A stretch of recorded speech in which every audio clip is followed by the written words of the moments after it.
up until I can't. My mind fills up into a creature, and it haunts me somewhere much deeper. I got nightmares in my head, I fear that the thoughts build up until I can't hear. That my mind fills up into a creature, and it haunts me somewhere much deeper. Hey guys, welcome to the most authentic schnauzer in true crime. Good to see you guys here.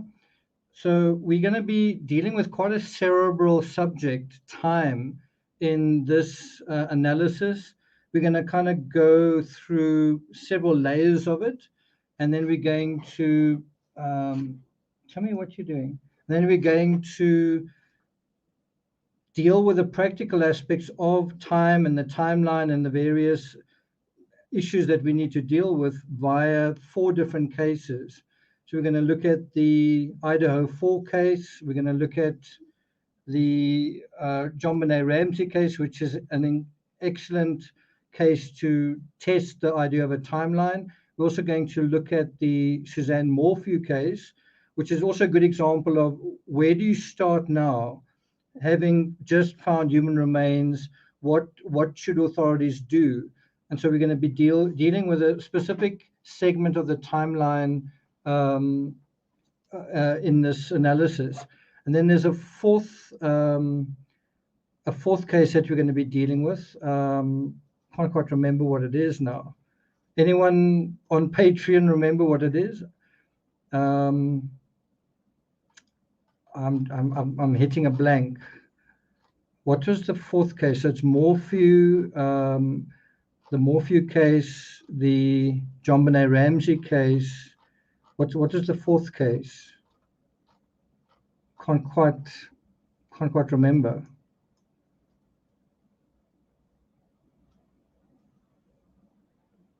Oh, Gabby Petito.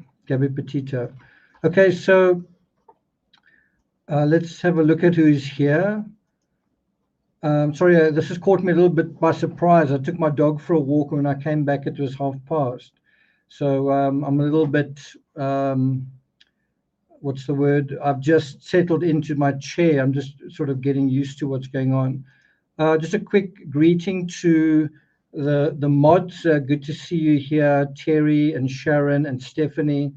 And is Jelsi here as well? Good to see you guys. And then also the members, Patreon folk, and obviously subscribers. Yeah, so we are going to start with Idaho, and I love playing this clip. So open your ears when I play it. Time. The answer is time. And I've written a script, and one of the most important things that should have been in that script isn't in the script, and that is when you look at a spectrum of all the cases we've covered, when we look at the time that the crime occurred, and when I say time, I mean time of day or time of night, yes, but also the whole time thing. So in other words, what day did a particular crime happen on, right? Meaning what day of the week, what context did that crime take place in? And I think you'll agree with me that the time in the Idaho 4 case does matter, because if the crime was committed earlier, well, then all the students would be around, and how can I put it? There'd be more students in Moscow. They would be not preoccupied with studies, for example, and also if the crime was committed during the week, it would be a situation where there would have been a witness, probably someone would have noticed him, right? Compared to being inebriated. But if you look at so many of the cases we've dealt with, so many occur close to a significant day. So let's run through a couple. Off the top of my head, Suzanne Morphew, and you're welcome to volunteer your own thoughts. Suzanne Morphew, Mother's Day, right? Obviously close to Mother's Day. Casey Anthony, I think her daughter disappeared very close to, was it her mother's birthday? John Benet Ramsey, Christmas Day. Um,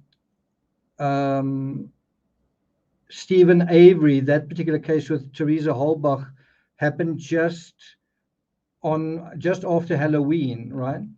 I'm just trying to think. Patrick Frazee and Teresa Kelsey Bereth, that happened on Thanksgiving, right? I'm trying to think what was significant with Gabby Petito. Well, with Gabby Petito, it was Rose's 21st birthday. I think it would have been her birthday that weekend. And so can you see how all of these cases we've mentioned, something significant going on? If you take the Chris Watts case, that had to do with the anniversary. It was very close to the anniversary of Shanann and Chris Watts' obviously marriage, but then also the kids were about to go back to school, right? I'm trying to think of another case. Murder. Think about the timeline there and what is relevant to the timeline. Well, it was literally 2 days earlier on the Friday.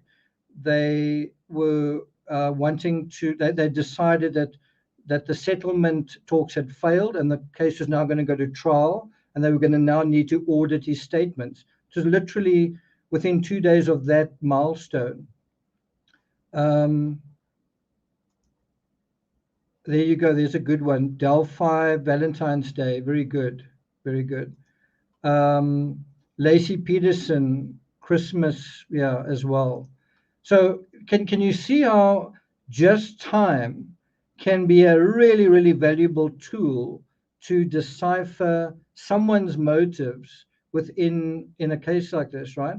And the difficult thing is to know what time is special and important or crucial to the circumstances, right?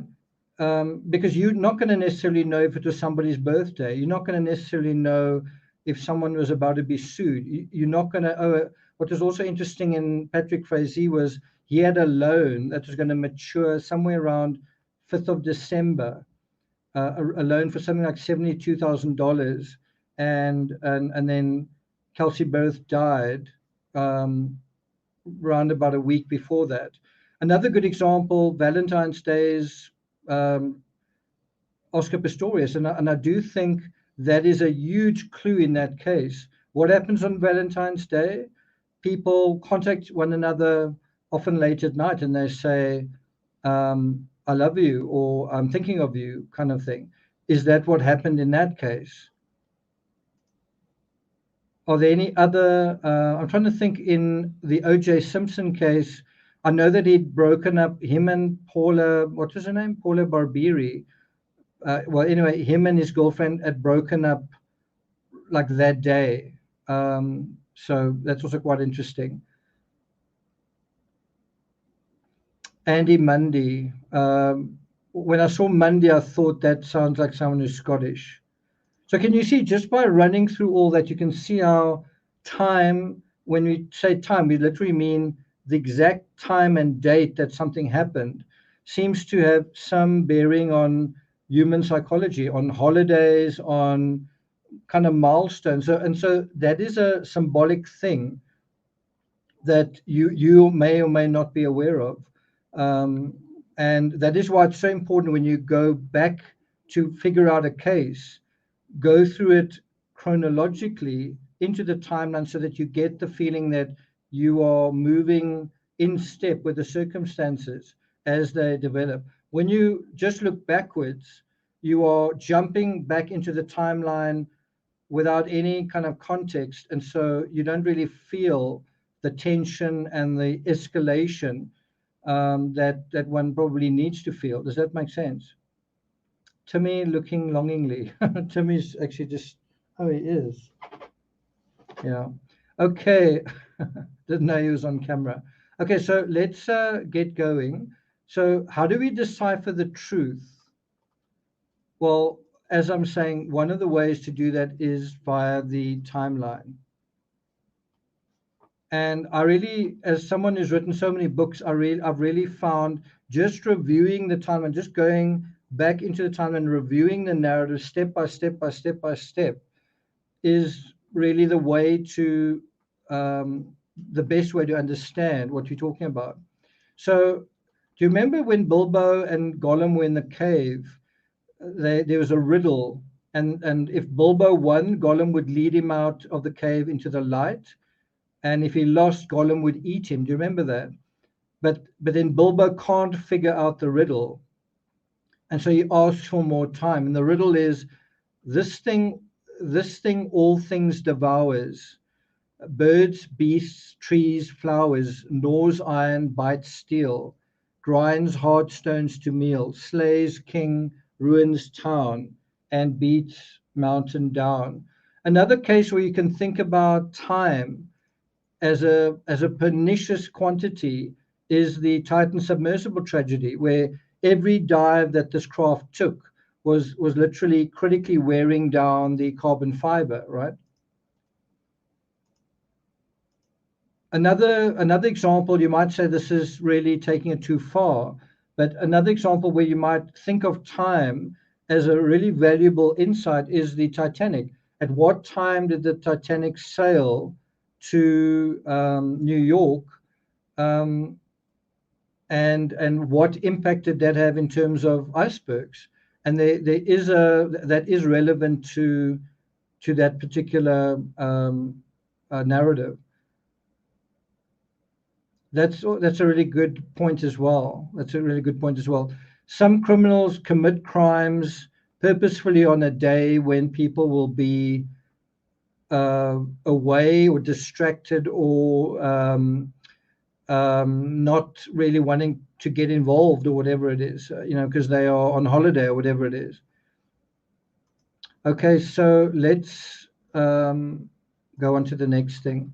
So time also happens to be the solution to all the really big riddles in true crime. If there's a case that's unsolved, one of the best ways to try and figure it out is by saying, when are we talking about? Is it summer or winter? What circumstances were going on? What events were going on in the timeline? What day did this crime take place? And clearly, it takes time to see time as the answer. Now, I think you guys will agree with me. Things have changed in true crime.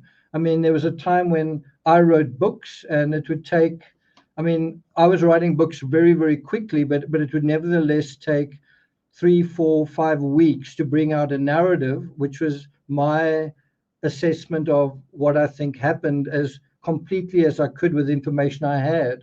And so I wrote books like this one, right? The Craven Silence.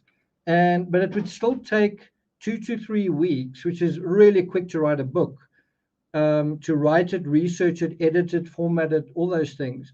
Obviously, in terms of this book, I had a co-author who made life a little bit easier. But compare that to true crime creators now, who a crime happens and that same day they're telling you what happened. That same day they're kind of giving you the full and final narrative of probably what happened. And then the question is, how accurate can you be if, let's say, you found out about, let's say, Charlotte Seen has gone missing? How accurate can you be, or I be, or anyone be, when you are reporting on something and it's only happened 3 hours ago? How accurate can you be about the circumstances? And the Charlotte Seen case is quite a good example, where it took something like a week for the girlfriend to come forward and say, you know what, this guy, I knew him, and we all knew about the grandfather that inherited money and X, Y, and Z. And so that's what I just want to kind of emphasize with you guys is it takes time to get to those insights. You're never going to get those insights like instantly. There is a little bit of thin slicing one can do, and with experience you can do that, but it takes time to really see insightfully into a case. Do you guys agree with that? Wow, Chelsea says, I'm still reading The Craven Silence. Okay, cool. Okay, so let's go on to the next point. So we're going to ultimately deal with 10 tools in the TCRS toolbox, right? 10 tools in the TCRS toolbox. The first tool was identity, right? And identities can change over time, not necessarily radically, but they can alter to some extent. Can anyone, yeah, especially if you've read some of my books, can any of you suggest a couple of other idiosyncratic TCRS tools? So two of them are identity and time. Let's see how many of you can guess the other eight without me mentioning them. Faticus, good to see you here. So if you've read my books, you'll know that there are tools that we regularly use to figure cases out. So there's a really good one, right? And if we talk about psychology, we're actually talking about various psychologies. We're talking about human psychology. We're also talking about criminal psychology, but there are also other psychologies like social psychology. And there's also, to some extent, a symbolic psychology at play. But psychology is actually a really important one. Well, personality is kind of a subset, essentially, of psychology. It's part of that conversation. Personality is also, to some extent, when we're talking about identity.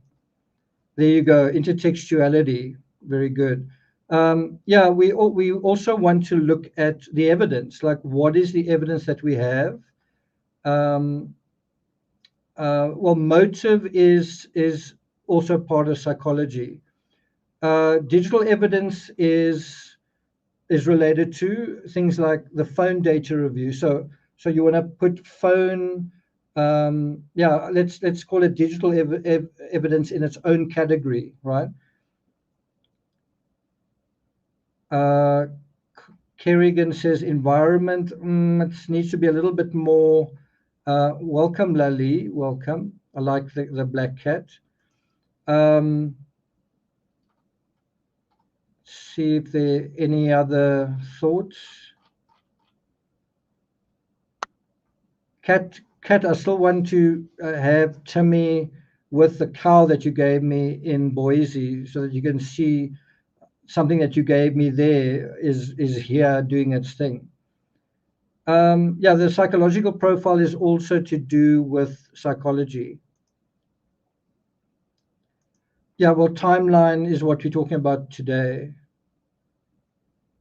Yeah, that's a good one. Context, right? So the context that is going on. So another one that is sort of related to psychology, but it's not strictly speaking psychology. You could argue that it is, but it's what I call dynamics. And when I say dynamics, it's the relationships between the various people in the story. So it might be, if we're talking about the Idaho 4, then it might be the relationships between the kids inside the house.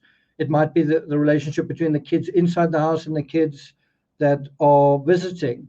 It might be the relationship between Kohberger and one of the potential victims. It may be the relationships between family and, right. Also in the Idaho 4 case, what were the dynamics in terms of Kohberger's relationships with his students and with the faculty, right? So that's another one, and that's in a separate category of dynamics. Dynamics is one of the harder things to figure out.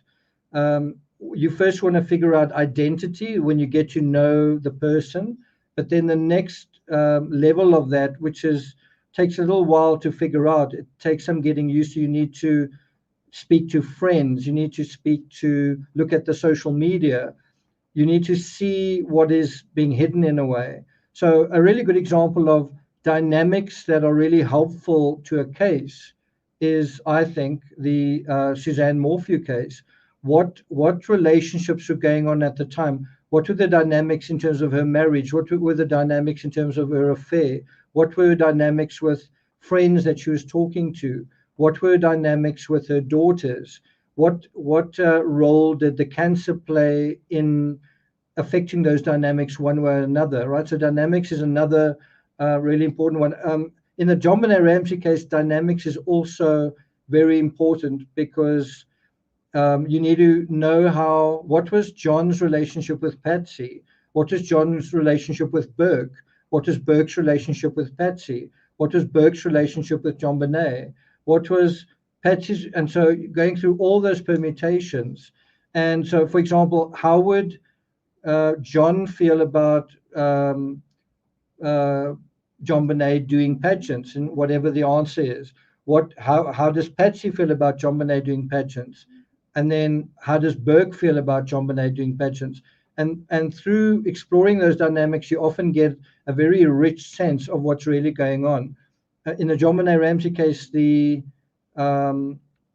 housekeeper gives you a quite an authentic sense, I believe, of the dynamics that you don't know about.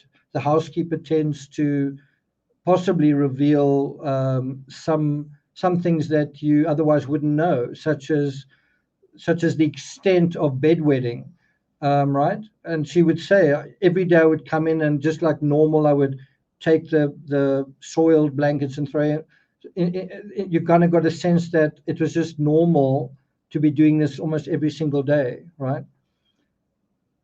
Timmy's head disappeared. It's still here. Yeah, that's also a good one. Okay, so there are 10, and I hope you guys have got your notebooks, so that by the end of this, you know what all 10 of these tools are, TCRS tools. So I've mentioned a couple of them here, but there are others. Okay, so let's deal with the riddle of the Idaho 4. New evidence. So I'm going to just play you a little clip from the Mail Online. Just do that. In the Idaho murder case suggests that Maddie Mogen, not Kaylee Gonzalez, was Brian Kohberger's alleged target. So what you want to do here is use time as a way to figure this one out, to figure out, first of all, we are thinking about this in the context simply of, did Brian Kohberger know Maddie Mogen? That's simply what we're trying to establish. And so, so if you think about it, try and think back to your first thoughts right in the beginning when you were confronted with this house behind me, and you were confronted with what had happened in the house. But at that point, we didn't really know anything. We didn't know much about the people inside, besides them being students. We didn't know, we knew that they were 20 and 21 years old, somewhere around there. But we really didn't know very much. We thought that maybe one of their boyfriends had been involved, right? And just think how the narrative changed. There was also belief that a dog, the person who had attacked a dog there, had also been involved. I don't believe that's the case, but some people did. Some people now think that really is relevant. I still don't think it is relevant. But think about how things have changed over just 1 year in terms of the certainty/uncertainty surrounding Kohberger and who's the main suspect here, and this idea of him, was he targeting Maddie or Kaylee, and I think where we are now, I think most people would say, I don't think either of the other two, Zena wasn't targeted and Ethan Chapin wasn't targeted. I think most people will agree with that. And then the question is between these two, right? So let me play a little bit more from this clip. Several long-held questions about the quadruple homicide were answered this weekend when some of the victims' families sat down with 48 hours. Who was killed first? Was there a connection to the killer? What? Okay, so hi, Zach. Good to see you. Kat says, I still believe that Kaylee was the target. So let's see whether your thinking changes on that. So if you think about, so for those who believe that Kaylee was the target, try and just sort of open your mind, right? You can go back to whatever you believe, but just consider the following scenario. Maddie was killed in her own bed, right? I'm going to give you 5 statements that basically reinforce the possibility that Maddie was the victim, the main target. But the point is that I want you to be aware of is how time helps us to see that. So, if Stephanie, you say, I'm just trying to find that quote. If you thought from the beginning all along that it was one person, on the one hand you can say, you know what, I was spot on from the beginning. But an argument could also be made, have you been thinking about this case since then? Have you been integrating the timeline and context and dynamics and other details? Have you been considering other possibilities since then? And I can tell you, as someone who's written quite a few books on the John Benet Ramsey case, that there seems to be a pattern, and I'm not saying it's true with everybody, but there seems to be a pattern that everyone suspects John in the beginning, then they suspect Patsy, and then they suspect somebody else, right? It's just interesting how it seems to go in that sort of chronology. And so anyway, so if we go to this point here, where is it? Terry says, my perspective changed when I realized you can see right in Maddie's room from the back lot. That's a really great point, Terry. And I've actually been right there. I visited the 1122 King Road. I visited it in the day, at night. I drove there. I was able to see, like you can drive on that tar section that curves around it. And you can be in your vehicle and virtually see, it was boarded up when I was there, but you can be in your vehicle and imagine that you could see right through that window from your own vehicle window. That is how intimate it is. It's literally that corner of the house and the rear parking lot, the road that goes down, then you've got to turn quite tightly because the cars parked in like lines like this, but then also in lines along the road. You've got to drive quite carefully to sort of go down there. And you are right next to that house when you drive down there. Okay, so where is the comment that I put down here? So I do think it's quite important to consider that, and there is a bit of speculation going on here. The first thing is that Maddie was killed in her own bed, right? So, like if Kaylee was the target, I don't know if you guys realize Kaylee's belongings were gone. Kaylee had actually already moved out of the house. Kaylee wasn't actually supposed to be there. She had actually finished her studies and she wasn't even supposed to be there. So if someone was really monitoring Kaylee, right? I'm talking about knew when her last exam was, knew when she was leaving Moscow, knew where she was going. Well, then they'd actually missed the boat by the time that this crime happened, right? The other thing is, if you had a gripe against Kaylee, if you felt like such anger and opprobrium and whatever, then wouldn't you have wanted to kill the dog as well? Like I hate you, so I'll kill the dog. And by the way, apologies to my dog. I'm just saying, if someone had such murderous hate for one particular person, surely it would have extended to the dog as well, right? It's not a really good argument, but I think it is an argument.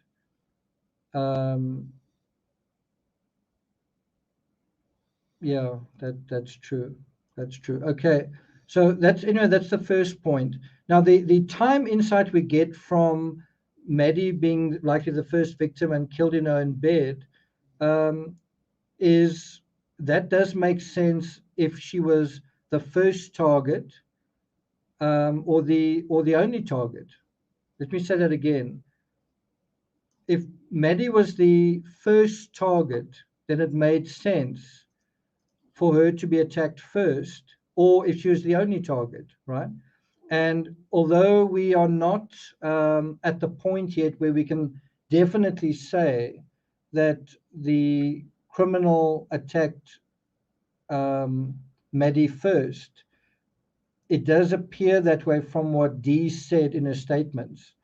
The way I understand the case, and of course it's got to be heard in a court, but the way I understand the case, the killer did go first up the stairs and then went past Dee, went to Zena and Ethan, and then came back from that direction. But from that perspective, it does seem like the killer's first victim was upstairs, right? Does that make sense? Okay. Someone says, so one reason why I thought Kaylee may be the target was, do you remember Kaylee posted on Instagram and this is also significant, her very last Instagram post was saying something like, I'm so lucky to be around these wonderful people. You can imagine that someone who felt like an incel, like an outsider, like they weren't having much fun, may have been particularly triggered by that post, right? Okay, so let's go into this. So the time insight here is, initially we had no idea how many people even lived in 1122 King Road. In the very, very, very beginning, we had no idea how many people lived there. We didn't know who was found where. We didn't know. Do you guys remember there was a time where we didn't actually know where was whose bedroom? There was a time where we were looking for blueprints and we thought that might be someone's bedroom and that looks like it could be the kitchen. And we sort of figured it out fairly quickly, but right in the beginning, we didn't even know whose bedroom was where, right? And again, how can you even begin to speculate on a crime when you don't even know where someone is sleeping? And who of us knew that Kaylee and Maddie slept in the same bed that night? Who would have guessed that, right? What's the other thing? So we didn't know who usually stayed there. Ethan didn't normally stay there. We didn't know when the other two roommates had moved in. We didn't know, as I say, where their bedrooms were, or even that there were two survivors and one witness. All we knew was that there were 4 victims. And so with this limited information, it was easy to assume all 4 had simply been killed. So let's do a quick poll right now. And I apologize for it's like quite crass in a way to poll on this. But I mean, really what I'm just asking you guys to do is think about the 2 options. Do you think all 4 were targeted, or do you think only 1 or 2 were targeted? So the options are, did the killer in this case target everyone? You can put an E for everyone. And if you think it was 1 or 2 people, you can put a 1 or a 2.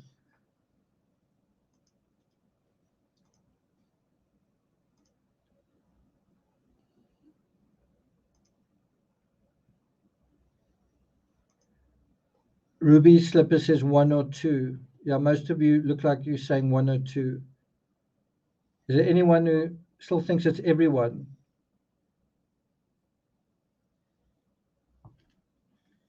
Songbird says 1 target. Anyone? Cat feels like everyone was targeted. Okay, that's interesting. So Cat, you saying Kaylee was the first target or the main target, and then the other three were additional targets. Okay. And you could have an insult type situation where someone wanted to have a large body count, right? It's really hot. It's really hot here. Iceland, good to see you here. Sally says 1 target and collateral damage. But the question is, if this criminal could wave a wand and have the outcome that he wanted, what do you think that outcome was? In other words, if he could have his best, and it's obviously in a criminal sense, his best case scenario, do you think he wanted to kill as many people as he did? Or do you think something went wrong? Anyway, let's continue. So number 2, this is what I think time has taught us. The killer likely didn't expect Kaylee to be in the house, let alone in the same bed as Kaylee. Why do we say that? Why do we say that the killer probably didn't expect Kaylee to be there?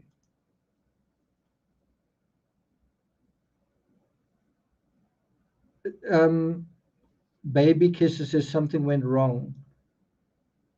Stephanie says, I think something went wrong. So why would we say the killer didn't expect Kaylee to be in the house? Okay, she wasn't supposed to be there, that's true. But there's another reason.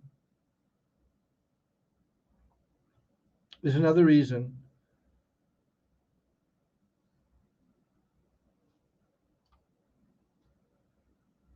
Yes, she didn't live there any longer, but there's another reason. There's another kind of obvious reason.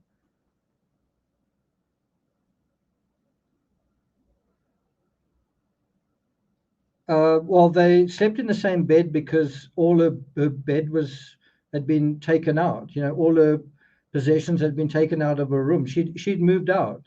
Well, there's the answer. Well done. There was a new vehicle. So the killer was probably used to seeing the same vehicles in front of the house every time he was there. And so on this particular occasion, there was was it a Range Rover or something? Well, and that vehicle didn't really belong there, but he probably thought it's got nothing to do with Maddie. That's probably what he assumed, right? Okay.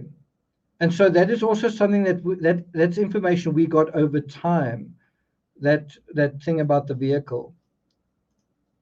Okay, now following from number 3, the killer had scoped out the house 12 times prior to the fatal night. He probably would have known which vehicles were parked outside and who they belonged to. So in a way, he probably would have assumed that Kaylee isn't there. More particularly, he likely would have known Maddie's vehicle. So, you know, if you think about it in this sense, that the person that is trying to kill is Maddie, well, then he needs her vehicle to be there. If the person he's trying to kill is Kaylee and her vehicle's not there, then isn't he going to wonder, well, I think I missed the boat. Since Kaylee had bought a vehicle in the last week or so of her life, that vehicle was unusual in the driveway, but that didn't matter. What mattered was that Maddie was there. Okay, and yes, this is to me, I think, quite important. And we've kind of heard, and this is where the timeline is a little bit difficult to navigate, because you're either going to choose to, the Oracle says this to Neo, you're either going to choose to accept what I'm going to say to you or reject it. You're just going to have to make up your own damn mind, right? So do you remember Maddie worked at the Mad Greek restaurant and Kaylee didn't. Kaylee worked somewhere else. And it's one of the few places in Moscow that served strictly vegan meals, and Kohberger was a vegan. That is one very important pathway to Maddie, right? And nobody else. And I think this is likely where he first saw. The other thing is Maddie, I think, was in charge of the Mad Greeks social media, and so that, you know, if Kohberger, or let's just say the suspect, was to some extent familiar with Maddie, he probably would have found out that she is involved in the social media in some way. In fact, he may have gotten to interact with her the first time that way. Maybe instead of visiting the Mad Greek, he contacted the Mad Greek on Facebook and said, can I come and pick up a pizza? And Maddie was the one that interacted with him. It's possible. It's possible. Anyway. Someone says, how do any of you know that Kaylee's bedding was there? Well, to be honest, I can't say, like, I don't have a source for this, but I was told that, or I understood that Kaylee had moved out, so that's why she was sleeping in Maddie's bed. That her room was actually bare. Bear in mind, she was going to, that she'd ended her exams and she was now going to move, was it to Texas or somewhere? She's going to move somewhere else and work in marketing. And so she had to vacate the premises. Ethan and, sorry, not Ethan, I'm just trying to think, was it Xana? Xana probably was going to be there another year, so her belongings would stay there. But probably when Maddie finished, I think she was going to finish that year as well. She would also have to take all her things with her. And if you think about the whole idea of you leave college and then you buy a car, you can see quite big things are happening. You're about to move to another state. You're about to get a job. You're not going to leave your books and clothes and whatever in this room. And I think her family and her friends said that Maddie didn't, and I think her mother said that Maddie didn't really plan on coming back, but she wanted to show Maddie her car. Wasn't there something like that? Does that make sense? So what I think separates Maddie from the others is this Mad Greek restaurant and Kohberger being a vegan. And how long did it take us to figure out that Kohberger was a vegan? How long did that become something that seemed important?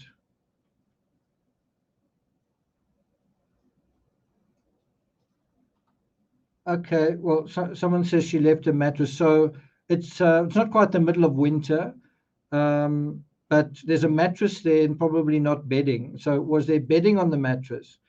For whatever reason, Kaylee chose to sleep in Maddie's room, and I would imagine because there weren't really pillows or sheets or bedding in that room.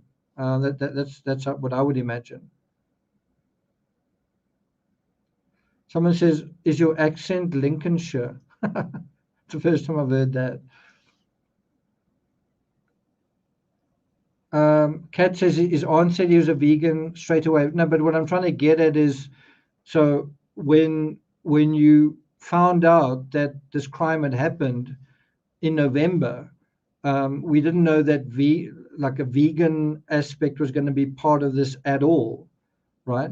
In fact, some of the thinking I had was this guy like a meat eater? Was he someone who worked at a butchery? Was he someone who hunted animals?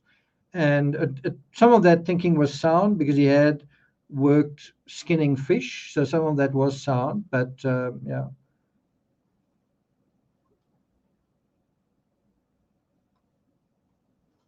It's not a vegan restaurant. It's, yeah, that's right. Okay. Right, let's go on to the next one.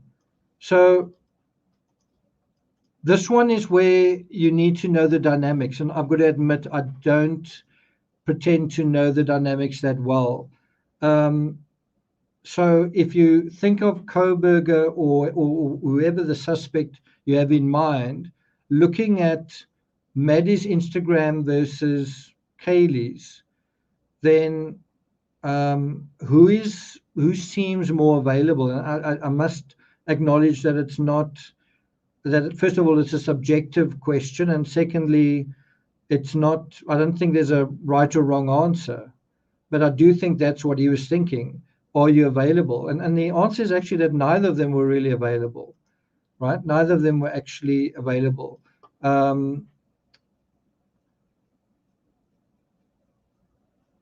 But within that dynamic, one of the girl's boyfriends was, or I don't know if you can say Jack was still a boyfriend, but anyway, one of the boyfriends was on campus, right? And he actually saw, didn't he see her on the night that they died at the Corner Club? He was actually there, whereas Maddie's boyfriend had completed his studies and just wasn't there anymore, right?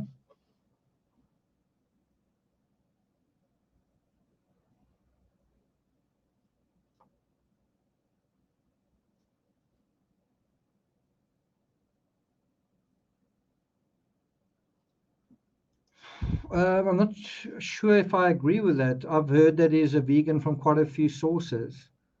Just trying to think. Let's Google that.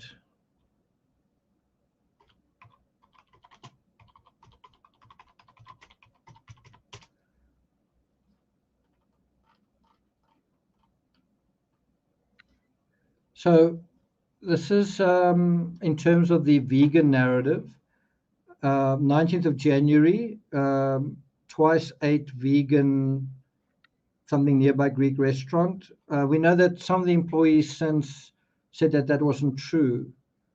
Yeah, it says source reveals details of Kohberger's vegan diet behind bars. A strict vegan, not really seeing.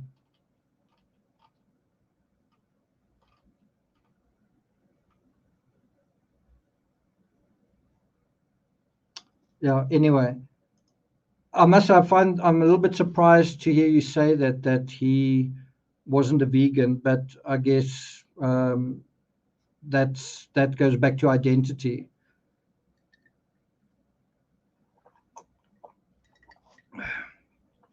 I don't know, like my impression was that he cleaned up his act. He was taking drugs and he kind of started eating healthy and was very strict in certain ways, but he was also kind of, what's the word?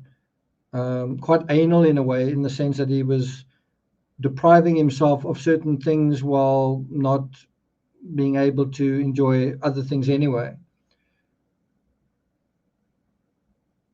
I think so too. Okay, no, it's just interesting that how people can have. I mean, I'm just saying, we a year later, and some people, is he a vegan? Isn't he? It just shows you how thinking can change. So, do you think Kohberger found Maddie's Instagram more alluring? Now, I don't know really what to think about News Nation. News Nation said something about John Ramsey. What was it? John Ramsey and John Mark Carr, and I was just really surprised. But anyway, this is what she says about Maddie Mogan. I have some additional reporting to add to this tonight. New and unique reporting that News Nation has discovered, and it has to do sources close to the investigation telling us that the person who is featured on Brian Kohberger's phone, the female victim who was featured on Brian Kohberger's phone, is the same person that he was reaching out to on social media. And also that the photos were not taken by Brian Kohberger. They were downloaded off of that victim's Instagram. I don't really know what to make of, because News Nation for a long time was saying our source. Is the source reliable? You know, I don't know. But apparently, if this is true, then Kohberger was downloading images of one of the two girls, and that does then separate them as well. And of course, it all comes down to, is the source credible? It just seems to me a little bit too good to be true. This quick instant solution to the problem that we've all been discussing.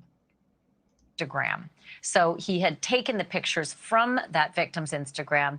And then I also have this reporting that Bryan Kohberger followed both Kaylee and Maddie on Instagram, but Kohberger liked every one of Maddie's photos. Maddie's on the right, her best friend Kaylee's on the left. Kohberger had liked all of Maddie's photos compared to liking just a couple of the ones on Kaylee's account. Well, now bear in mind, Kaylee appears on Maddie's account and Maddie appears on Kaylee's account. You know, sometimes it's photos of both of them. So, you know, I think that's a factor potentially as well.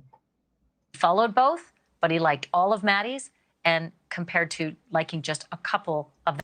To me, it's just a very kind of muddy, murky areas. But is we don't know for sure whether this account that she's referring to is the legitimate Kohberger account. And because we are in this place now in true crime where people invent, so we need an Instagram account, right? Kohberger's doesn't have an Instagram account, but we need one. So someone makes one and then they turn that into true crime content. That's unfortunately what we're dealing with today. So all I can say is it seems likely. I'm not surprised by this information, but has it been confirmed by law enforcement that it's an authentic account?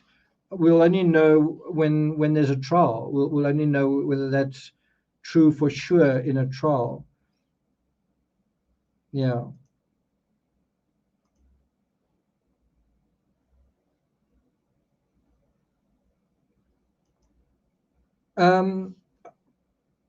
Is social media the motive? I think social media can definitely create misery if you are on the losing end of it. So, you know, if you're Brian Laundrie and you're seeing your girlfriend, your fiance becoming the superstar, meanwhile you are Mr. Ordinary, that can definitely be humiliating and embarrassing and lead to feelings of anger and insecurity.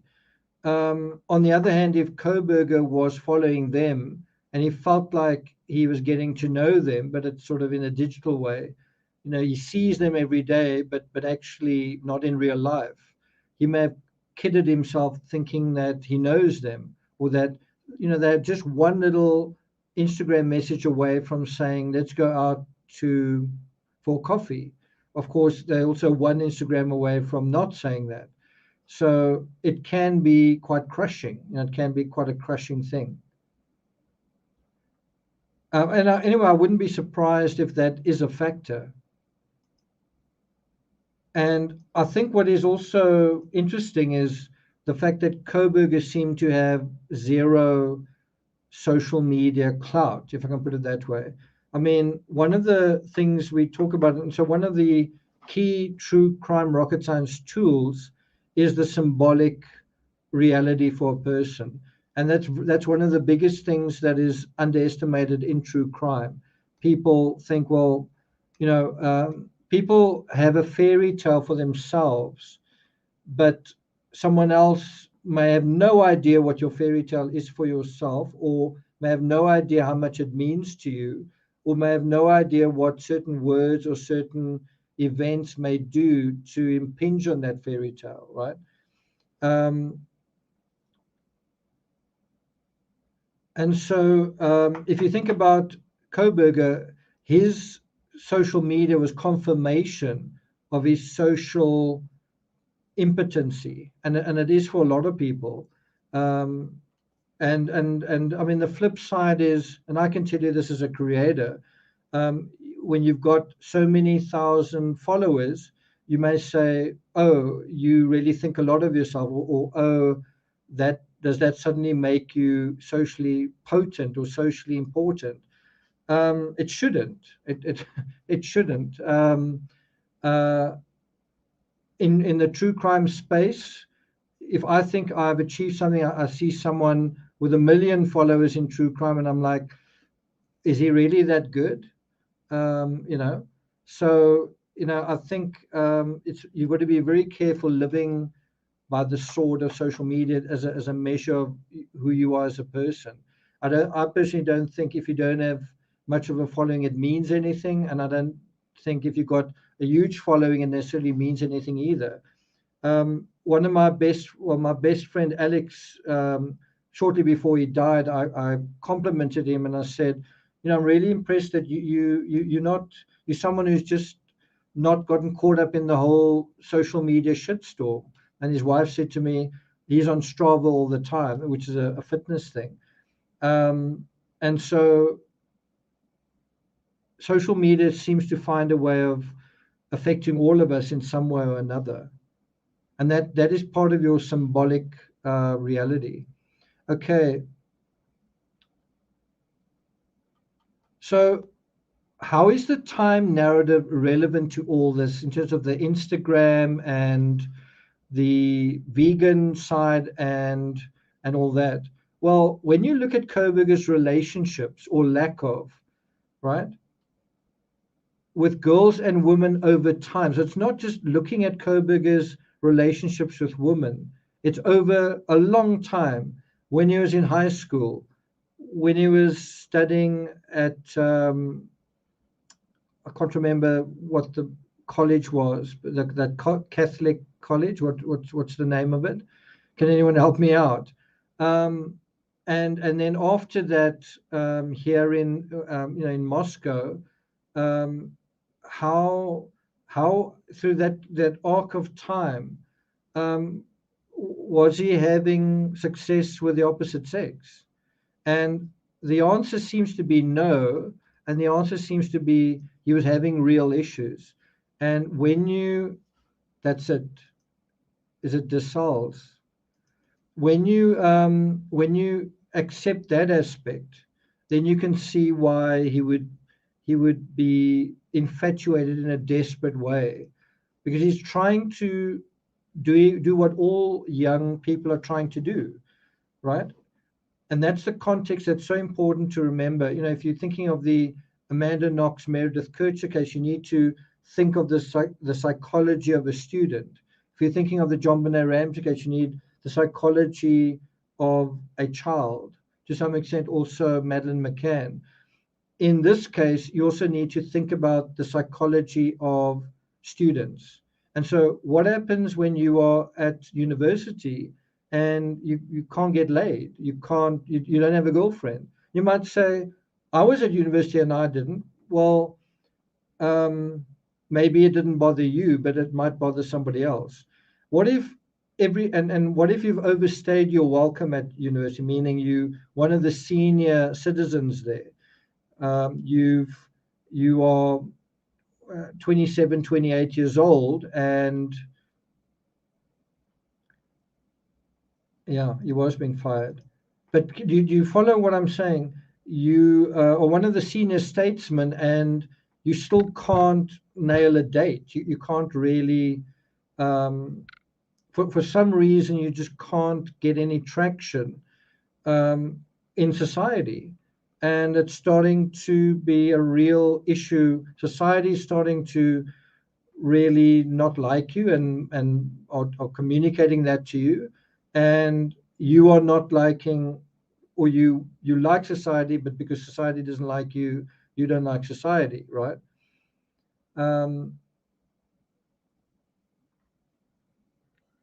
But I mean, if you think about the desert, the absolute vacuum of social activity that he was not having, and you think about the circus, that's really the wrong word, just that, I mean, you heard some of those videos, you heard the raucous cacophony of partying going on and the police coming out every so often because of the noise. Well, that's what's going on in this house. And when I was in Moscow, I drove, it was on a Saturday, as far as I remember.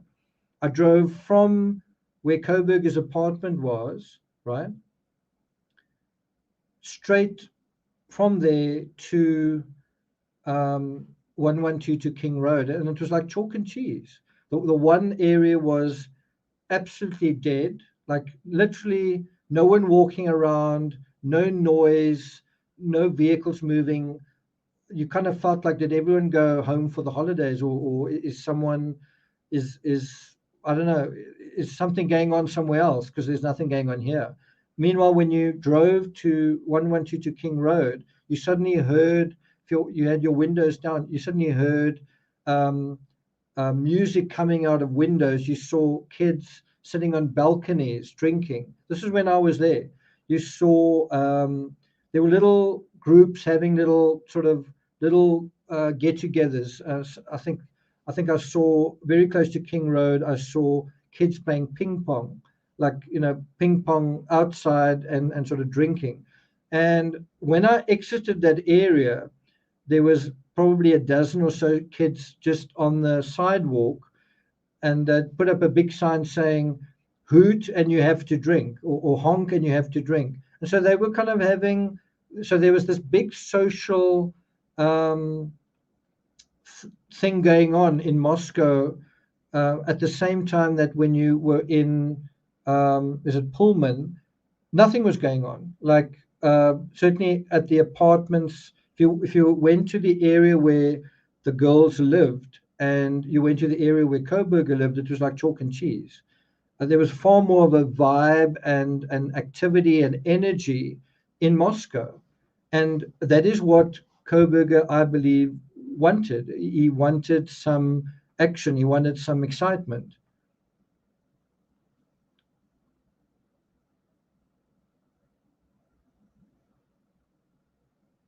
That's right. He was on the outside looking in. And so if he ever went to this house, it was so tantalizing. I mean, it was literally on the outside, literally looking in, looking at these figures passing the windows, laughing, standing on the balconies. And he's not part of that. And he's trying to get a key to the kingdom, and maybe he thinks if he sends an Instagram, hey, do you want to meet up? Then maybe if he chooses the right day or the right sentence, so he's going to crack the nod, right? Yeah. By the way, Iceland is someone that obviously is a friend of the channel, and we actually met up in Oregon with Terry Dean. So I'm not just someone who's saying you someone who's behind the keyboard. I have actually met some of my mods and subscribers, and I'm hoping to do the same again. Someone says, why no discussion of the lesbian angle? I'm not sure. Why is there no discussion of it? Okay, so we're not going to go into that much detail here, except to note that true crime, not this channel, but there was a kind of consensus in the media and social media that Kohberger had targeted all 4 victims, and he was likely a serial killer. So I don't know what you think, Kat, about that idea that, so he did target all 4 victims, and so he might be a serial killer. I don't know. Do you remember that initial thinking? And I remember thinking that doesn't make any sense unless you want to shock your audience. That doesn't really make any sense. And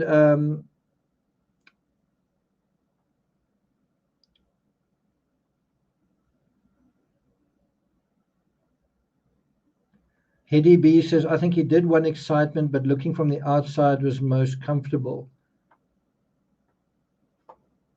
Okay, anyway, let's continue.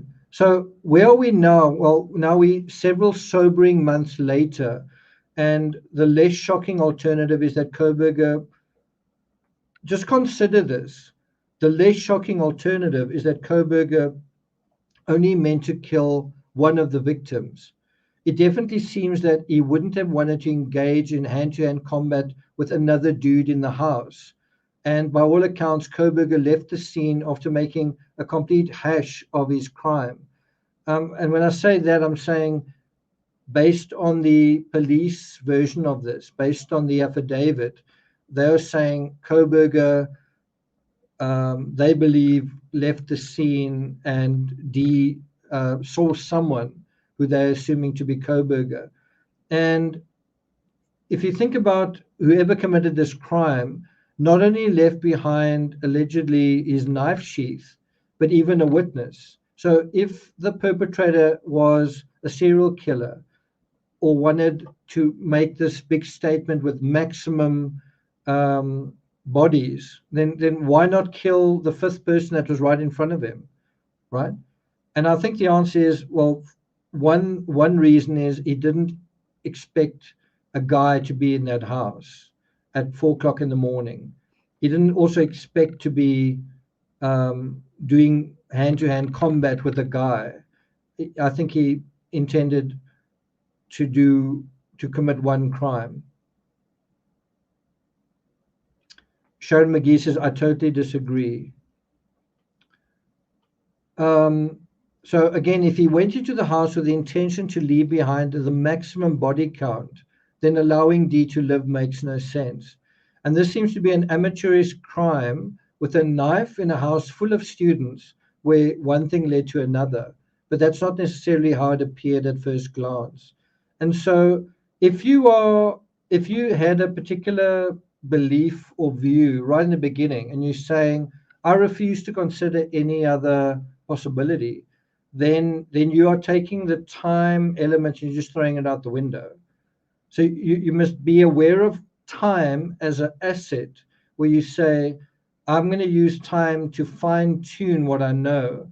I'm going to use the broadened context, the additional information, the wider perspective to improve what I understand. And that's a totally different attitude to where you say,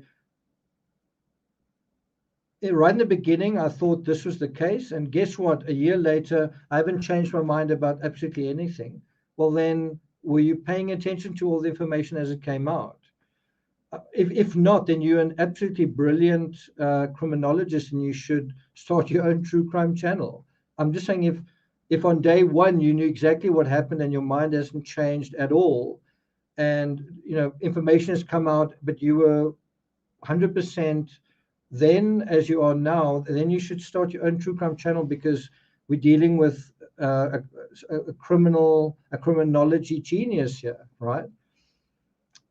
But most of us aren't like that, and most of us don't know the full story on day one, which is why, and that's why I talk about the scout mindset, because the scout mindset and time go together. The longer you are studying something, the longer you can be curious, the more you're going to have all sorts of information that supports your case. And what's really interesting with this whole idea of time, like, take your time investigating this case. Don't try and make up your mind as fast as possible. Don't try and turn it into a race to solve a case. Think about the Morphew case, where I remember it was on about the 1 year anniversary, and investigators said, this is crazy. We are nowhere near ready to finalize our investigation. And I thought, that is ridiculous. They've been investigating for a year. How can they not have all the information? And it turned out that thinking was actually quite sound. And in the end, the whole investigation blew up in their faces. On the flip side, you take a case like the Ramseys and the McCanns. I think you can make the argument that you take too long and you are going to then drop the ball. You take too long to put your pieces together, and you might actually lose the initiative. Great. I think we've got Christopher Marshburn in chat.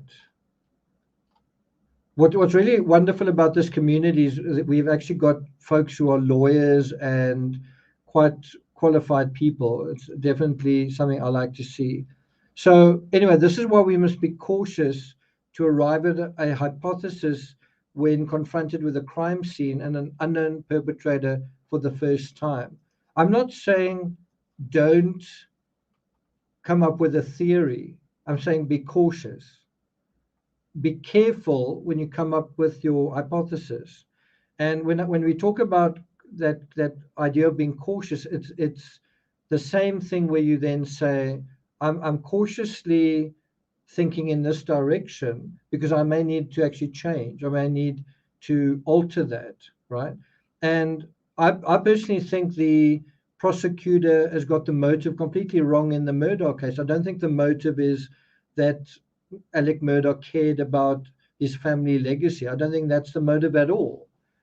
And that is why one's got to be careful. Stephen King says, do not come to the page lightly. And what he means by that is, if you decide to write a book, if you decide to put down a narrative, you don't just sort of plop down and go, okay, I'm going to just start writing. There needs to be kind of a moment. You need to take a moment and settle in and kind of cautiously and sensitively proceed from there. The same applies in true crime. You've got to, if you want to get it right, if you care about accuracy, if you care about being insightful, right? Zircon says, I'm not married to my theories. Hi, Christopher. Good to see you here. Okay. If you think about it, true crime's mantra is to arrive at the most shocking, most certain conclusion the fastest. Am I wrong about that? Am I wrong in saying that that seems to be the current, not formula, but it seems to be the current attitude? Arrive at the most shocking, most certain conclusion the fastest. And then what happens after that? What happens after the shock value, after all the certainty? What happens after that? The answer is nothing. Nothing happens. Somebody confesses to a crime. It's incredibly shocking. And then nothing happens. No one's arrested. Right? It's been happening with the Ramsey case with two people, Gary Oliver and now John Mark Carr. Someone confessed. It's incredible. It's shocking. But then nothing happens. It's shocking. Someone's confessed to the Madeleine McCann case. There's going to be an arrest any day now, and then just nothing happens.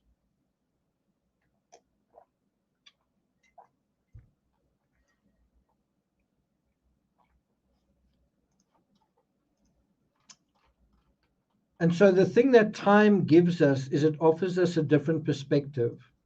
And that shouldn't be seen as a threat. Like you shouldn't see seeing things differently as something you need to guard against or fight off or defend or be like a soldier, like get into your fortress and defend yourselves against this different perspective. A different perspective is going to either reinforce and support what you already believe, or it's going to offer you an alternative. So let's say for a really long period of time, let's say in terms of the John Benet Ramsey case, you felt that a family member committed the crime for a really long time. And then let's say the perspective that you get is someone says, you know what, it did snow, and there are actually footprints in the snow, and so it could really well have been an intruder. Whatever that perspective is, I'm just saying that a change in perspective may be absolutely what is needed to solve a case that's unsolved. Of course, it's easy just to say here's a change of perspective. We're talking about a change of perspective that makes sense. Right. So think about the Morphew case. the change of perspective we've gotten is Suzanne's remains being found where they were found. So now we know that she's no longer alive. Now we know that she was murdered. But there's a little bit of a change of perspective. How does this help Barry? How does it not help him? Does the change in perspective, Bria, it's wonderful to see you here. It's, I think, 11 o'clock in France. Let me ask you guys, do you think finding human remains, I suppose one's got to add to that where they did, do you think that helps Barry, or do you think it helps him more, or do you think it hurts him more? What do you think is the answer to that?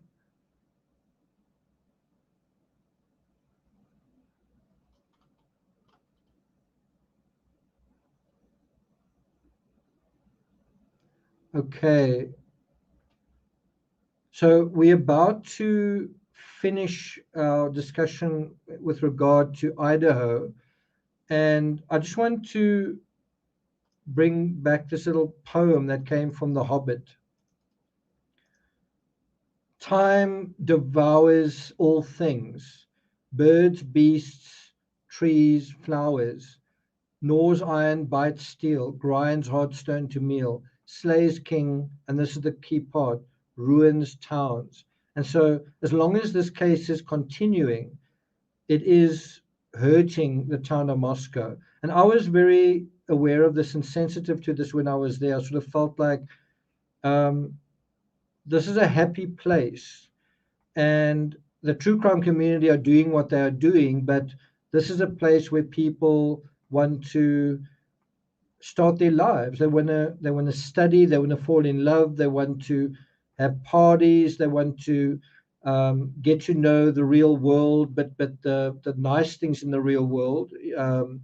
Have fun, meet people, have all sorts of experiences. And I kind of felt like I want to participate in trying to help Moscow heal from this properly. And it was really strange going there, then going to places like the Ramsey House, the Chris Watts House, the Delphi Forest. I also was at the Moselle property, seeing the sheds.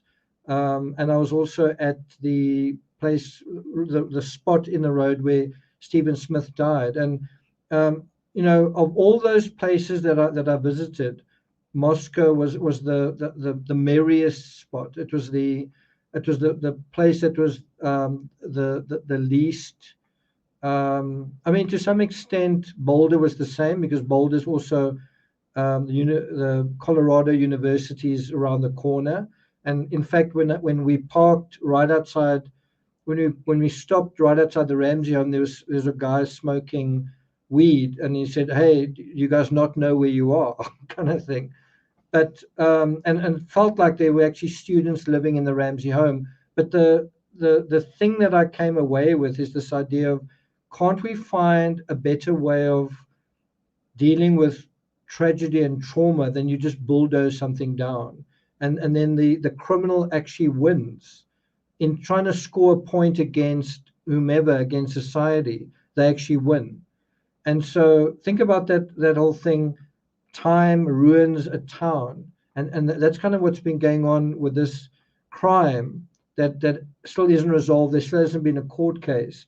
It's leaving like a permanent bruise, a scar on Moscow, right?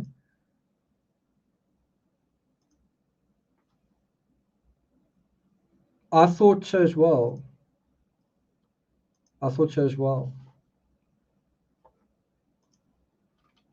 So in the Idaho 4 case, making reckless and stupid guesses about serial killers, basically, think about that. It conjured a cloud over the student town that never needed to be there. There never needed to be the story about a serial killer lurking around. And this speculation has been so damaging.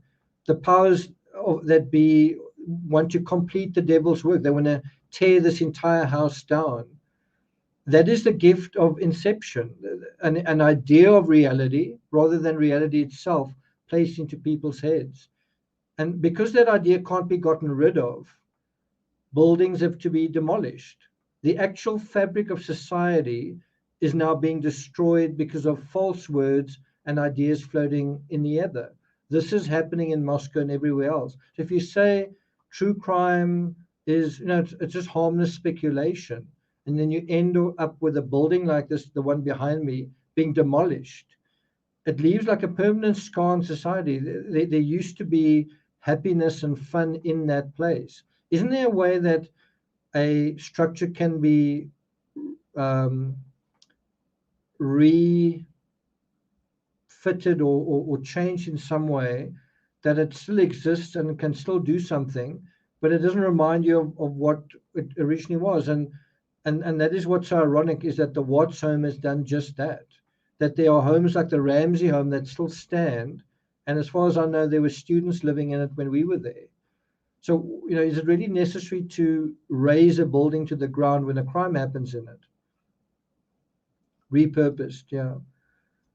And that's not to say that I'm not trying to say crimes aren't serious and don't have serious consequences. I'm saying, isn't there a way that one can turn, sounds terrible, but turn a negative into a positive, right? When I went to Praia de Luz, and I went to the door where Madeleine McCann was apparently taken from. But when I went to that apartment complex, it was dead. That entire complex was just, nothing was happening. And I don't know whether it's still bankrupt or what's going on there, but as a result of the massive amount of publicity around that particular hotel complex is like a lost cause. I actually wanted to go to the tapas bar and have something to drink, and it seemed to be closed. And that just seems to be a really unfortunate thing, that people can't, get over certain things, but in a constructive way. It's not to say forget that something happened.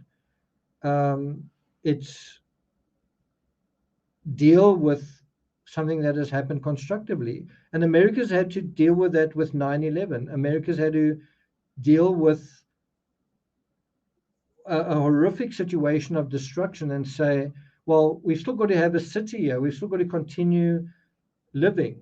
The people who didn't die here are still alive. What can we do? And they came up with something that was meaningful. And I've been there as well. You hear the water going into those footprints, and it is quite peaceful. It is quite hypnotic. It is quite sobering. But I don't think the answer is that you. Maybe that is the answer. Maybe you make a waterfall there or some kind of water feature. But the point is, you don't just take something away. Something needs to be put back that is edifying, where you are aware of the flame of light, not the creeping darkness. That makes sense. Anyway, let's move on to the next thing. So what do you see when you see this picture? And you are allowed to, there is a race on. There is a race to see what we're seeing first. Let's see, you can see that first. This is a test of your intelligence. What do you see in this picture?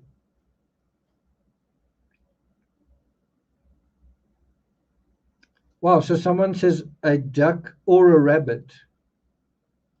Someone says a duck. Who only sees one thing? Can you see one thing, or can you see two things?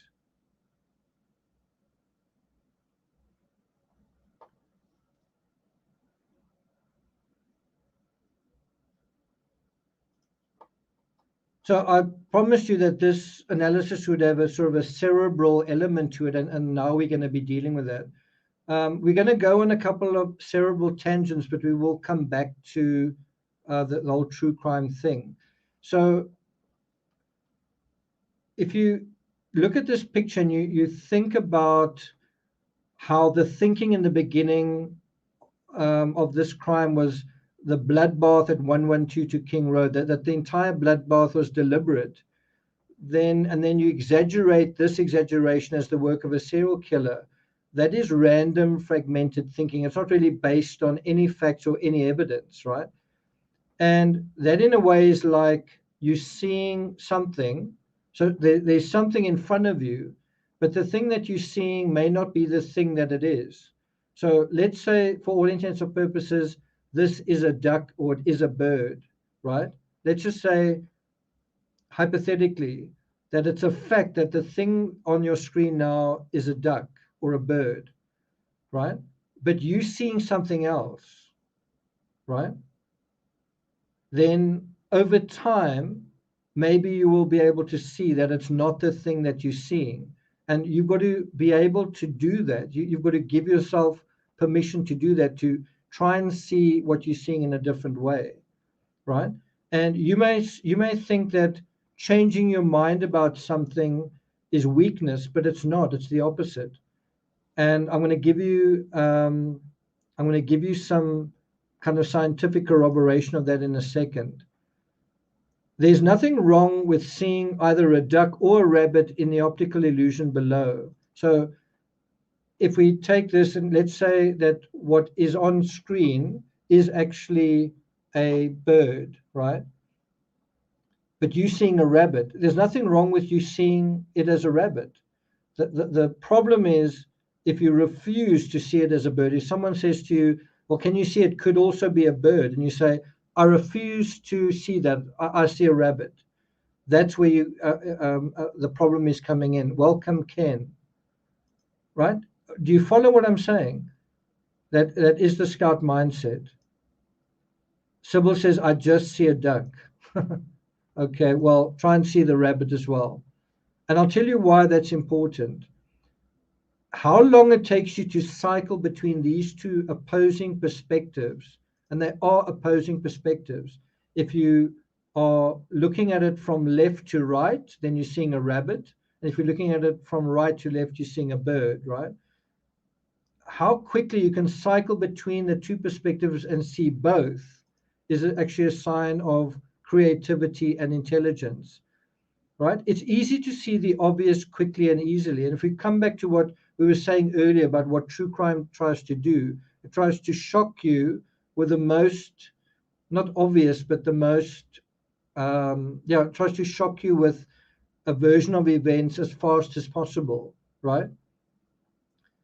And what I'm trying to remind you to do is trying to see the other possibility. In other words, take a little bit of time and try and see not the first idea that comes along, but something that it could also be, something that could also be explained. And you may remember, if you followed my coverage of the Charlotte Cena case, I didn't want to say instantly that this child had been taken by a stranger. I didn't want to nail those colors to the wall, right? I wanted to say, let's see both possibilities for as long as possible until we know for sure one way or the other. So in other words, it could be an accident. She could have fallen into the water. She could have gotten lost in the woods.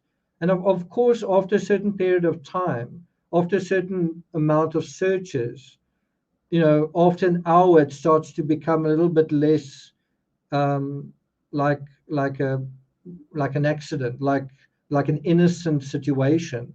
As more and more time goes by, and you find out, well, her bicycle was left behind, right? And then there's a ransom note. Well, then you can see which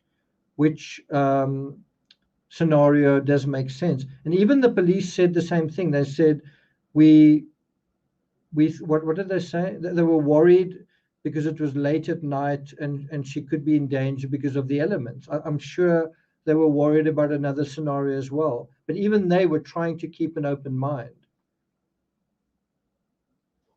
There you go, like following breadcrumbs. What I'm trying to emphasize with you guys is it's not a weakness when you are first confronted with a set of information to say, I'm going to be aware of a certain number of alternatives. That's not a weakness. And the thing you then do is you say, I'm going to let the information, the evidence, the context, that's going to guide me one way or another. Not I'm going to impose my bias, my suspicion, my whatever, my prejudice, my paranoia onto this case that I don't know anything about. You've kind of got to acknowledge, I don't know anything about this. And so I'm going to let the information inform the picture that is developing in my mind. Is it a rabbit or is it a bird, right? And so as it crystallizes with more detail, it becomes more and more clear, well, it's a rabbit or it's a bird. Do you follow that? Instead of insisting that what you're seeing is a rabbit, no matter what information comes out, instead of insisting that it's a bird, no matter what information comes out. And certainly a point must come where you say, you know what, it seems very likely to be this. For example, the Ramsey case, you can't 27, I'm not saying 27 years later, you must be open to, it could be an intruder and it could be a family member. I mean, by now, you should be quite certain that it's one or the other. And by the same token, you shouldn't be 100% sure without all the information. You can never be 100% sure, but you can be, more sure. Okay.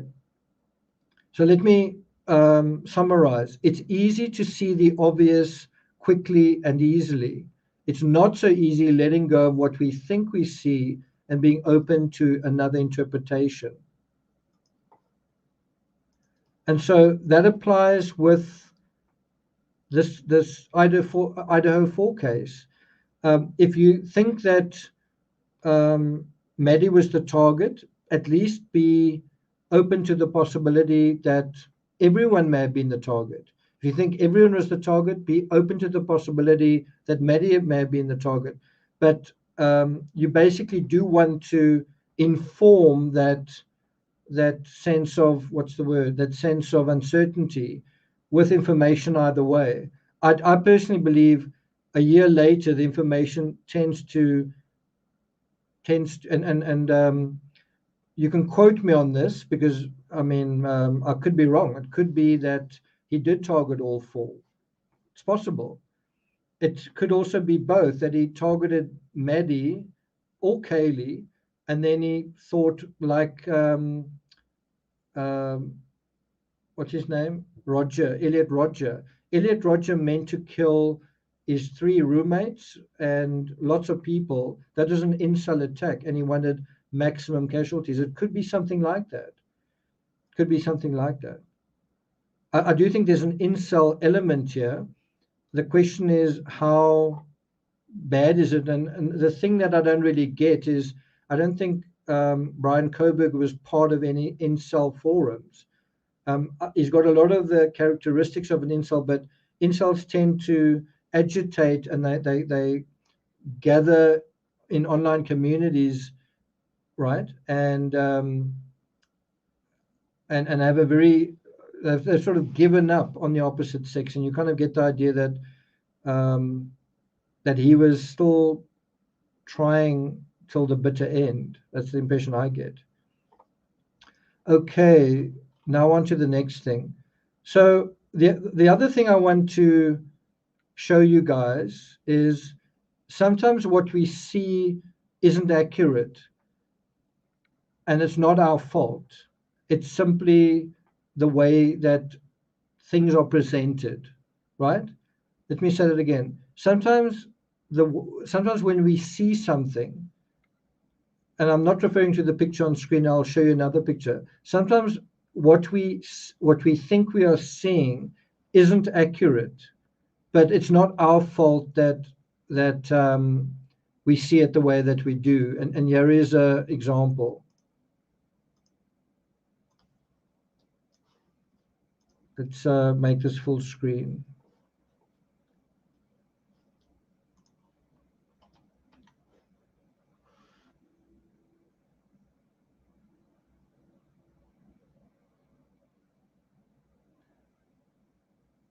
So when you are looking at this image, are you seeing rotation? Are you seeing movement?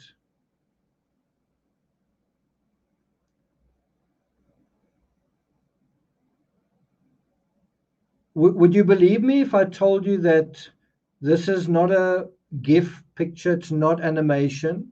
Would you believe me if I told you that this is a JPEG?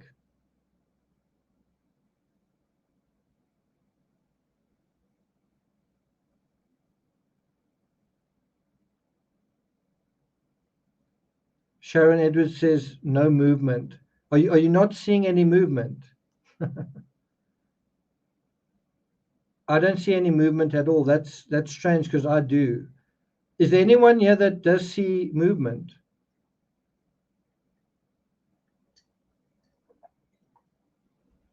Is there anyone that sees movement? Zircon says I'm getting dizzy.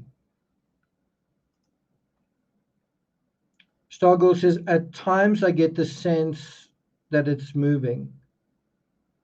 Lisa says it's moving slowly.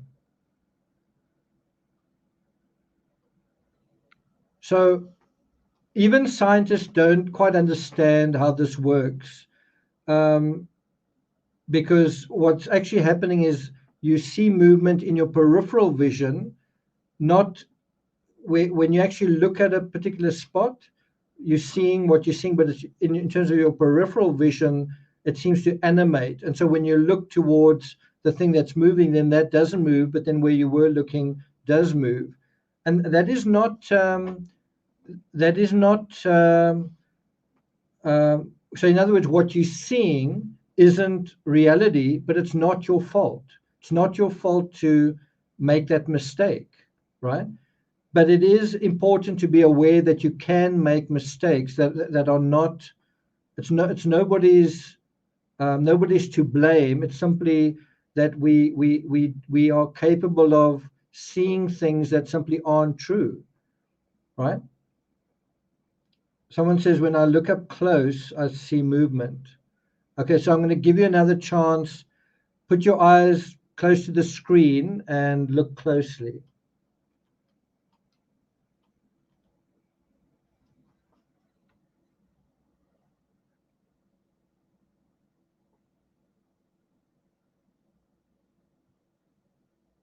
We've got a couple of geniuses in chat who are not seeing any movement whatsoever. It's all you guys should also sorry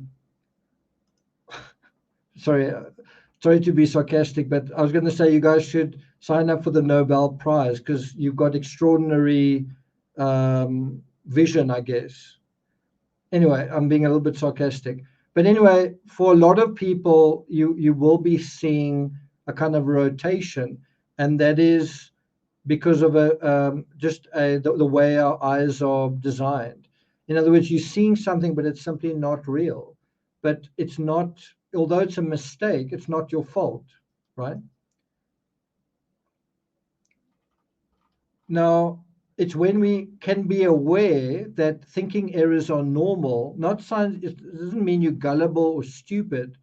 The fact that thinking errors are quite normal, that's when you can really appreciate critical thinking. So those of you who can't see the thing moving, well, sorry, I'm unable to make the point that why critical thinking is necessary, because there may be certain what do you call it, distortions in what we are seeing, and we may not be seeing reality even when we think we are.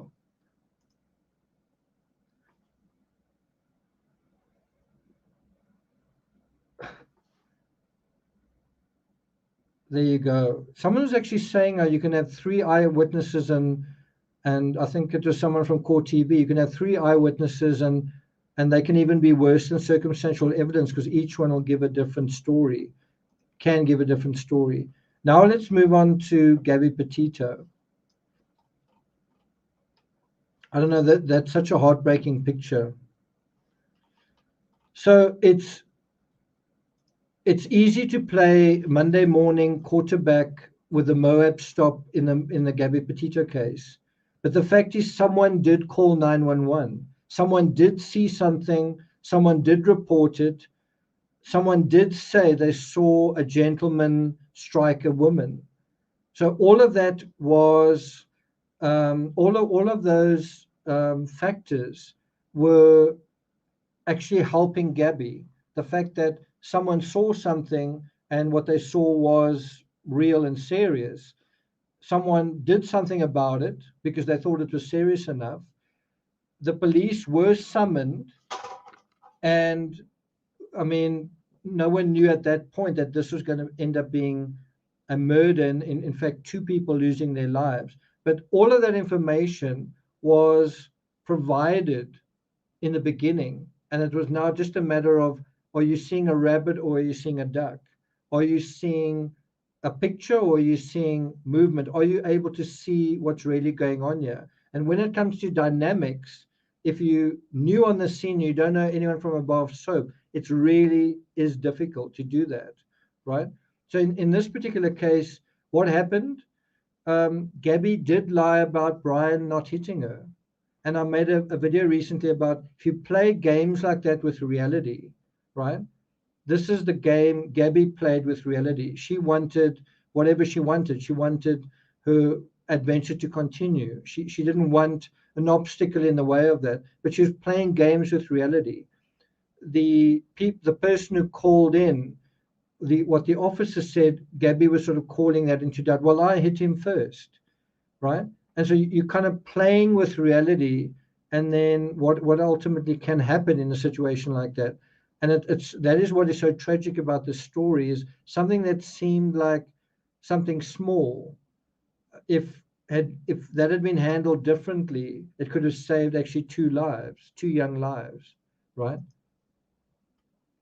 So when we see Brian slamming the van door in a parking lot in Jackson, I showed some footage of that in my previous video.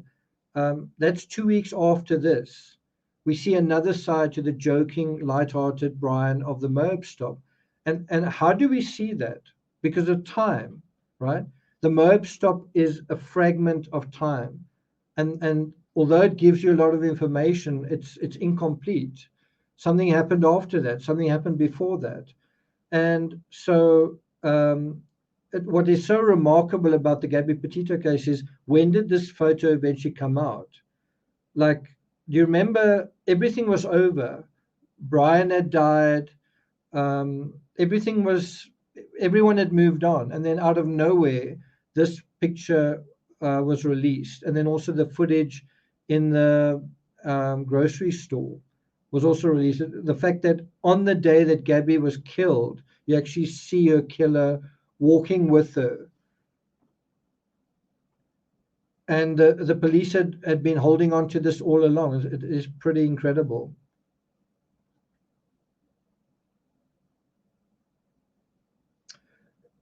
But you see the thing I'm trying to emphasize here is time. That over time we've gotten to know the true events much better. How long did it take to get to know what Brian said in his suicide letter? And that is something else that I found a little bit difficult. I felt like I knew who Gabby was, but I didn't really know who Brian was. You got a little bit of a sense of Brian through his sister. You got a little bit of a sense of Brian through his mother and father, but you didn't really get too much of a sense of Brian otherwise.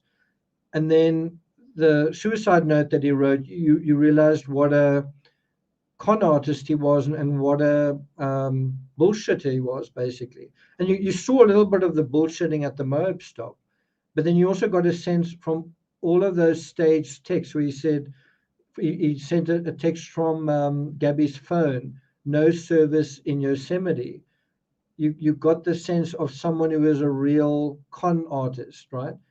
And then that's been emphasized again in the text he sent. I spoke about that in my previous video about how they had a great time, and of course what was in the note as well. But what you're dealing with a guy like Brian is he can't tell the truth about reality. He can't tell the truth about himself, and as a result, he cheats, and then you end up with disaster at the end of it all. You cheat reality, you cheat accountability, and eventually reality catches up to you, and you don't know how to deal with it.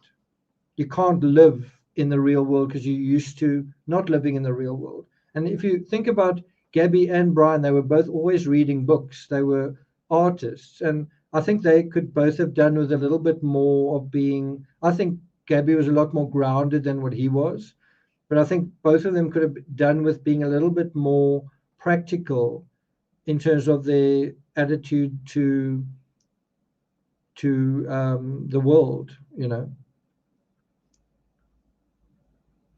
Okay, so I want to put this on screen.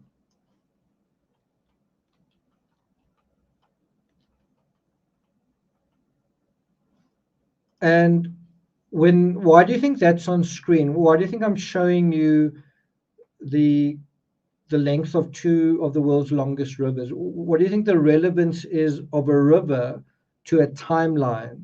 What do you think? Why do you think I'm showing you a river in a discussion about time and timeline?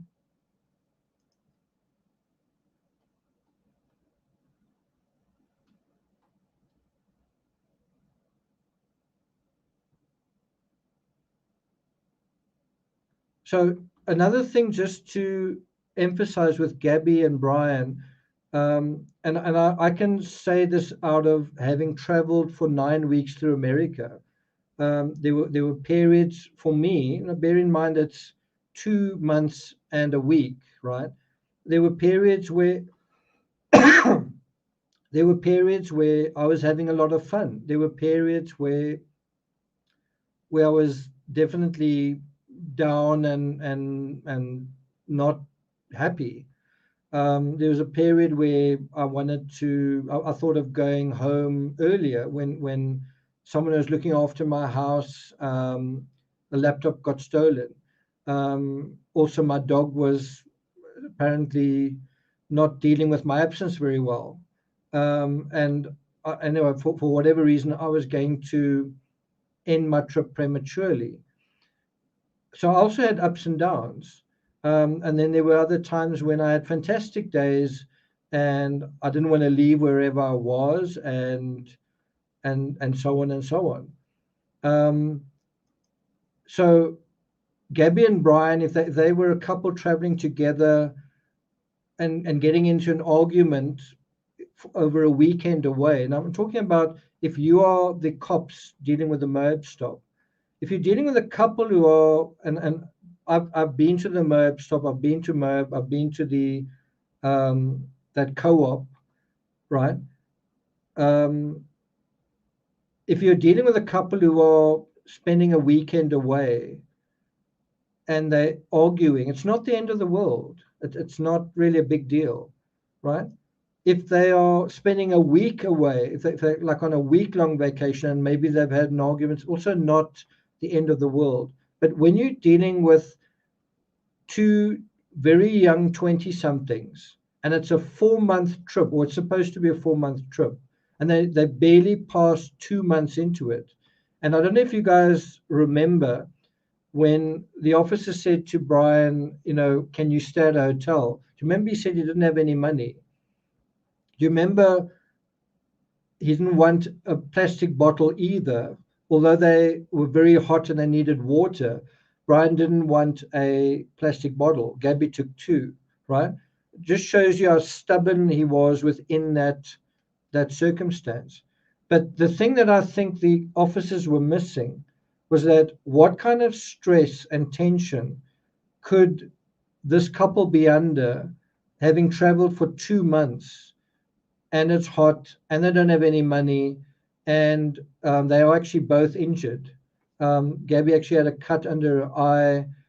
You actually see in that other image just how injured she was, right? and Brian was also injured.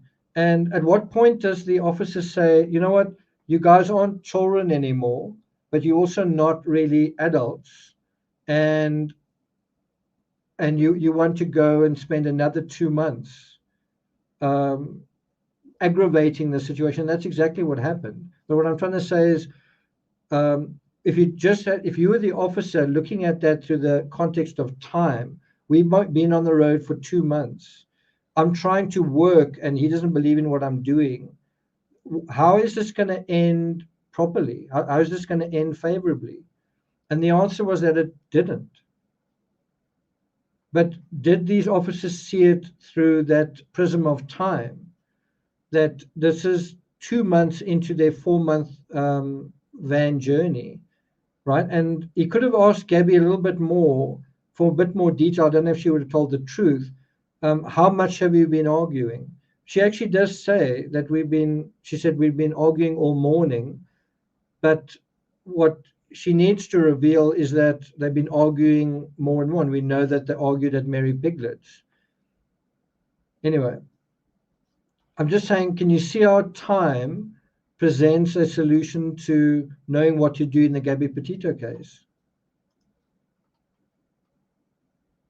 So what an extended timeline does is it expands our perspective.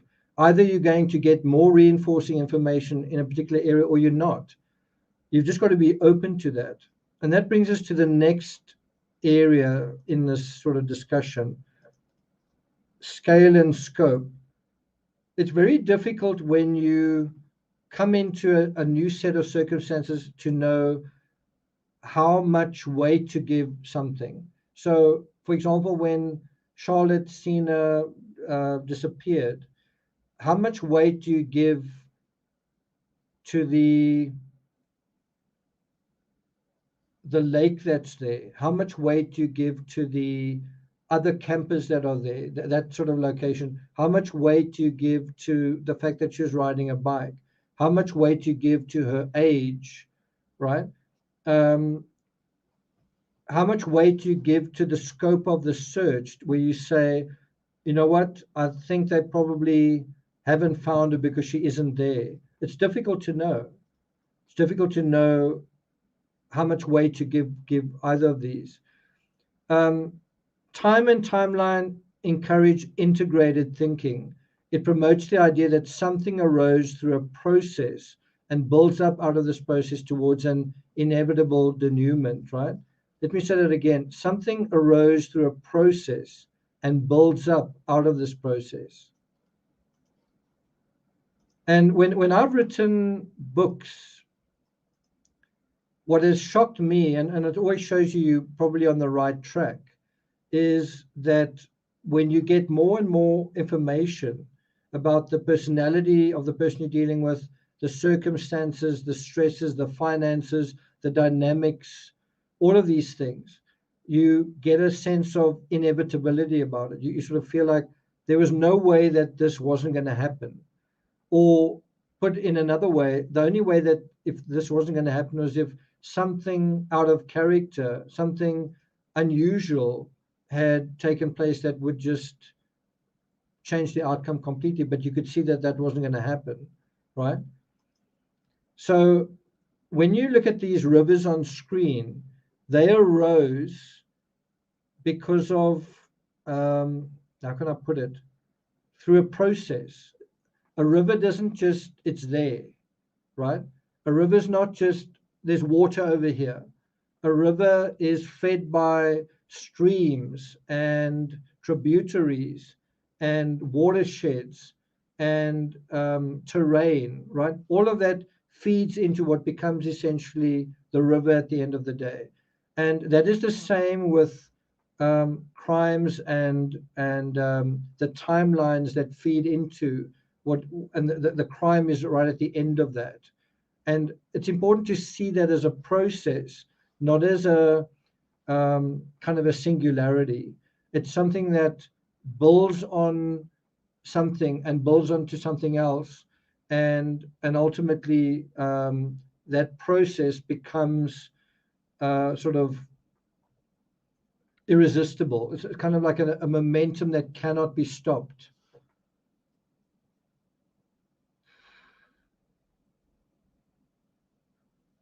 Okay. So think about a river, a tree, the summit of a mountain, or even our own solar system. A river isn't simply a fragment of water that lies before us. It's a tree of life that starts somewhere, is fed by something, has its watershed in a particular landscape, a specific backyard and backstory. And by the time it is what it is, by the time it develops identity, it has its own momentum. That's quite important to think about, is that identity has its own momentum. Every river has its own, is it called turgidity, its own flow rate, its own idiosyncratic, the water has a certain amount of, can't remember is it turgidity, how transparent or opaque it is, how much soil and silt is it taking with it.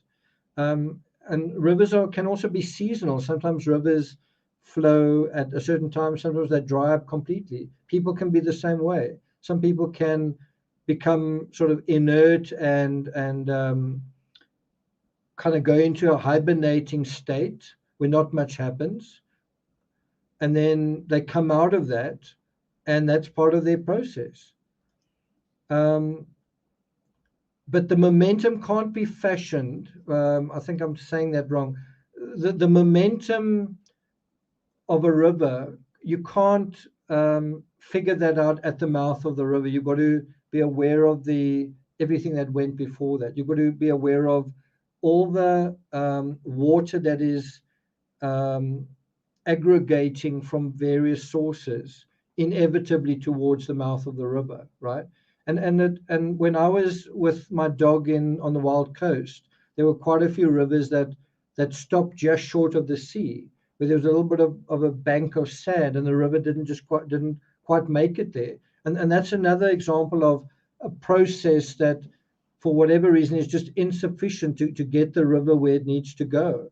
And that can, if you compare this river to a person that's trying to become what it's trying to become, and it can't. It just doesn't have enough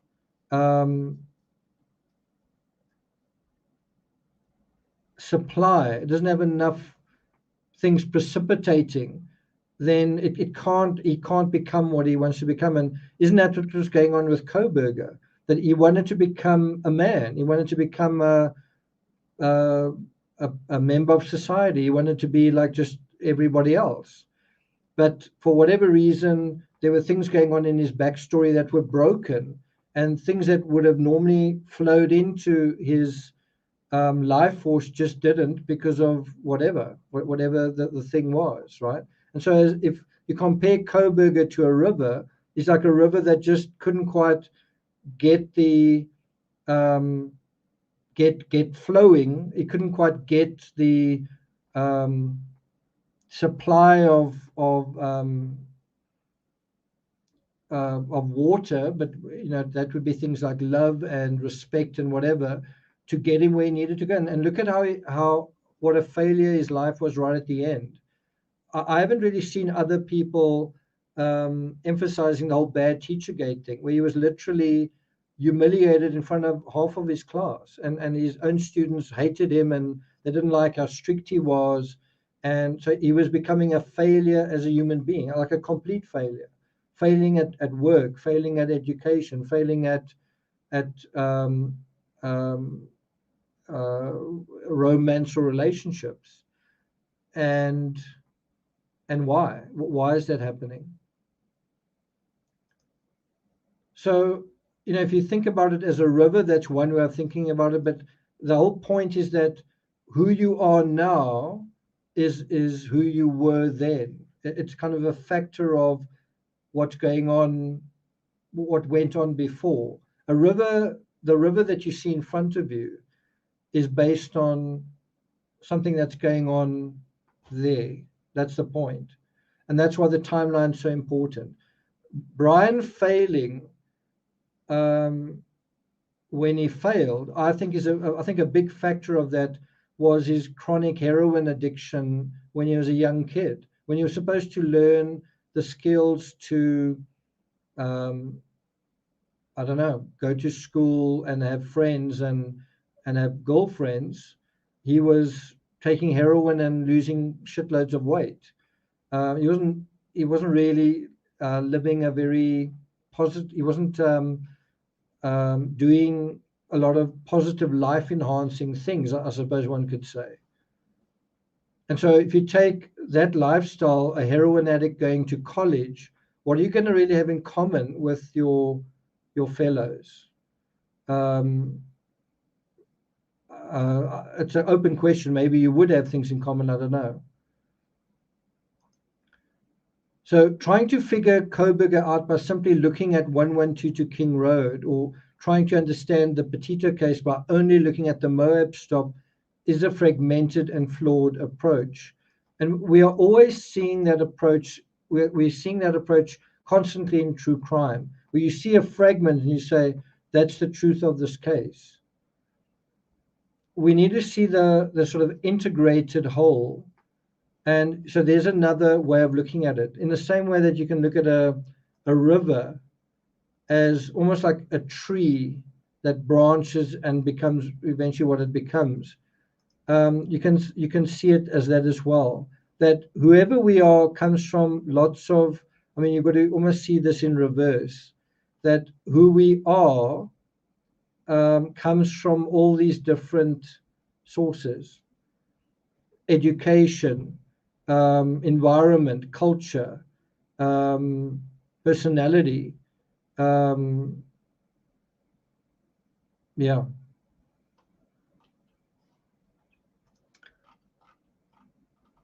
Okay, now we're going to go into the JonBenet Ramsey case.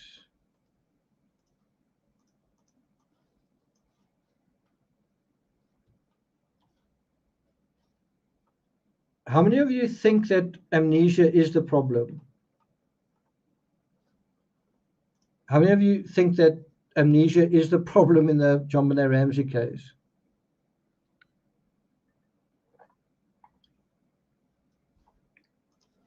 Okay, I'm just going to read through the script. So 20 years ago, I started writing books. Sorry, I said that wrong. It's actually 7 years ago. It was 7 years ago that I started writing books, but 20 years had passed since 20 years had passed when I started writing my first book on the JonBenet Ramsey case, and it was this book, right? Let's try and hold it up the right way. So when Lisa Wilson and I wrote this book, it was 20 years after the fact. And can you guys see that? And the question was really like, can we really add anything to a case that's 20 years old, that where lots of other books have been written, where there are plenty of other documentaries?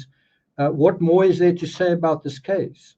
And I kind of thought that this was going to make or break me as it's either going to show me as kind of an amateur and that I don't really know what I'm talking about. And like, you know, find your place. You don't really, you know, like that's where you fit into this true crime thing, or I was going to be able to contribute something meaningful. And I was really surprised at how limited the narratives were that were out there. For example, you had a narrative, a really good narrative, but you had a narrative from the lead detective that suspected that Patsy Ramsey had committed the crime. And I thought, I think you're wrong. I think you're wrong about that, right? And then you had another lead investigator who thought that an intruder had committed the crime. And I thought, jeepers, this guy's got, I think, a record of 200 cases that he solved, and he wasn't able to solve this one. And I'm kind of surprised, you know. and so, although I did come into it from quite a humble position, it did seem like amnesia was bedeviling this case, and it still seems that way. And so, what is the secret to, what is the antidote to amnesia? Well, the answer is time, the timeline. The answer to dealing with amnesia, and amnesia is either ignorance or forgetting or not knowing something, is that you breathe life back into the timeline. You and in terms of a lot of detail, you try and find an incredible amount of detail in every single area that you can. And I can tell you now that, having written 3 trilogies and more on the John Benet Ramsey case, I'm still finding evidence and information that even now, like in the last 48 hours, I've put up a lot of images that hyperlink to my Kindle books, and I've got one of the biggest archives of crime scene photos of the John Benet Ramsey case that I think anyone has. And yet I'm still finding images that I've never seen before, still now, like in the last 48 hours. And so what that shows you is just how important it is to have an open mind, but also to be aware of the timeline. What don't I know? And a really good example of that is the snow narrative in the John Benet Ramsey case. It's so hard finding photos of snow around that damn house, right? So the main tool to use to decipher an almost 27-year-old case has to be time. And the timeline in this case is nothing short of astonishing. It's one of the most remarkable, filled with twists and turns that we've ever seen, and it's still going on. And what is so incredible with the Ramsey case is the efforts that were made to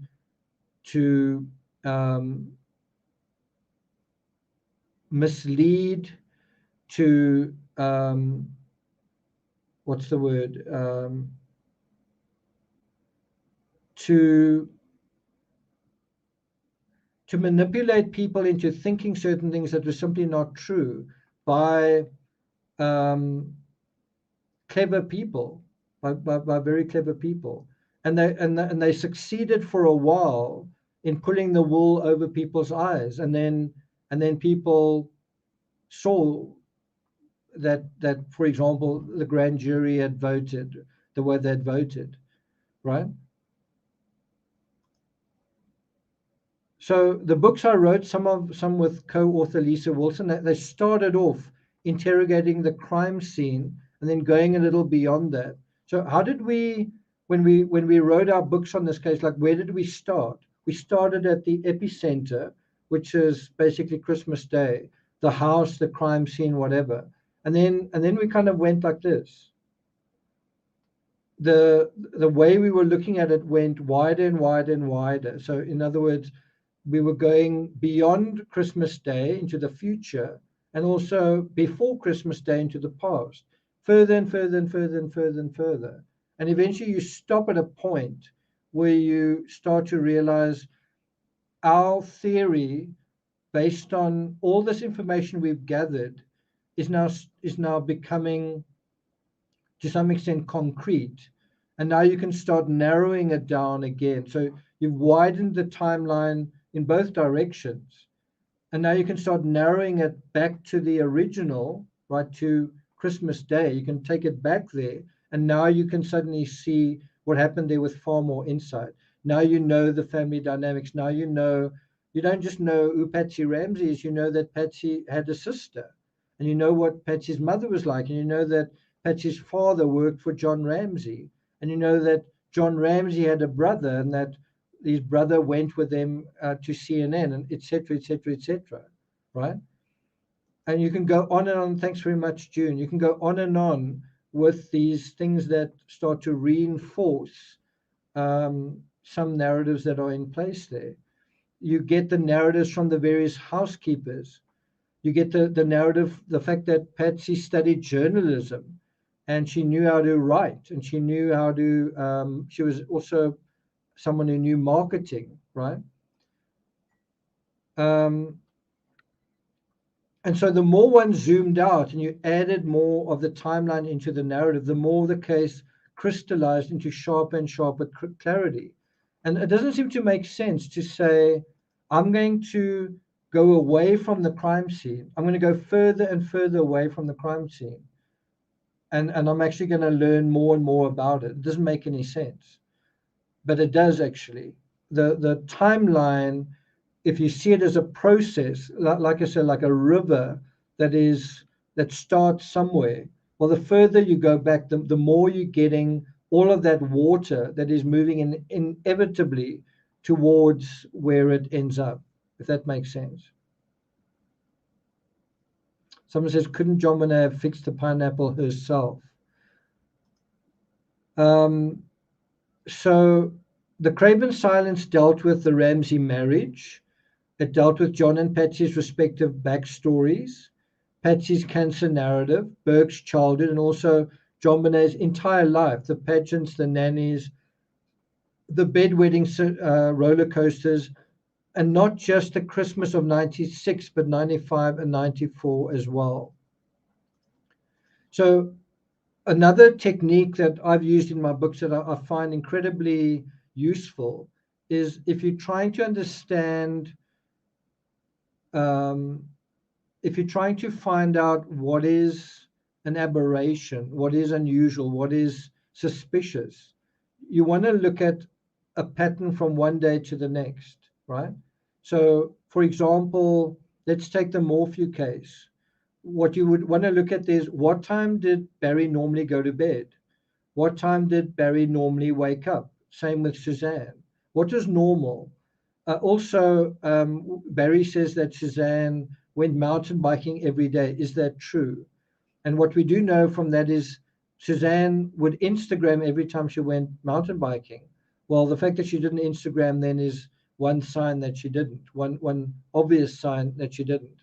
Another obvious sign is a friend of hers daughter was getting married the next day, and she was very excited about it. And because of COVID, she was going to watch it remotely. And then she heard nothing from Suzanne after that, right? But the point that I'm trying to make is, in terms of time, one way to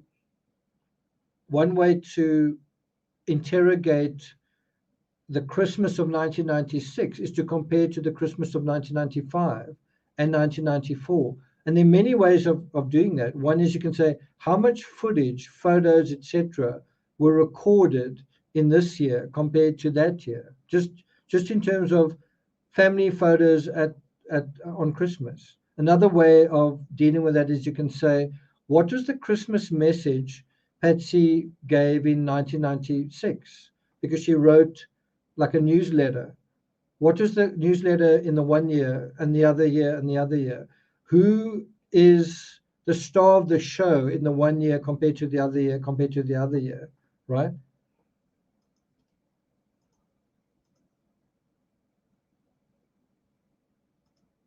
And I can't think of a case that's more, where the timeline is more detailed, and you can see what is habitual behavior and then what is strange, than the Chris Watts case with a phone data review, where you see what he's doing all the time, and then suddenly you can see something strange is taking place, right? So the phone data review of the Chris Watts case, those 6 weeks are an incredible timeline that really tells you all you need to know about what really happened there. And of course it's taking you through the length and breadth of his affair as well. Okay. The Day After Christmas series focused on the aftermath. So the psychology when I wrote this book was basically, let's go from before it happened to when it happened, right? So it's almost like the red carpet leading, in summary, leading up to when the crime took place. The Day After Christmas, that entire thing was about afterwards. What happened immediately afterwards, and that in itself is an incredible narrative, because I mean, when do you start? Do you start it at 2 o'clock in the morning? Do you start it at midnight? When do you start it? But the point is, you are going through the night. You're going through 1 o'clock, 2 o'clock, 3 o'clock, 5 o'clock in the morning. Who was awake and who wasn't? What time was the ransom note written? Who wrote it? Where did they write it? Then you go into what happened after 1 o'clock when it was made into a crime scene and the Ramseys left the house. What happened then? Who did they go to? Who did they speak to? What did they say to those people? What conversations did they have with their son? What conversations did he have? And then the next day, what happened? What was going on in the media narrative? And it's really fascinating when you try and nail that down hour to hour, even more sensitively, 5 minutes to 5 minutes. It's really amazing what comes out of that. And that's how you sort of uncover the fact that there was a 911 call on the 23rd of December. And if you think about it in a weird way, there's a 911 call, something happens, the police arrive, and then nothing happens, right? 23rd of December, 911 call, something happened to precipitate that. The police arrive, but then they're not let into the house and the police are sent back. And during that moment, friends decided to do whatever they decided to do. And I don't think that was by design. That was just happened to be the way things played out. But in a weird way, 2 days later, don't you kind of have a repeat of that? Don't you have a repeat of that? And would that have happened? And you have a weird analogy to that in the McCann case, where there are also 7 friends who are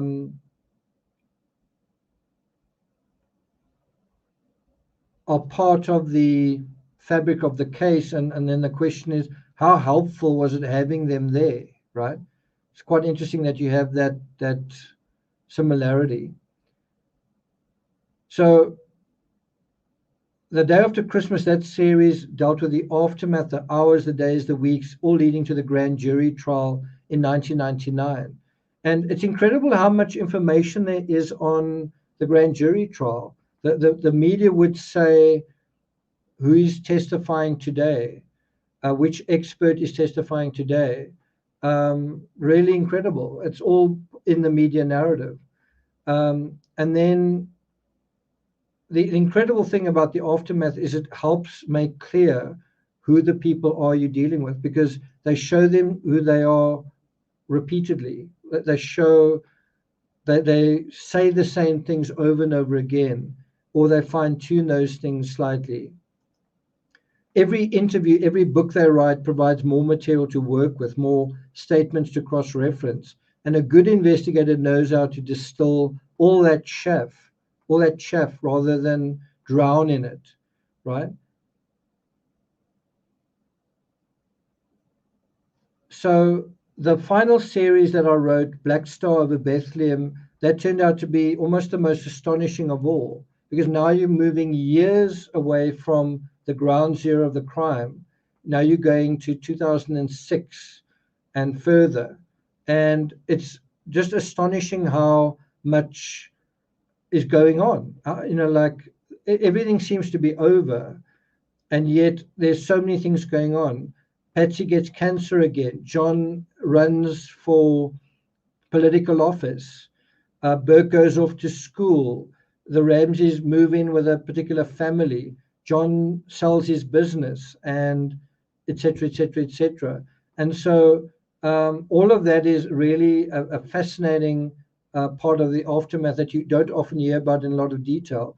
There are stacks of lawsuits, and during these lawsuits, there are depositions, and a lot of information comes out of these depositions as well. What else can I tell you? So even though we were going into timelines years after the fact, we were seeing just how flexible statements were becoming. We were seeing how the Ramseys' preferred suspects seem to be evolving into sexual killers. So in the beginning, if you think about it, right in the beginning, the Ramseys suspected the housekeeper.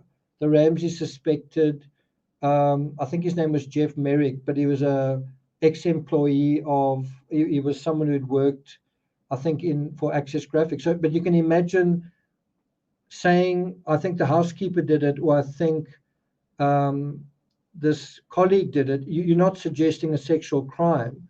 You're suggesting an insider. Now it's changed on both those dimensions. Now it's someone who has no connection with the Ramseys, and there's a sexual component to it. It's a completely different narrative to what it was in the beginning. And so you see how that narrative evolves, how that narrative changes. That's good to hear that. If you haven't read any of my books on the Ramsey case, I do recommend Christmas Star. I do think that is quite a brisk, sharp, penetrating analysis. Thanks a lot, baby kisses. Appreciate it. Okay. We also have so many additional narratives to work with. The PR narrative, the narrative that the Ramseys work with the media, the legal narrative, which is mostly lawsuits, but also others, such as attempts by the Ramseys to have someone of their own choosing conduct a lie detector test on them.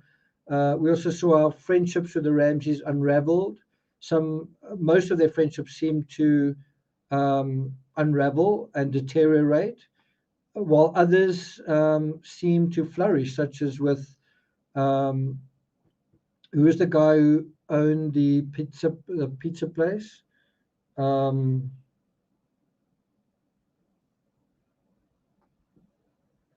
I'm thinking of Chet Ubowski, but he's the handwriting guy. It's got a funny name. The guy who owned Pastor Jay's, Jay Elowski. I think their friendship with him went quite well. So their friendships with the Steins flourished as well. And yet society as a whole is so fragmented in its thinking. Social media itself is like a cacophony of fragments. It's inevitable that over time, a distracted society with a disintegrated way of thinking about things will develop amnesia or simply fail to recall things we once knew, through and through, balls to bone in true crime. Let's put up this slide.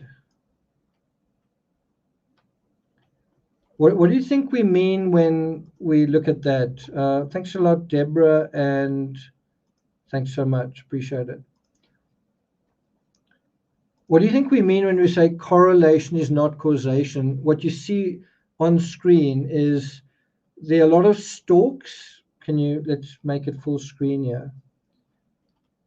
So what you see over here, you see a lot of little children running around.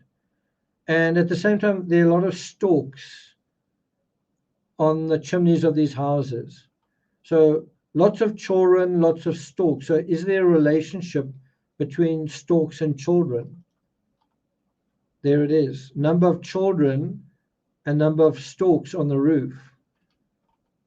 And so what you're really dealing with in that image is correlation. You see lots of stalks, you see lots of children, and you see the guy over there wondering, is this is correlation causation? And the answer is no. Correlation is not causation. And you see that a lot in true crime. You see, because this thing looks like that, it's definitely that and it's not. So, for example, there are so many victims in the Gilgo Beach case. So I'm sure that he's also committed crimes in other states as well, right? Let me say that again.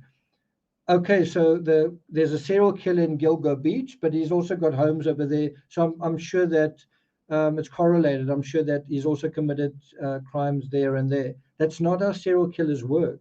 Serial killers operate in hunting grounds, in areas that they're familiar with, right? Another version of that is where you say the killer in the Idaho 4 case killed 4 people that means he's a serial killer, and if you go to his home, you're going to find human remains in his backyard. Yes, 4 people died. That doesn't mean he's a serial killer. And so correlation is not causation. You see that a lot in true crime. It's just not very good thinking. It's thinking that doesn't make any sense. It seems to make sense. It seems sensible, but it's just not.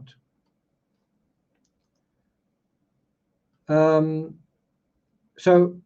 if you think about the suspect in the Ramsey case and in the McCann case, and they say the original suspects, so the parents in those cases, tell us that actually the suspect that we need to be looking for is XYZ, and he's also got these traits which are ABC. And then the next thing you see someone who's XYZ and ABC. Does that mean, in other words, it's correlating to what they suggested? Does that mean we've found the killer? I mean, Gary Oliva is exactly the kind of person that we're led to believe we need to be looking for. He correlates. So isn't he the killer? Then there's another guy who also correlates, John Mark Carr.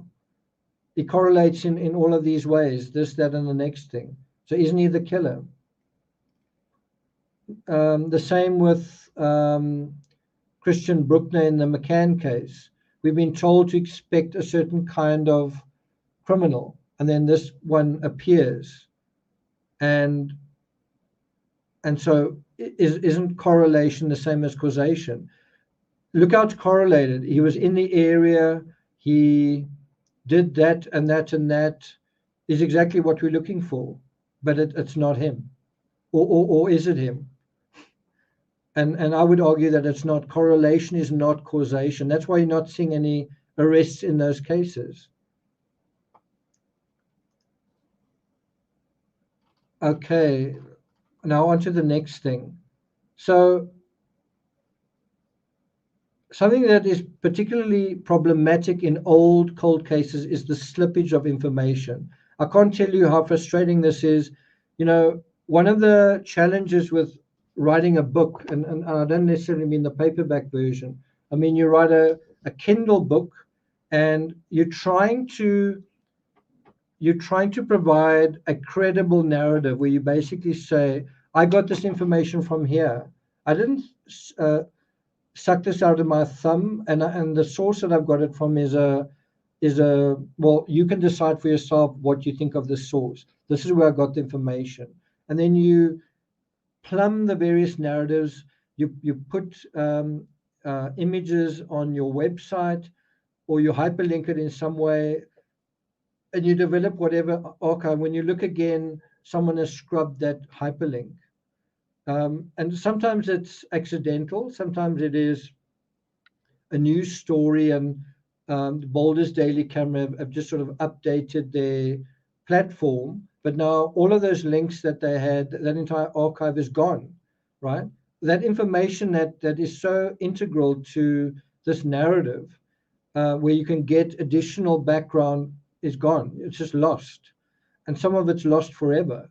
Recently in the Titan submersible thing, they scrubbed the page, something about the safety testing, or the what was the name of it? I think it's the certification. But the page dealing with that was scrubbed very early on, and I'd managed to take a screen grab of the top of the page. And fortunately, there are some archiving tools that archive pages of a website. But it's just been really interesting how sometimes a criminal incriminates themselves or makes a statement, and you've got that statement. Maybe it's presented in a YouTube video, in a news story, and then the next thing, that YouTube video disappears completely because maybe it's legally sensitive. And this is the entropy that you've got to deal with.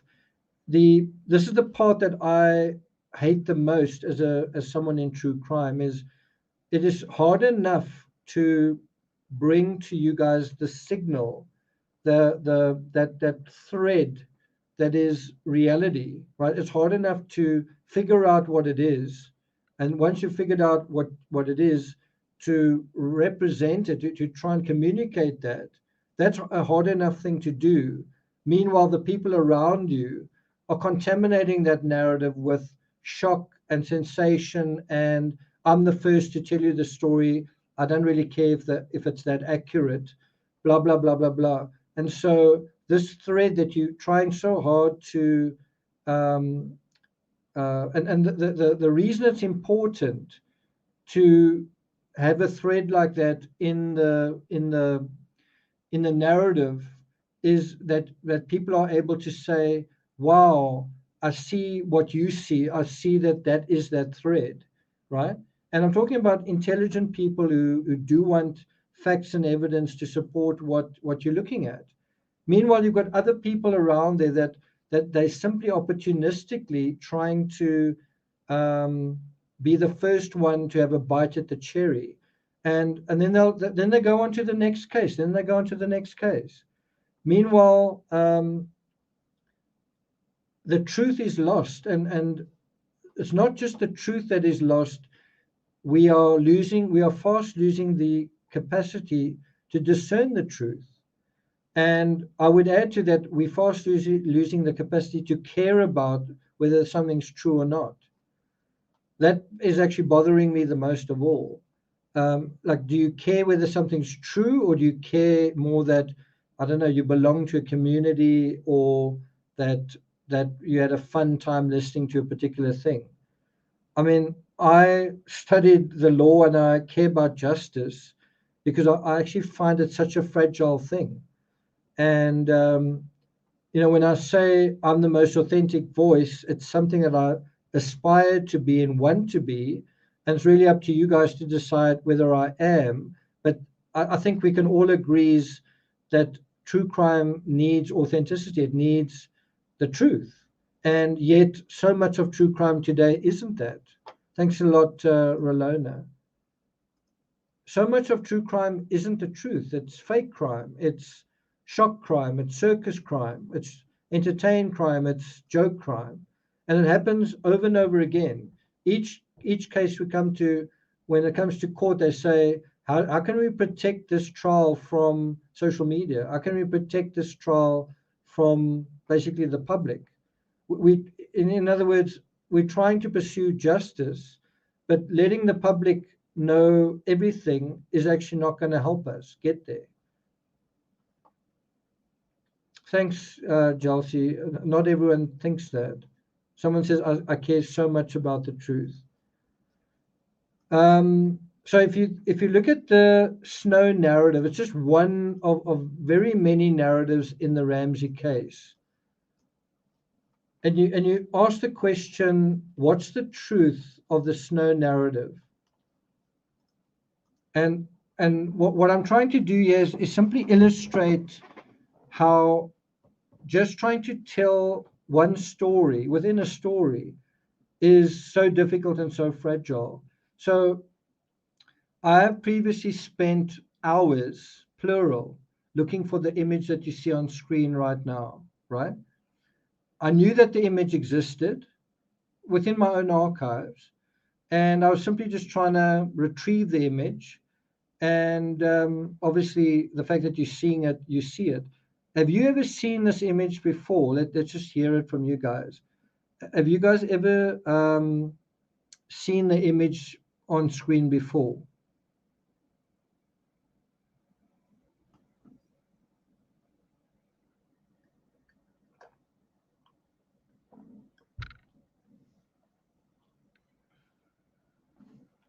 Yeah, so Cotton Star will know about it.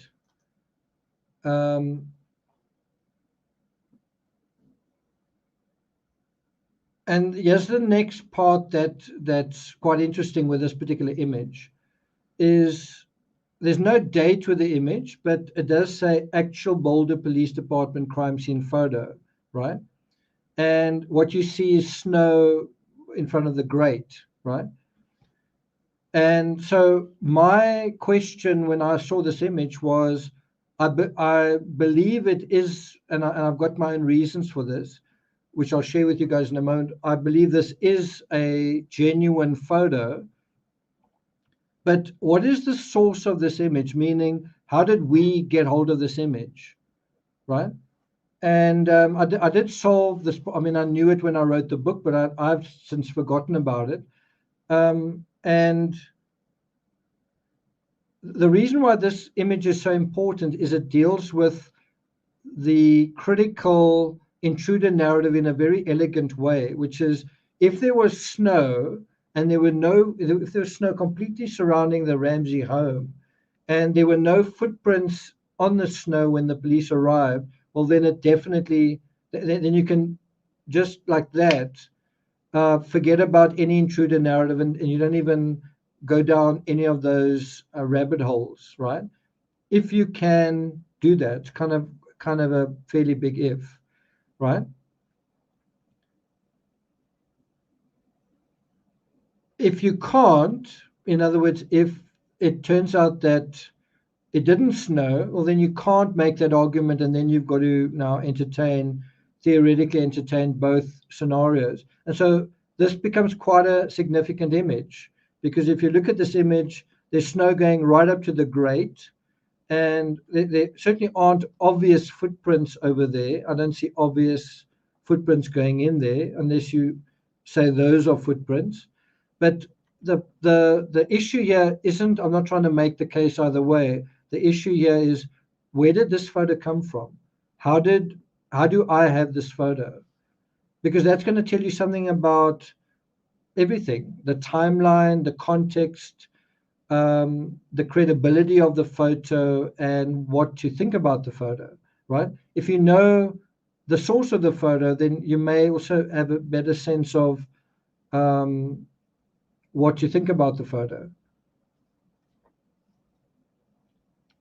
So that brings us to the next image, and that's this one.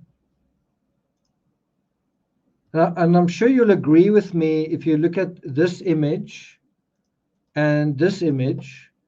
By the way, this part of the house with the grill is around there. So if you wanted to go to this spot, then you'd have to go kind of around that area, right? And I think you can see quite obviously the snow is not very thick. You can see the grass is, the green grass is sort of a gray color. The little blobs that are thicker, but this is obviously a crime scene photo. It's denoted number 87, and that looks like that could be a police vehicle as well. Obviously, there's no crime scene tape at this point. Can you guys see that fairly clearly? So we're trying to figure out that first photo, and now we've got a second photo, and we can see there's no crime scene tape here, but this is, if you know this case, you know that the photos do have these numbers on it. And so this is a genuine police photo. And so anyway, what you see here is snow, right? Now, I'm going to do an analysis tomorrow of the Ramsey statement, and where they're asked on camera about snow, and they're going to just dismiss it. They're going to say, there was no snow, it's an urban legend. But I see snow in this picture. So was there snow or was there not snow? And this is where it gets really interesting, is you ask a very simple question, and it seems to be even silly. Was there snow around the Ramsey home, yes or no? And it seems like a very simple question with a very simple answer. And it seems like you're going to be dealing with this sort of thing, that there's either going to be snow, right, or there's going to be no snow.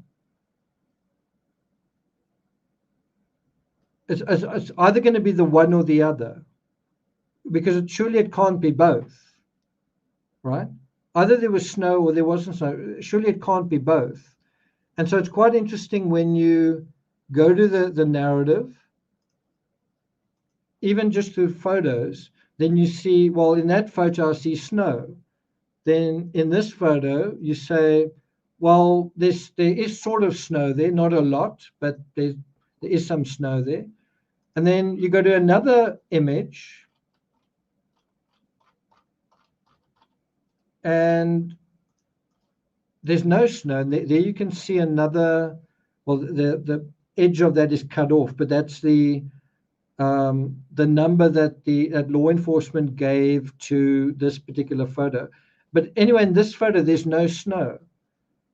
But in that photo, there is some snow. And in this photo, looks like quite a lot of snow. So suddenly it's become a little bit of a problem. Was there snow or wasn't there snow? Is this a question of what time was the photo taken? Is it a question of what day was the photo taken? And the answer is yes. And so the answer to this question is time. You need to go and look at the timeline. Here's another photo, and you can see the idiosyncratic numbering over there at the bottom. This is image number 91. Doesn't look like there's really any snow here unless that's a little bit of snow in the corner there, right? It looks like that might be a little bit of snow, but looking from here, it looks like there was no snow at all. And you look at, what's the other one?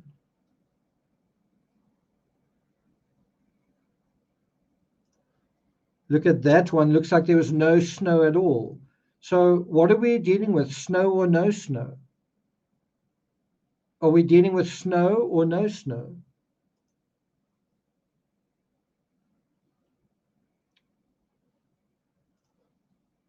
What are we dealing with? And so you see this sort of thing on Reddit. That's not real. This is a lie. And well, I don't actually have what she says under this, but she basically says this is something that is spread by people that are trying to mislead you, right? And part of what they say, what this person says is, where it says actual Boulder Police Department crime scene photo, it's not. It's not an actual Boulder Police Department crime scene photo. So you've kind of got to ask, either someone cynically manufactured this, or it is a actual Boulder Police crime scene photo. And so what is that a photo of? Why did they take a photo? What is actually going on here? And so then you have this.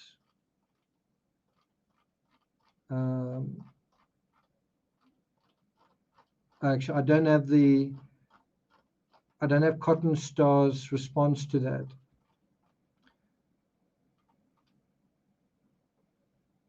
So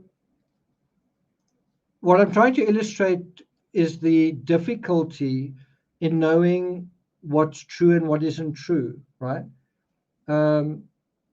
Stephanie, thanks a lot for being here. Well, I see you've been a member for 20 months. I hope you have a good rest of your evening, and thanks a lot for being here. Have a good night, Stephanie. So can you see what we're trying to deal with here? We're trying to resurrect out of 27 years ago almost. Just a simple answer, was there snow on the ground or not, right? And it turns out that this image that you're seeing here comes from a Reels documentary that was released in 2016. And it is an actual Boulder Police crime scene photo, because you see those words on a number of other crime scene photos, which I'll show you guys in a second. And so this is not, this person saying that this is a lie, that's not true. What is true is that this photo doesn't come from that morning. It came from a few days later. So it is going to be misleading to suggest that this image was from that day. But we still haven't answered the question. Was there snow or wasn't there snow? And the snow narrative is both in the police narrative and in the media narrative. The police said that there was no footprints in the snow, and the media then repeated that. And then we've then got another narrative also in the media saying, and I think the police as well, saying, no, there wasn't any snow. So what is the answer? Was there snow or wasn't there snow? Now, someone says time. One obvious way to figure this out is you say you could actually have snow and not snow on the same day, right? You could actually have a scenario where early in the day, and let's bear in mind the police arrived on scene before the sun came up. They arrived there just before 6 a.m. And if you Google it, the sun comes up in Colorado in the middle of winter. Let's quickly look at when it is. I think it's 7:20. Boulder, Colorado sunrise, December 26th. 7:22. I must say that's not bad memory, right? So, so the sun came up 90 minutes essentially after the police arrived. Then it's still a lot colder when the police arrived than when the photographer arrived. We know the photographer arrived started taking photos at about 9 o'clock. And you can see that the sun is shining and that there's light on the scene in some of the photos. And so you can have a situation where at a certain time of day, there is snow, and at another time of day, there isn't snow. And who would expect an answer like that, which is basically both are true? Like you see on screen, it's a rabbit and a duck, or a rabbit and a bird. Let's go back to that. Sorry, this image. So another way that I tried to figure this out was I simply went to the weather data, and it turned out that when you looked at it very quickly, it looked like, wow, it didn't actually, according to the weather report, it didn't actually snow that night. But then there is another way of looking at it. That night was an extremely cold night, December 25th going into December 26th. The minimum was 6 Fahrenheit.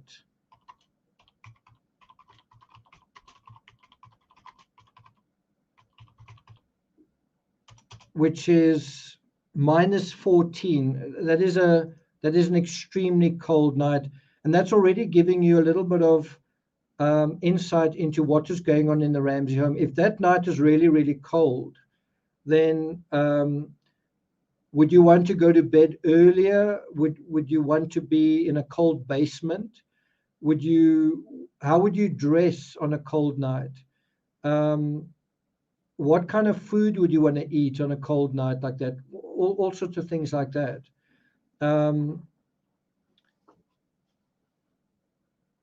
If you think about how cold that night was in John Bonet's bed, does that look like John Bonet slept comfortably in a bed that was, what's the word, warm and comfortable, if it was such a cold night? And the other thing that they said was not that there was no snow, but that trace snow had fallen, which means a very, very slight amount of snow.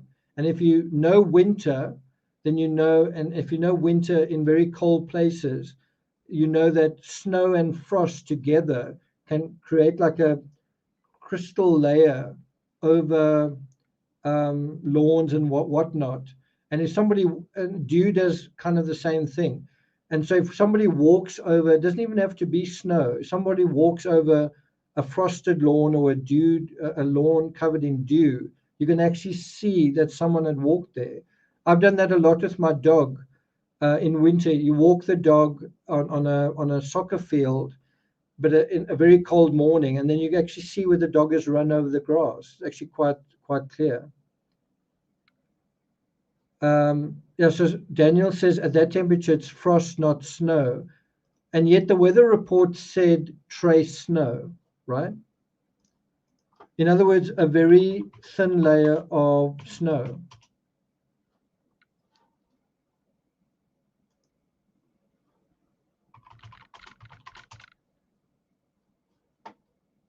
Have you ever heard of this description? Another way of describing it is a dusting of snow. A trace of snow is called a dusting. Snow flurries are the most common cause of trace precipitation in winter. If flurries or light snow showers fall and it doesn't accumulate, but it continuously melts, then it would also be considered trace snowfall. And so the other question is, if trace snow was falling and it wasn't, it was quite warm outside, well, then wouldn't that just disappear immediately? Well, not if it's minus 14 Celsius or 6 degrees Celsius. Let's have a look at what, I think this comes from here. What do meteorologists mean by trace precipitation?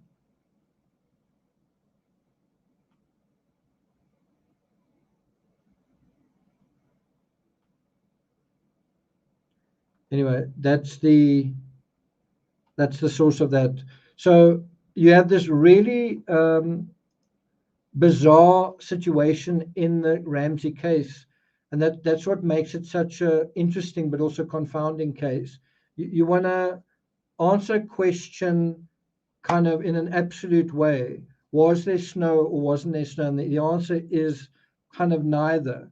You can't really say there was snow because there was trace snow. You can't really say there wasn't any snow because there was. But I think one of the best ways to answer that is, was it cold enough for snow to remain in place and remain frozen if it did fall? And that answer is yes. And the other answer is, even if there was no snow, would there likely have been a layer of frost? And we're talking about over here. We're talking about this part over here. Did there need to be snow there in order to show that someone had walked over there, or could there have been frost there when the officers arrived before sunrise? And to me, this is the bottom line, and this is how my common sense works. I don't think a police officer would have made the note that he saw no footprints if there was no snow. Let me say that again. I don't think a police officer going to a particular crime scene would take out his notepad and make a note, and the note would be, I saw no footprints in the snow. Well, if there was no snow to begin with. I don't think you would even think of footprints if there was no snow. I don't think you would even, the thought wouldn't even come into your mind. And so that to me intuitively speaks to the likely reality of what we're dealing with here. And obviously that doesn't really matter. What matters is, what can you prove in a court of law? You know, what matters here is the reality in terms of evidence. And of course, we're dealing here with a case where there wasn't a court case. And so now you are left with, in a way, these intangibles. And so to me, it just is interesting what probably was the real situation in this case. And to me, so can you see how the timeline is now helping solve this problem? As I say, the picture you're seeing on screen, I think was taken a day or two later when more snow had fallen. So if you're going to make the case that there was no snow, maybe you should just, out of honesty, say, but it did snow the next day, quite heavily as well, right? You could also acknowledge that, guess what? This place does get snow in the middle of winter. Boulder, Colorado does get snow in the middle of winter. Another thing that you could say is, you know what? There was actually snow before. So if you say no snow fell that day, okay, but then can you acknowledge that there was snow before? And the answer is yes, there was snow before. can you also acknowledge that the snow could disappear in the middle of the day? Yes, Christmas Day, the middle of the day did actually get quite warm. Same with the day after, did actually get quite warm. Someone says the crime could have happened before the snow. Okay, so now I want to take this line of reasoning and add just a little dimension to it. And the photos I'm about to show you now, I've never seen before. You guys may have seen it. I've never seen them before. Have you ever seen this picture?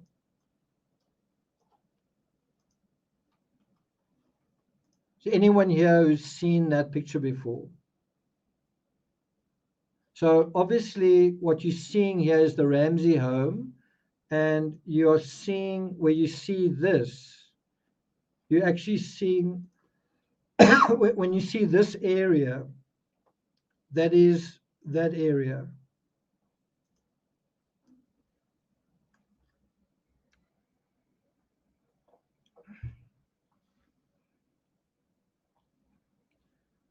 Is there something you see in this picture that you've never really noticed before?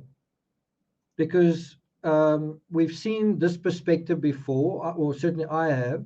We've also seen this perspective straight on, where you see Lou Smith getting into the grate, and then you just see that window. Is there anything that you notice that you haven't seen before from this perspective?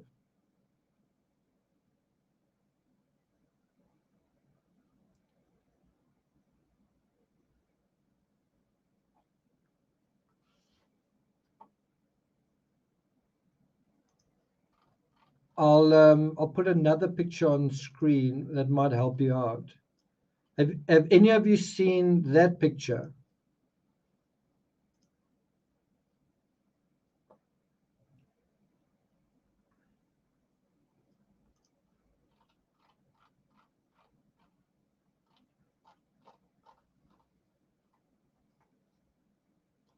How about this one?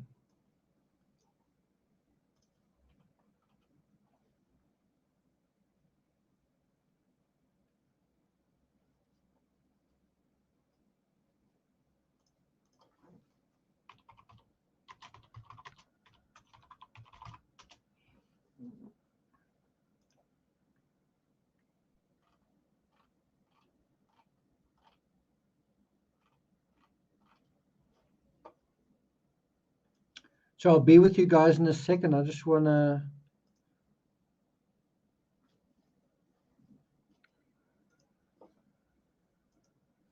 So the defense case tends to show you this particular angle,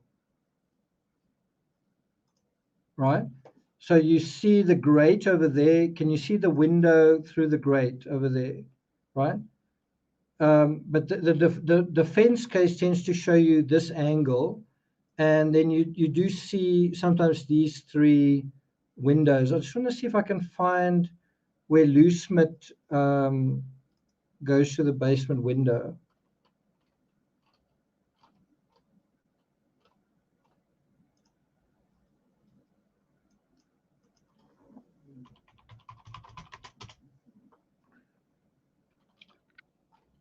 Am I going to find it?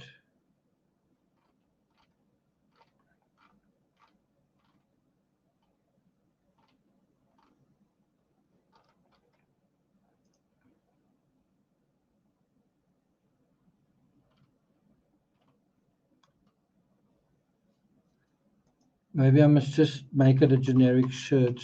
Lou Smith, John Bonet. Let's see what happens.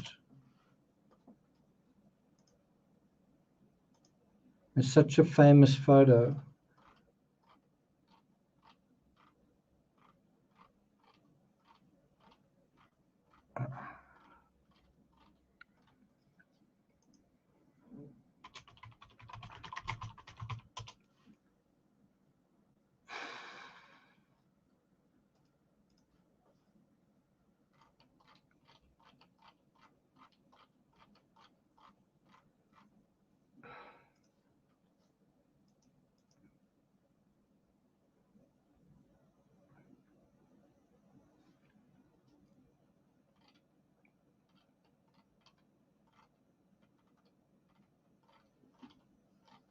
Okay, I'm running out of patience.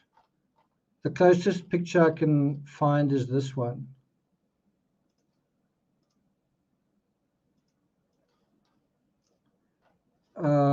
But anyway, the point is,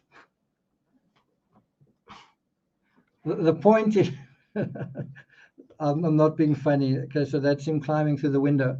The point is, the picture I'm actually trying to source for you guys is where you see Lou Smith picking up the grate, but then all you see is you don't really see those three windows, you just see the bottom edge of those, right? And so, but that's the defense case. The defense case are trying to say, this is how the intruder got in, right? And this is the part that you're missing. There's a better angle of that, of the windows directly above the grate. But this is the thing that you're missing. What do you think it is that I'm trying to draw your attention to?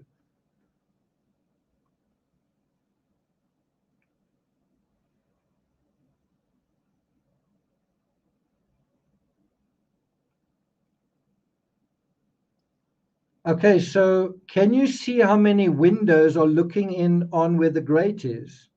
Bear in mind, this has been planted there in the meantime. This is not how it was in the Ramses time. So here you've got the lawn and the grate would be there. So these are all the windows looking in on the grate. These three windows, which is those three, which is directly above it. Then that one, which is directly opposite it, which is sort of on this side, right? That one. Then above that, there's this window. Then there's this door, that window, all right beside the grate. And then not only that, directly opposite is that window, this balcony with windows there as well, windows there as well, right? And so if an intruder wanted to come in and break in this way and break out, right, he's basically got to pass all of these windows unseen, and it's Christmas. And is that the best way of going out when he could just go out the door? He could just go out that door or the front door. Why does he want to make life so hard for himself coming out of the ground here where you could possibly make a noise, and if the child is alive, then he could be heard and seen? So can you see what a huge risk this intruder is taking by coming in and going out this way? It really is a massive risk. Here's another view of that over there. So this grate is through there. Now, can you imagine, and obviously it was late at night, obviously not all the lights are on, but bear in mind, and I've been to the Ramsey home, the neighbors are on this side. The neighbor's garden is on this side looking in onto this side of the Ramsey home, right?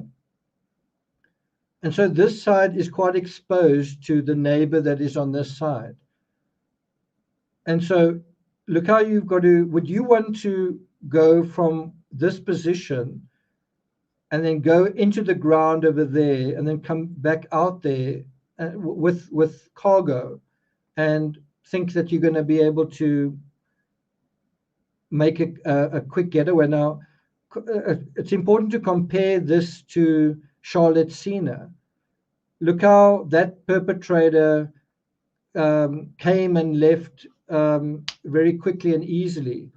Nobody saw him. He had the cover of the forest, and he had a car waiting, and he was able to do what he did without being seen.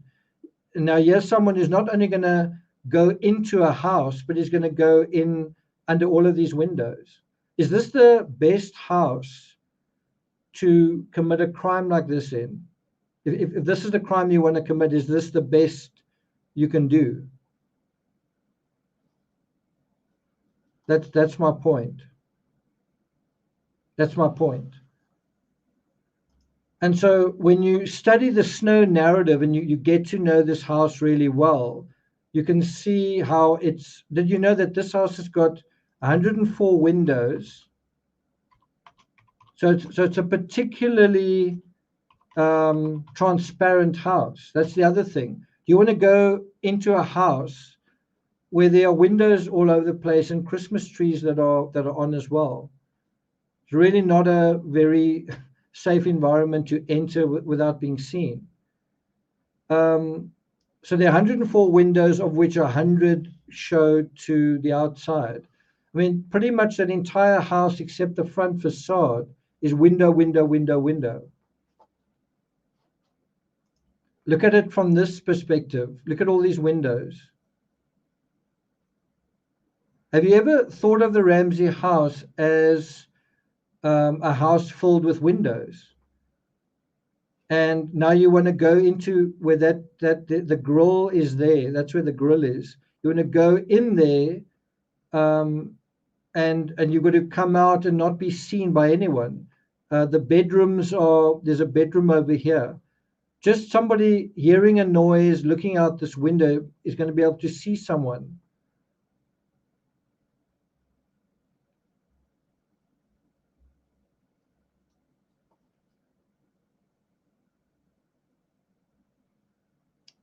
Sybil says, was it unlocked? Was what unlocked? Here are a couple of other images of the snow. I think I've got a few more.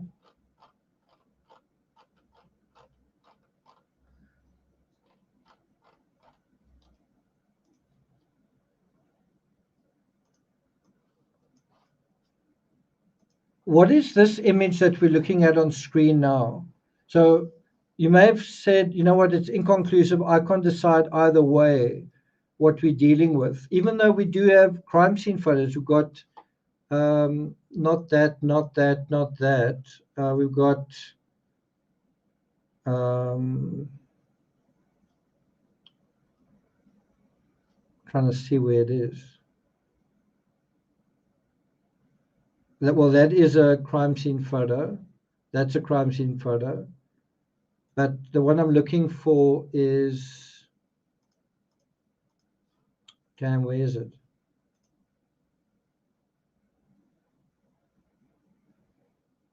I don't know what I've done with it. Is it here? Yeah, so that's the kind of original crime scene photo. I think that photo was taken that morning. And there you can see snow. So we're going to deal with this in the statements tomorrow for those interested in the Ramsey case.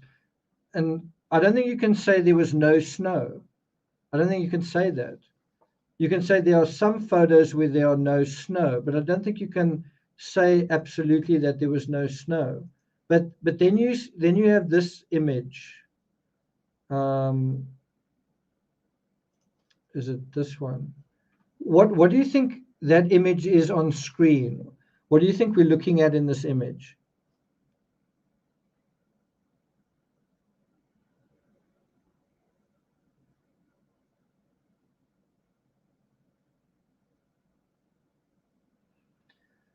Ava, I've also been to the house. Just bear in mind that the house wasn't as covered in trees as it is today. I personally think if you wanted to break in, the much better option would be the other side. That's my personal opinion.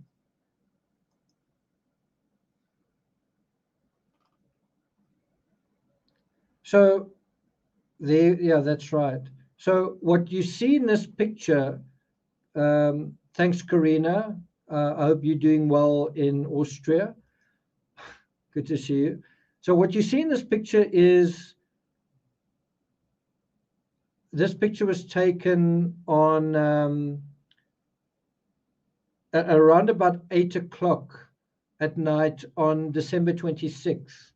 And the coroner has just been to check on JonBenet, and they're now carrying her to a vehicle.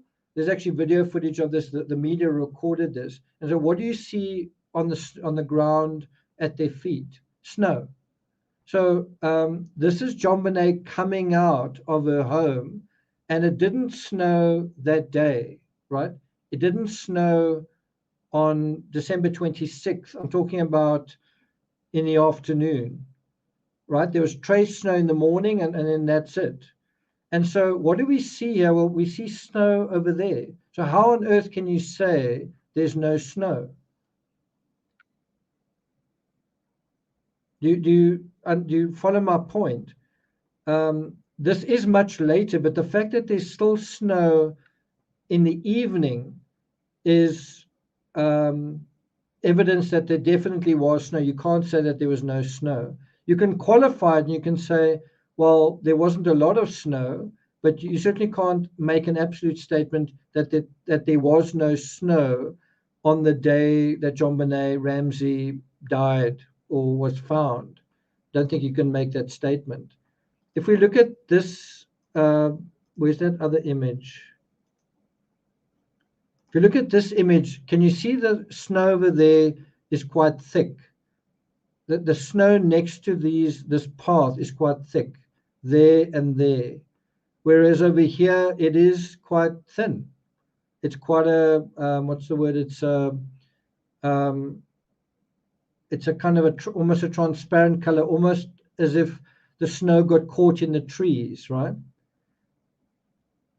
And you can see there's dollops of thicker snow over there and over there and over there. And so just to confirm that we are dealing with an authentic image, I mean, we know we are, but there's that thick snow over there and over there. That's the thick snow that has remained behind the whole day. So if you're going to say, oh, there was snow, but it melted, well, that snow didn't melt. That snow didn't melt. And so one of the things I did, and I obviously went through a lot of detail, and in the scheme of things, it probably doesn't mean anything, but I did get my sister, who's got a degree in architecture, to examine the movements of the sun and to look at what time would the sun actually hit where the snow was, at what time would the snow hit this area, and would this area ever be in sunlight? And the sun does shine from this angle at certain times of the year.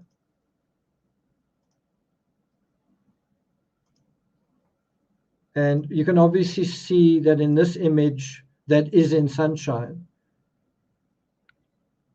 I just wondered whether in the middle of winter, would this area be out of the sunlight and perhaps hold on to the snow a little bit longer. I think the fact is, if there was trace snow, I think that area would be covered in trace snow. I think that is, and this possibly as well. And the only way to know that for sure would be to simulate those conditions, to go to the home and to do experiments, to look at, or to look at another home next door and look at what happens at certain temperatures when trace snow falls on, for example, walkways. What happens? Okay, anyway, so that's that. Here is another photo. Let me just show you these two more photos. Here's a picture after the crime had happened where all the snow's gone. And so you could say, yeah, there was no snow. Well, it depends where this comes out of the timeline. There you can see this crime scene tape, but now there's no snow whatsoever. What I think is quite interesting is this image. And this image is also really hard to get hold of. This image was shot by, as far as I understand, I can't say this for a fact, but as far as I know, law enforcement took this footage, and this is the shot through the kitchen window, and there you can see kind of what's going on. The walkway has no snow on it, unlike this image. Right? The walkway's got snow on it, and there's snow there. Well, over here, there's no snow on the walkway, but there is snow there. And that's kind of the point I've been trying to make, is that snow would tend to remain here longer than on there. That's kind of the bottom line. And so if you arrived there early in the morning, wouldn't that be where you see, well, there's no footprints here. If somebody got out of this grave, it would be impossible not to leave footprints. And you might say, this is getting kind of annoying. Who cares about snow, no snow? But the whole footprint thing goes even further. If the intruder went into that great area, there was dust in that area. There were things like dust, pieces of, what do they call it? Styrofoam packaging, leaves and things. None of that was taken into the crime scene. None of that debris under the windowsill was taken into the crime scene. And equally, no footprints were left in that debris. And that seems to confirm that whole hypothesis. And you can go on. And unfortunately, none of it is absolute. You know, you could say, yes, there was a spider web on the window, and someone will say, yeah, but a spider can spin another web. None of this stuff is absolute. It's just it's going to take you into an area where you're going to say that's more likely than that. And yeah, thanks a lot, Lane. Okay, I think it's time that we went into another area. Let's just have a look. So what the timeline restores are the anchors of scale and scope. A good timeline shows the degree that something is happening. So what I've kind of demonstrated here is that in some of the photos you've seen, even if I haven't made the argument, I've showed you photos of snow. And so if you only saw photos where there was no snow, you might think, well, there's no snow ever falls there.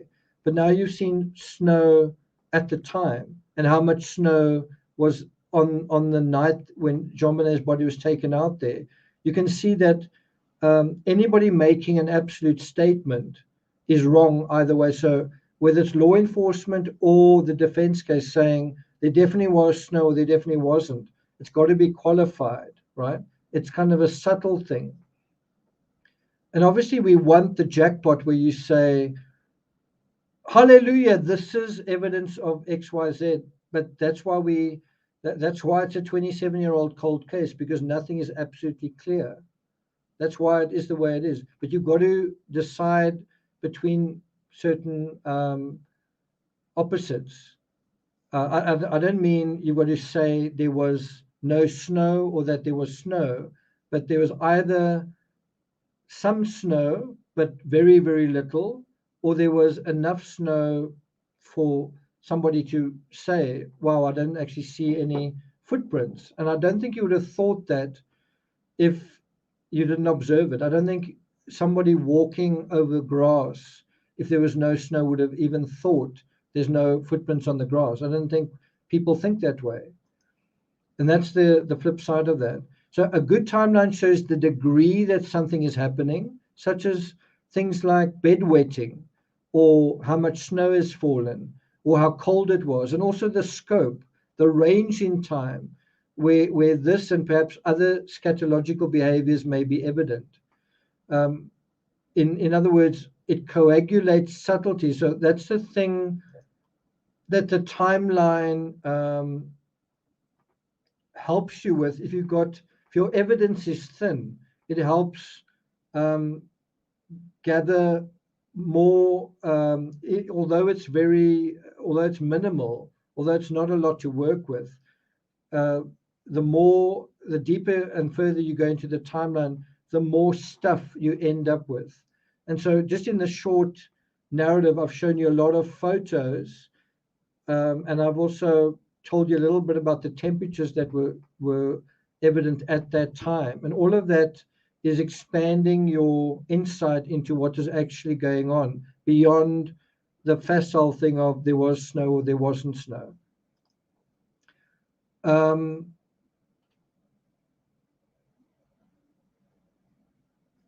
And that's also where you can go to the previous Christmas and you say, Did it snow the previous Christmas? How about the Christmas before that? Does it normally snow in Bold at that time? And that's actually quite a complicated answer to that. Yeah, there is a video where the Ramseys are dressed up, and then it starts off with it snowing outside the Ramsey home.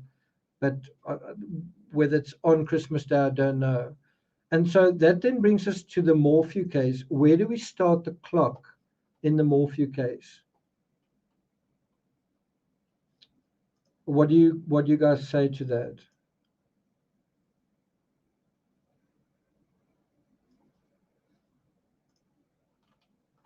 So if I were a consultant on the Morphew case, I would send detectives to Alexandria, Indiana, where Suzanne Morphew was born, where she grew up, where she met and married Barry.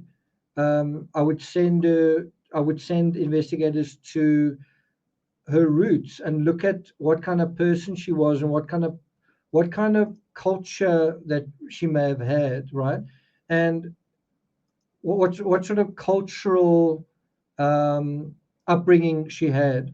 And I've been to Indiana, and I've also looked into the Morphews, obviously in some detail. And you might say, how is culture relevant to this whatsoever? And my response would be, what if you are the type of person that believes that you should marry for life? And what if you're the type of person that doesn't believe in divorce, right? Right? And what you're really saying then is somebody who believes in marriage and who doesn't believe in divorce, and someone who's the type of person that you'd expect to stay married no matter what. Why would a person like that get divorced? Why would a person like that, someone who's from a cultural setting and from a family stock where that doesn't happen, why would someone like that do that? And I think the answer is, or one potential answer is, maybe severe things are happening. Maybe there are serious strains in this marriage, right? Yeah, that's true, he did.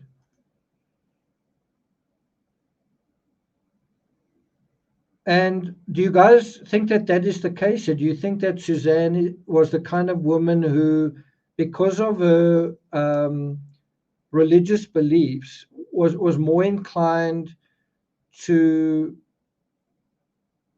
want to stay married than not?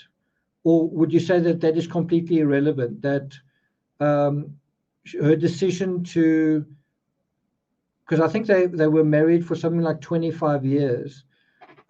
She was 49 years old when she died.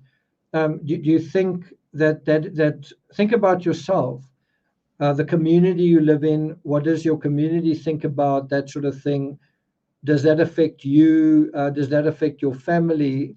Does that affect you? Songbird says, I think after the cancer, she was tired of being miserable. I think that's also very important. But it's not just Suzanne, it's also Barry. Is Barry the kind of guy that, it's also kind of a tough question, because it may not just be a religious thing, it may also be a financial thing. You might actually be locked into a marriage because of debt and all sorts of financial ties that bind you. What I'm trying to say is, did Suzanne stay in a marriage longer than she otherwise would because of her upbringing? Which is another way of saying, were the forces that were tearing them apart significant compared to someone who would not think that much about getting divorced?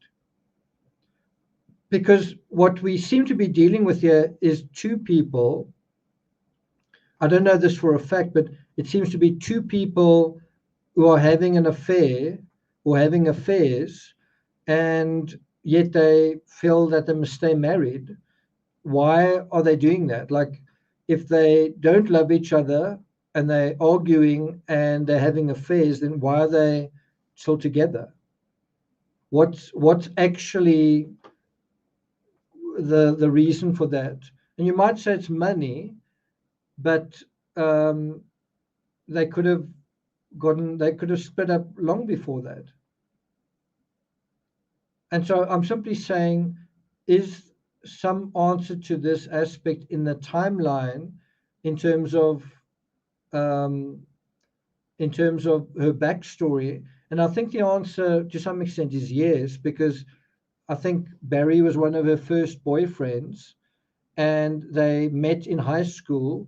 So the other side of that is Suzanne didn't really have, almost like Chris Watts, Suzanne didn't really have a experience before being married of having other relationships. She was sort of used to Barry being the kingpin and the hero of her life, right?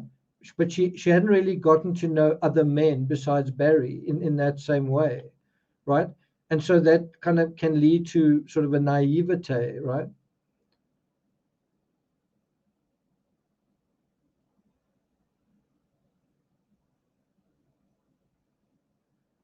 Holly Golightly says she stayed so long because of her upbringing. I just think, isn't that a factor? And her sister will probably be able to say that she was quite a conservative person in that respect, that she wanted to be, that she was a good mother, that she was, the perfect housewife, whatever. Someone says, I do what's right for me. But the question here is, what was Suzanne thinking? And so look at what kind of person she is. She's a school teacher. Her husband's a landscaper. They come from Indiana. You see pictures of Barry reading the Bible. Was there a period when they perhaps felt that they didn't love one another, but they felt at the same time, this is in God's hands, and that sort of delays what should have taken place?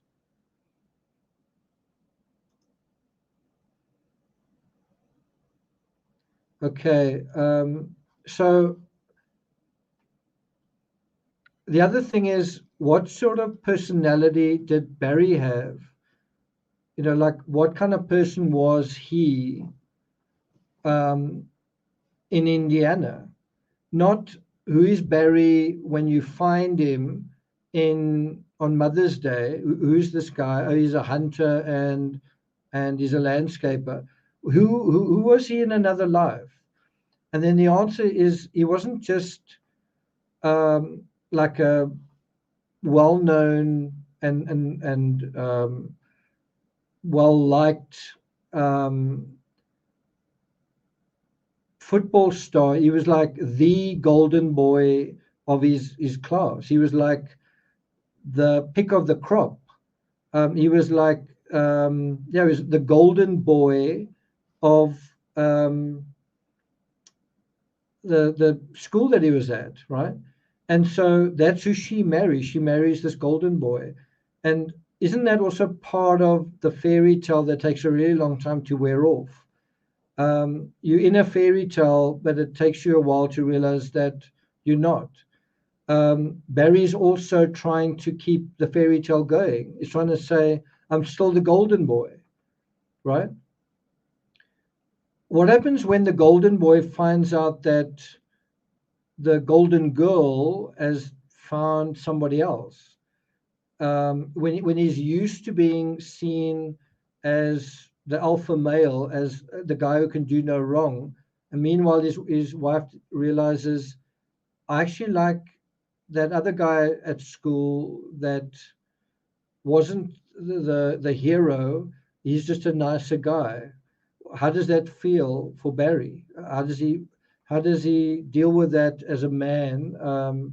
And how does his ego deal with that? In other words, if you're a big shot in high school, how does it feel to be, in a way, undermined by another guy also from the same high school that your wife is now fallen in love with. Because the fact is, Jeff Libler went to the same school as Barry. It's not like Jeff was from somewhere else. It's almost like that guy that I remember at school who did that and that and that. I was this, but he was that. Well, she's chosen him. What does that say about what she thinks about me? So can you see how going into the timeline this far back can actually inform you in quite deep ways about the subtleties of the Morphew marriage?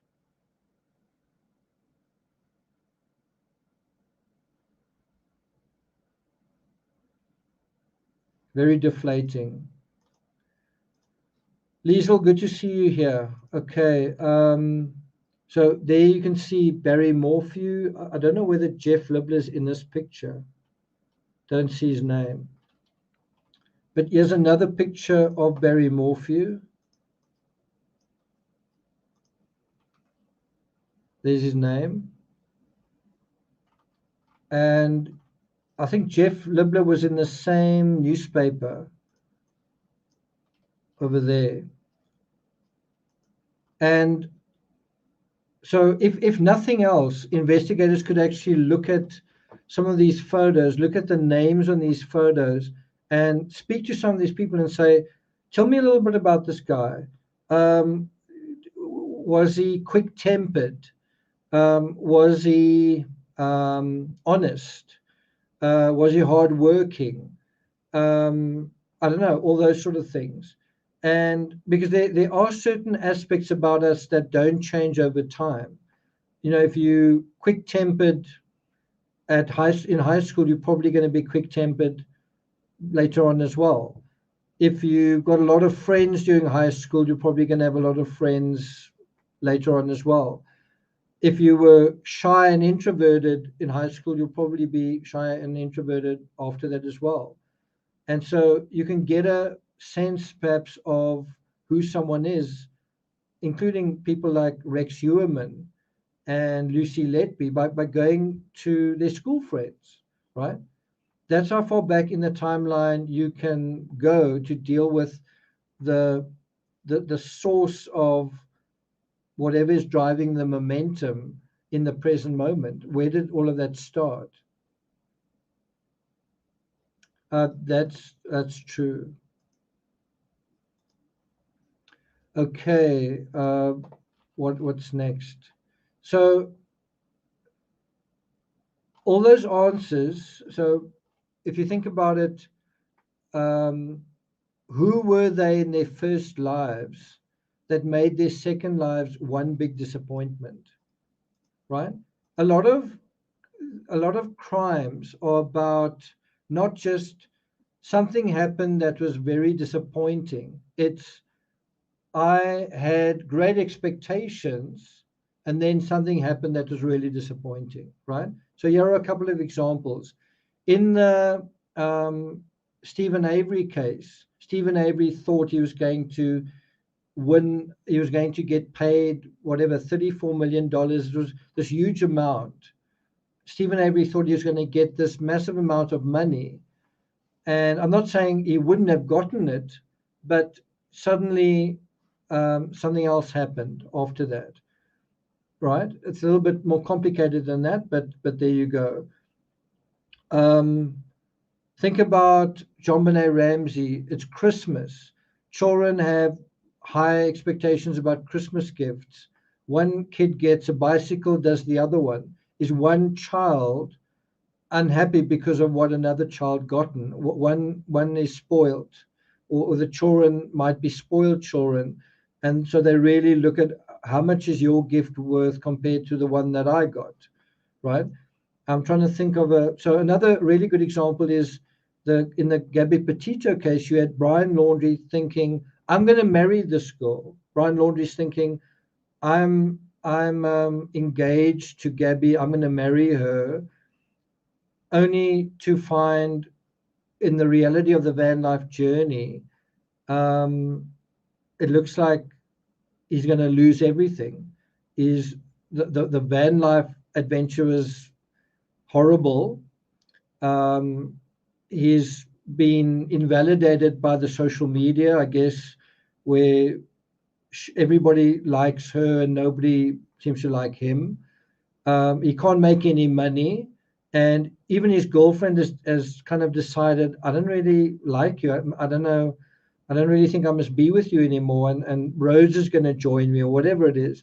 But you've got to juxtapose that ending with the whole thing of, this is actually our honeymoon. This is we are engaged and we're going to get married, and this is the most important, wonderful thing that's ever happened to me. Well, now it's not. Now we're actually breaking up, and worse and worse and worse. In other words, when you have high hopes and high expectations, only for it to be doubly disappointing, well, then it is extremely disappointing. It's very crushing. And Barry Morphy actually used those words. He says, I am crushed by, I guess, what had happened. I'm trying to think of another example. Brian Kohberger thinking, I'm going to go to this amazing university. I'm from these really sort of humble roots, and I'm going to go to this lovely university. It's quite expensive, and it's going to be awesome. I'm going to meet these cool kids, and I'm finally going to be part of that, only to find he's not.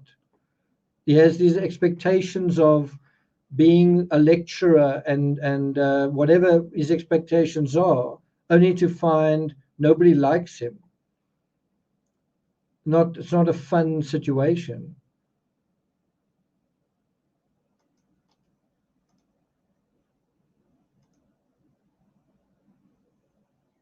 Sorry, I forgot the T in that disappointment.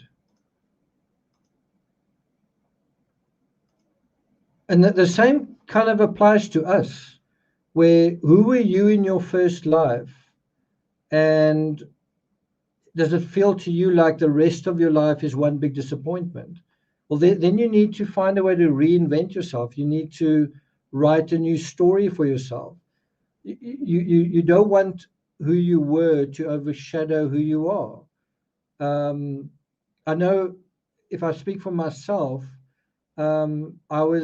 it's just one aspect to me, but I was a really, I was pretty high achieving triathlete. I was at one point 6th or 7th in my age group in South Africa, and that was in my first year.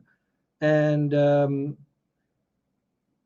was just performing at a pretty high level, but other sports as well. And I'm not the same person today. I mean, I really wish I was. My friend Alex won the amateur race in the Milan San Remo. And so he was just achieving as he got older. I'm not that interested in sport as I was. I'm not disinterested in it, but it doesn't mean as much to me as it did.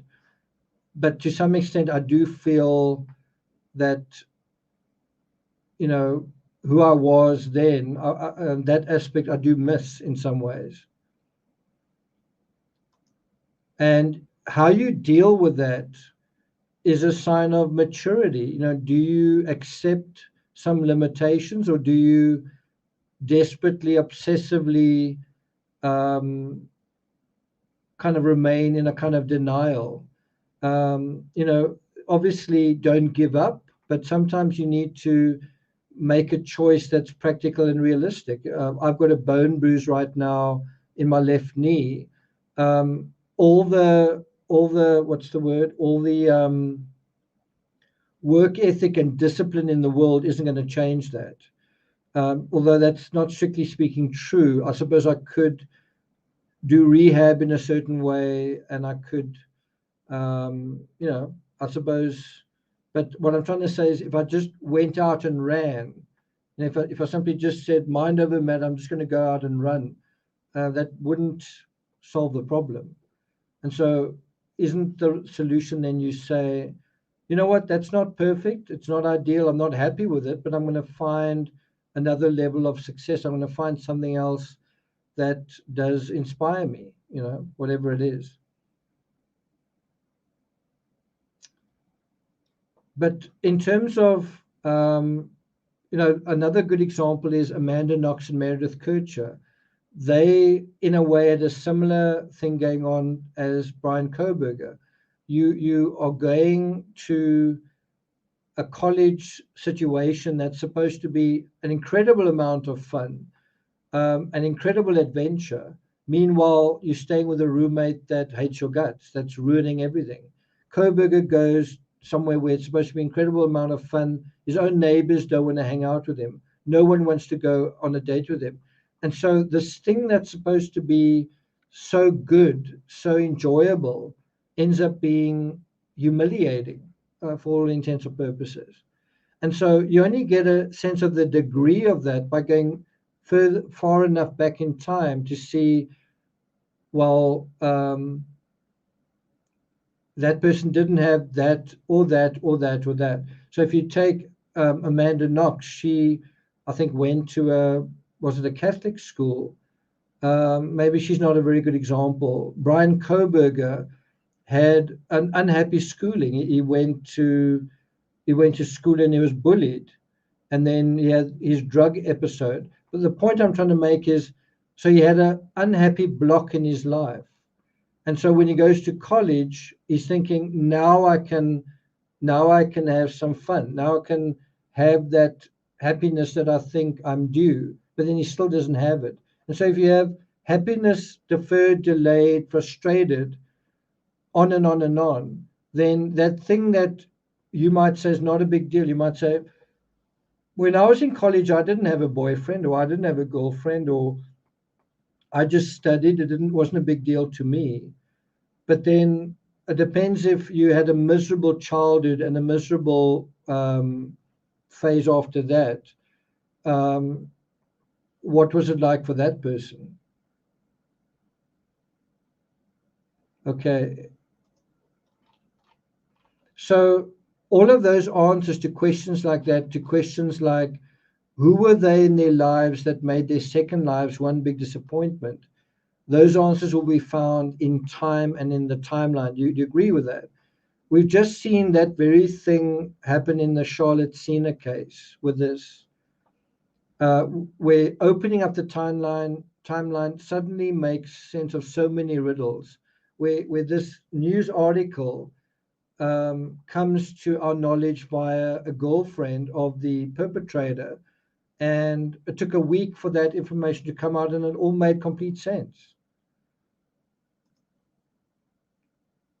Remember all of this. The town will pay 1.8 million to a local man, Patrick Cena. Cena was injured in January 1989 when the sled he and his son were riding struck an object. And then all of these numbers are provided, 3.7 million, 2.2 million. Guess who's reading that? Someone who lives just around the corner is like, wow, I wish I could get my paws on some of that.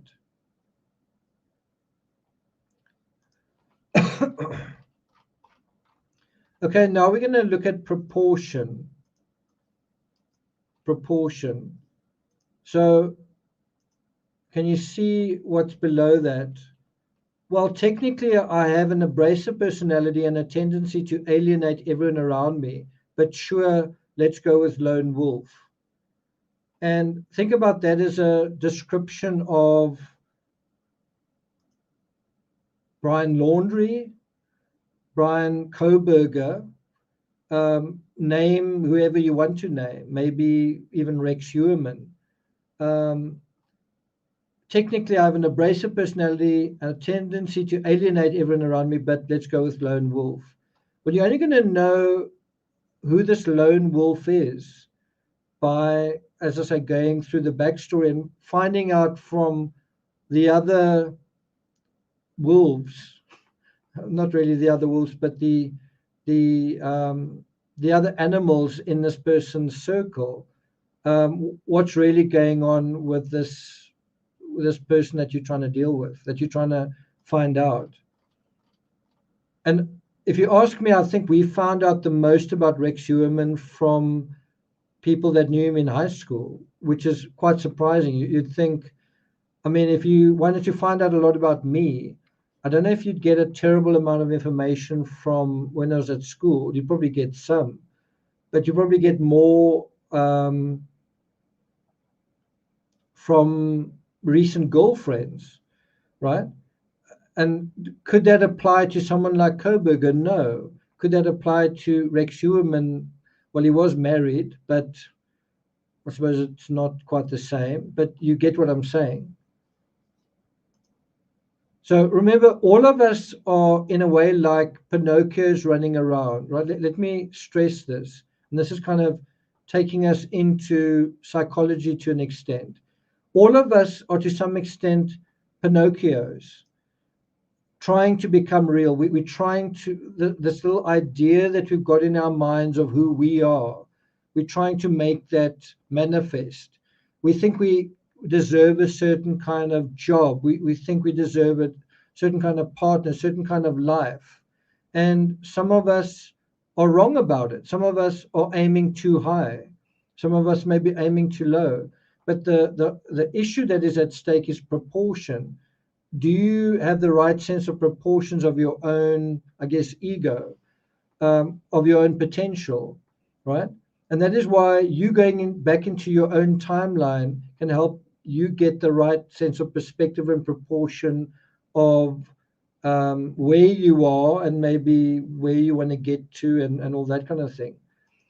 But if you think about it, we are all little Pinocchios running around trying to become real. We've got an idea for our lives, but we're not quite there yet. In fact, we're usually never quite there yet. And so while we're running after it, do we make other plans? Do we get what we think we deserve? Do we achieve our dreams? Do we make our dreams come true? Or do we end up making other plans and are we bitter as a result of our own choices? Or do we blame someone else for those? Or are we, in our earnest pursuit of our fairy tales for ourselves, do we become desperate? Do we feel our fairy tales receding before us? Do we feel like we're this river that's reaching for the sea, but there's just too much sand getting in the way? There's just not enough supply behind us, right? Do we feel filled with all the entropy that comes from that dark place, obsession, resentment, bitterness, addiction? And then ask the question, are you embittered? Are you blaming everyone for your circumstance? Because if you are, you're probably not going to get out of it. As long as you blame someone else, as long as you're a victim, you're not going to get out of the situation you're in. As soon as you blame yourself, as soon as you say, I'm to blame, but not blame is not really the right word. I'm responsible, I'm accountable for where I am. Even if you're not, even if you could make the argument that your parents probably should have done X and Y, or someone that you worked for owed you ABC, even if that's true, if you say, you know, I'm to blame for where I am right now, I'm responsible, I'm accountable, then you've got a very good chance of improving your situation, of getting where you want to go. And I think how embittered you are depends on how resilient your identity is, right? And your identity is your fault. What I mean by that is your identity is up to you.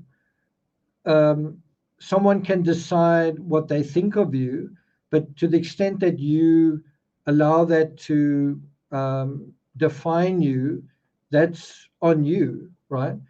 At any moment in time, you can decide what your identity is going to be. Of course, you can do that. And of course, if your identity is completely, disconnected from reality. So let's say you're this ugly duckling and you decide that you're a condor or an ostrich.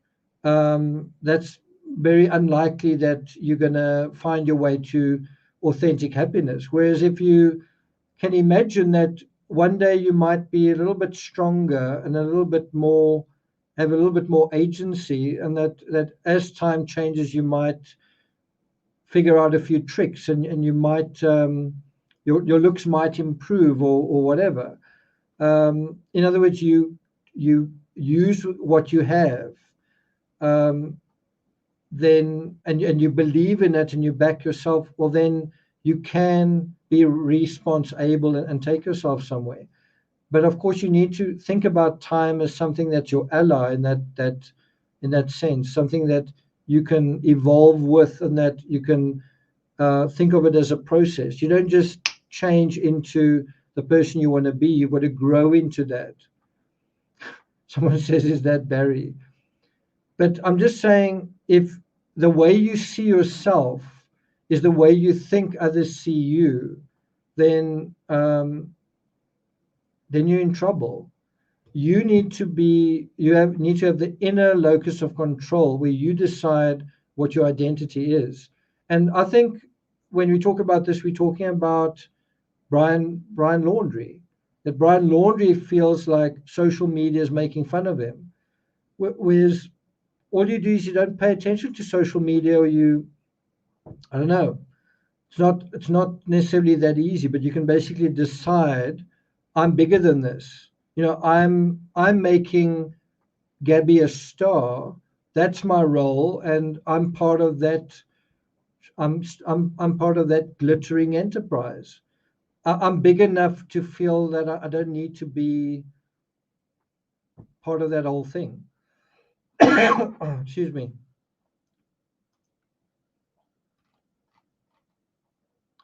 So a big difference between the criminal mind and the rest of us is that many of us are able to respond along a spectrum of responses.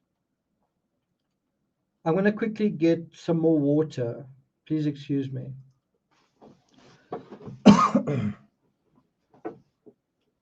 Tiffany, are you sleeping?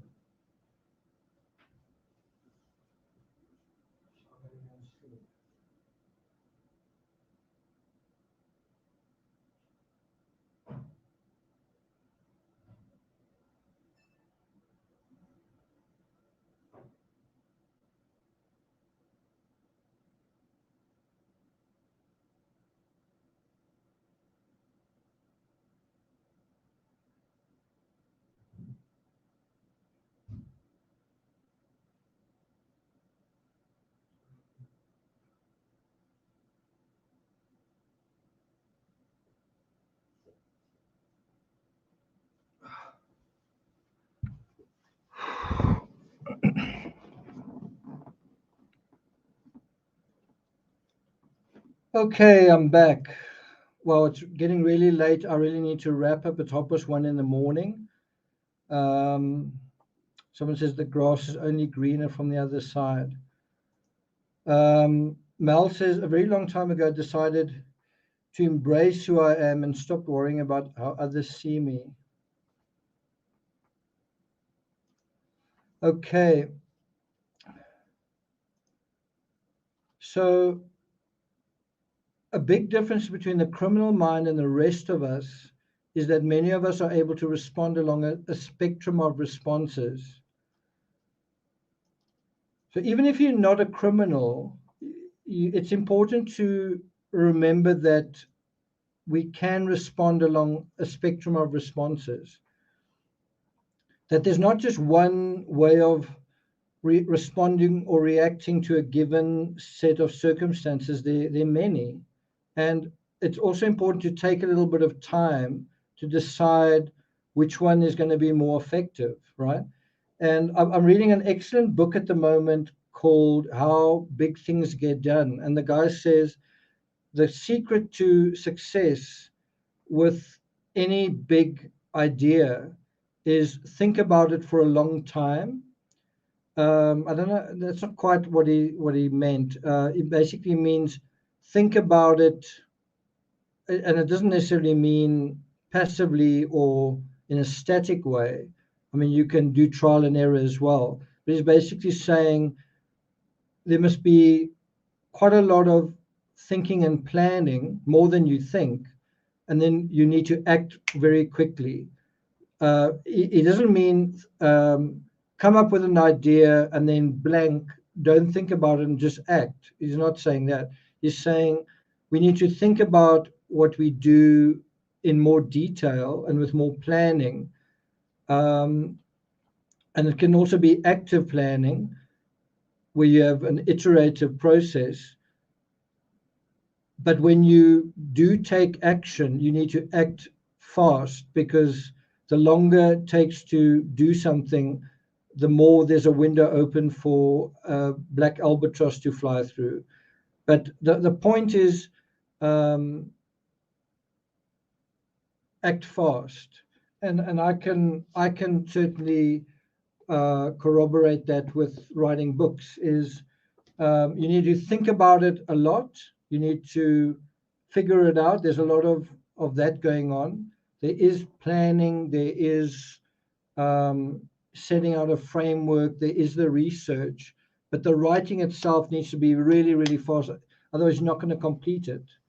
The longer it takes to write a book, the better the chance that you're never going to start or finish it. And there are a lot of things that work like that: fitness journeys, health journeys, all that sort of thing. Okay. We also have a higher pain threshold than criminals. Have you ever thought about that? Criminals have a fairly low pain threshold. Criminals are experiencing pain of humiliation, pain of social death, pain of loss, pain of frustrated dreams. And it's because there's a poverty of some kind. They weren't loved as children. They weren't loved as adults. I don't know. Maybe there's actual poverty, like not enough money. Maybe they were greedy and wasted what they did have. Maybe they're always looking to the next goalpost and they can't enjoy what's right in front of them. But the point is that criminals have quite a low pain threshold. If you think about Chris Watts, where he's thinking, I don't want to go through the pain of divorce, I'll rather commit murder. That's because his threshold for dealing with divorce was like the pain and discomfort of it was simply too much for him. His threshold is very low. Does that make sense? A criminal quickly makes the mistake of imagining he has no other choice, which shows how criminality is above all a failure of the imagination above all else. And I don't know, that's something that I think is a... Have you heard that? Have you heard that much on other channels? That criminality is often due to a failure of the imagination. I actually saw a video on YouTube where a YouTuber was kind of harassing a guy who was just walking around, and the guy pulled out a gun and shot him, and he did survive. But what's going on there is a failure to think of all the other options. You could stop and address the person. You could run away.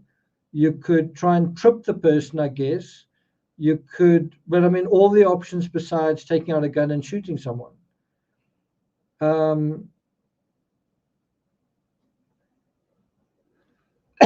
And so if you think about it, you're in a situation as a criminal where you can't get the result that you want, and then you try and cheat your way to that. And there's a basis behind that. It's a lifetime of lies, right? If you've been lying about things and getting your way in some way, and you can't get your way, then it makes sense to cheat your way to that thing. That's how criminals act. Whereas the rest of us are response able along a spectrum of things, and we can imagine, okay, well, if that doesn't work, I can do that, right? So what you're talking about here is proportion, and the ironic thing about on the other side of time, if you look into these cases, we see so much of the same thing. We a failure to imagine the right scales and scopes within the correct perspectives and proportions. So again, if you think about the proportion, you say, how much snow was there really in front of the Ramsey home? And some people might say there was a lot of snow. Some people might say there was no snow. We're probably wrong in our estimate of the actual proportion, the actual amount. If you think about, I'm trying to think of another example. If you think about how much did the social media bother Brian Laundrie, the answer is probably quite a lot.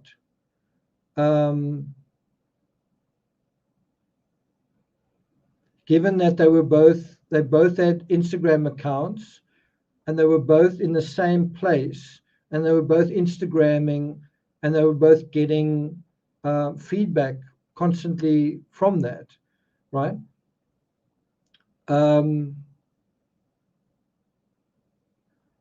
we know that the thing that precipitated the Moab stop was Brian trying to take away Gabby's phone. What do you think he was trying to do? What do you think he was trying to stop her from doing? In the Kohberger, so what you're seeing on screen now are planets in our solar system. And so you can see how that perspective shows you the relative sizes of these different spheres.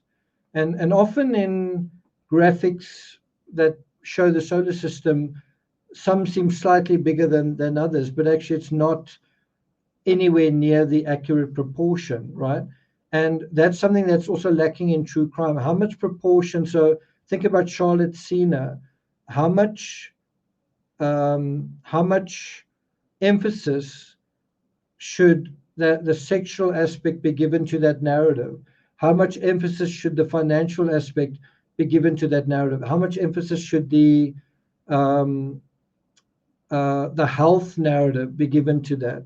How much emphasis should the fact that his mother was a mean drunk have in terms of that? How much is his own tendency to drink part of why he's in the situation that he's in? Is he an alcoholic? And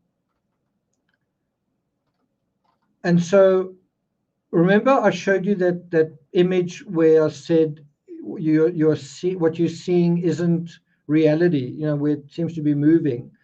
The same applies to the universe. The clockwork of the universe, we can't imagine it the way that it really is. And let me give you an example. And the reason I'm using this as an example is another way of talking about trees or the what do you call it? The source of rivers. It's just another way of showing you the process that is involved in reality, right? So if you look at this image, it's easy to think of this is what our solar system looks like, right? And we've all seen that before. So you say, yeah, there are a couple of planets and some are bigger than others and they go around the sun and that's really all you need to know. It's not really that complicated.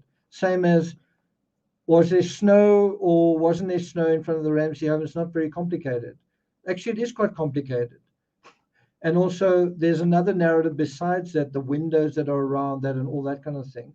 And how the temperature on one of the coldest nights of the year, did that have a bearing on the Ramsey children? Did it have a bearing on that particular Christmas?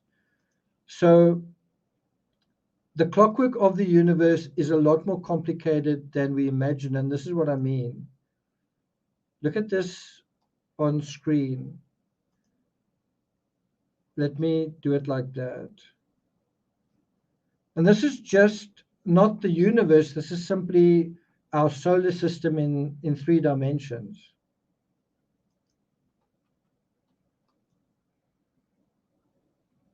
And as soon as you start seeing it in 3 dimensions, you suddenly see that it's all a matter of perspective. All of it is a matter of perspective. There are all sorts of trajectories that are taking place. Did you know if you if I didn't mention it now, did you know that all planets move in the same plane? They all move on this plane. And although there's a slight difference from one plane to another, and then you've got these comets that move on a different plane, and that the orbits of the planets are kind of elliptical, some more than others.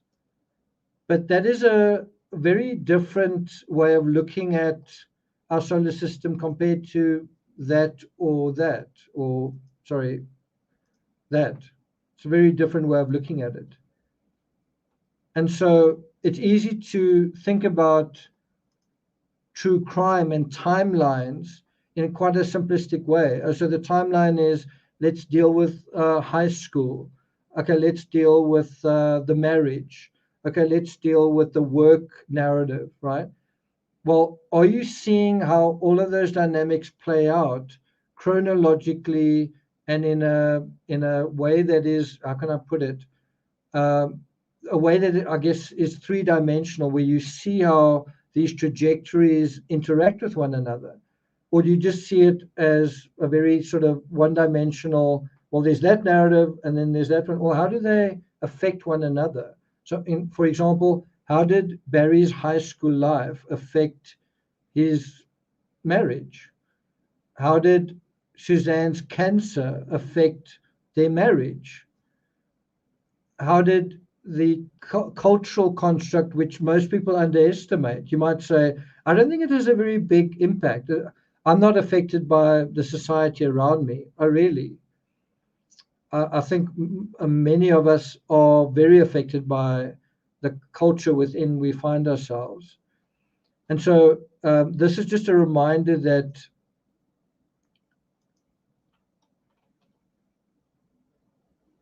the things that we think we know are often a lot more complicated, right?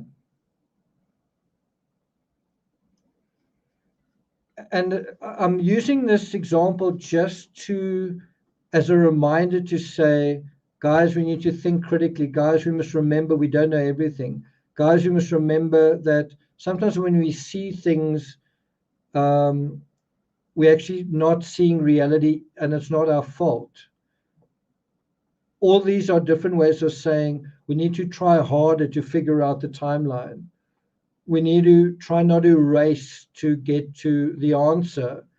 Well, how can I put it? Not try and be first to get to the answer, because you're invariably going to be wrong, because you can only get to these insights with time, right? The meaningful insights about yourself are going to come about because of time. I want to recommend a really gritty, hard to watch thing on Netflix. I think it's called The Alpinist. And it's really quite incredible to watch somebody that I wrote a book about appears briefly in that. Uli Steck, I did briefly write about an alpinist. But in this story, he goes into these spectacular environments, and obviously his life is on the line. He is in these incredible theaters of snow and ice and weather. And anyway, watch the thing. And there's an incredible thing at the end of this documentary, where when he returns from these incredible adventures, some of the most thrilling adventures I think human beings are capable of, his girlfriend was saying he had this glow where he was carrying this this experience with him, right?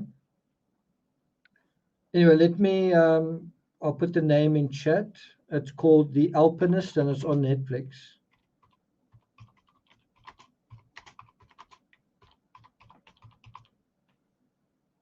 And you can only have experiences like that when you acknowledge that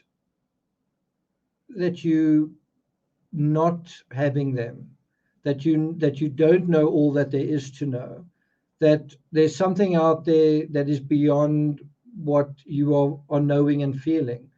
You can only have those meaningful insights, experiences, adventures, whatever you want to call them, when you are aware that they are out there, not in here. You don't already have them. That you can have this expanded state by stepping out into the world, by stepping out into the unknown, by acknowledging that there's room to grow, that there's room to learn, that there's tests and trials to come, that we are not old dogs that have learned all the tricks that we need to learn, right? So in terms of this scale of the universe, we're seeing it's got 3 dimensions, and within those dimensions are proportions, perspectives, scales, and planes. And we can't think of it in a static way. We have to breathe life into it and see it animated, moving, and alive. We kind of need to do the same with true crime. It's not a static thing. It's not that a crime happened on that day. It happened within a continuum. It happened within a series of trajectories and dynamics and a particular timeline, right? And when you can expand the way that you see things, that's when you see with insight. And the reason it's important is if you can do that within the true crime space and within a specific true crime case, then you can do it within your life, and you can apply it to your own circumstances, people that you're not sure if you should trust, political situations that you're unsure of, whatever. If you're aware of the processes that underlie those, it's easier to not get lost, right? But then also to see yourself as you're a process within a process. You're not static or stuck within roles and roles and ruts and roots. You can, to some extent, reinvent yourself. But you need to see it all as a fluid thing. Otherwise, that's not going to happen. Okay, and that brings us to perspective. Scale and scope is similar to proportion, perspective, but not quite the same thing. Think about someone looking back on a marriage, right? Let's just do that. Think about someone looking back on a marriage after the fact, right? You might be in a marriage, and on a one particular day, you just say, how does this feel? Or you think about an incident that happened a month ago compared to where you take stock of the whole marriage, the whole lifeline of it, right? Marriage, relationship, whatever. And you say, after the fact, remembering all sorts of arguments, not one bad argument, but several arguments, you start seeing the patterns and the pattern of arguing. And they all seem to be about one thing, but were actually in retrospect about infidelity or money or whatever. In other words, out of all of that chaos, you start to get the insight, that is what it was about. Because you saw the patterns, because you saw the fluid nature, but funneling in a particular direction, right? Water coming from all different sources, from there and there and there, but ultimately ending up in one channel, right? And so if you're in a dysfunctional thing, what is the source of that? Is it infidelity? Is it greed? Is it selfishness? If you're seeing it in a fluid way and you're seeing the patterns, you're going to be able to solve that. And so this is perhaps the greatest insight we get from time and from the timeline. We get the grandest perspective of all. We see the full scale and scope of everything from the summit, looking down at the mountain that falls back into time below us. And so a really good way of seeing yourself So if it's true crime, it could be seeing a case, right? And a really good way of seeing it is almost like this. I don't know if you can see if I do it like that. But it's basically if you have a triangle, so like a mountain, right? And then on top of that mountain is an inverted mountain. So a bit like that, right? So a crime is in a way something that comes to a point. This is where the crime took place at the summit, but it's inevitable. Everything, all the forces are going in that direction. And then on the other side is an inversion of that.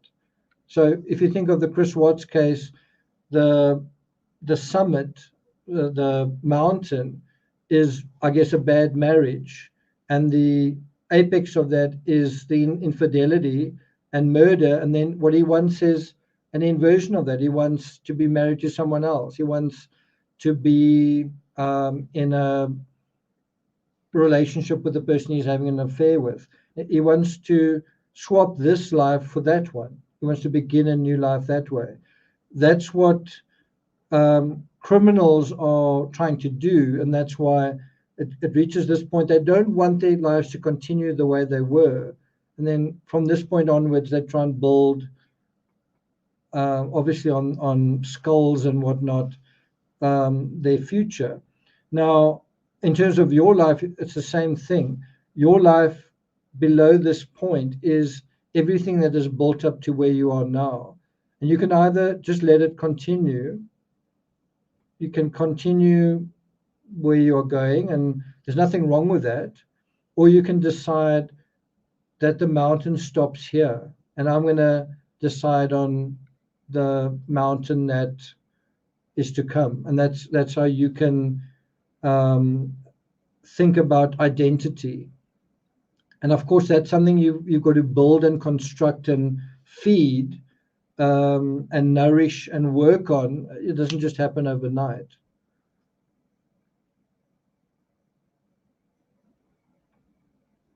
Okay, I'm going to wrap up now. So I want to kind of end off with something that's a little a bit of a bummer. Do you agree with this statement? We are a society that lies to itself.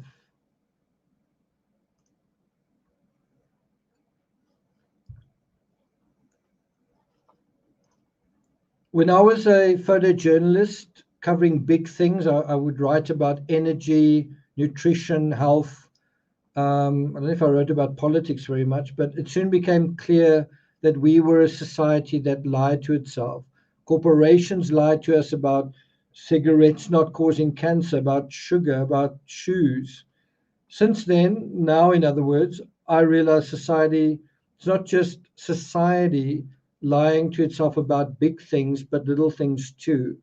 And I feel like true crime has shown me that we lie to ourselves about small things.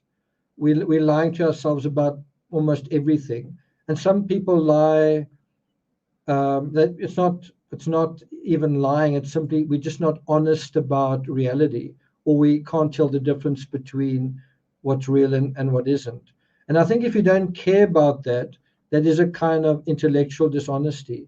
If you care about reality in terms of justice and true crime and truth, that's good. If you don't care, how can that be good? How can it be good to not care about reality?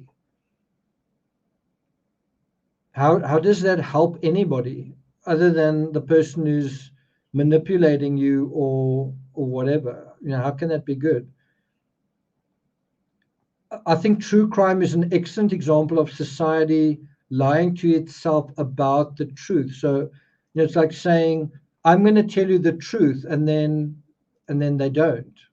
And then there's not truth that is being told, right? Or I'm going to tell you that I'm telling you the truth, but I don't even know what the truth is. So, for example, there was someone who was saying, some YouTube creator put up a video saying that Gary Oliver is the person who killed you know who. Well, would he know one way or the other? You know, it's someone who, I don't know if he studied the case very well. Does he know one way or the other? I don't know what the answer is. Whatever the answer is, does he really care if he's telling you the story? And maybe he means well, but did he check? Did he check? Did he spend any time just trying to find out what? Did he Google Gary Olive and try and read any more information about him? So in the latest edition of the New Yorker, I stumbled on this article, and I'm going to read the quote at the end of it. It's this article. It says, I don't know if you guys can read that. Zircon says, I care to know the truth. I do too. Let's bring this, make it a bit bigger.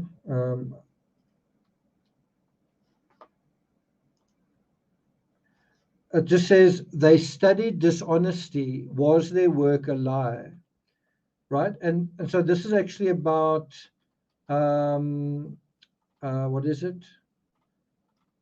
Behavioral,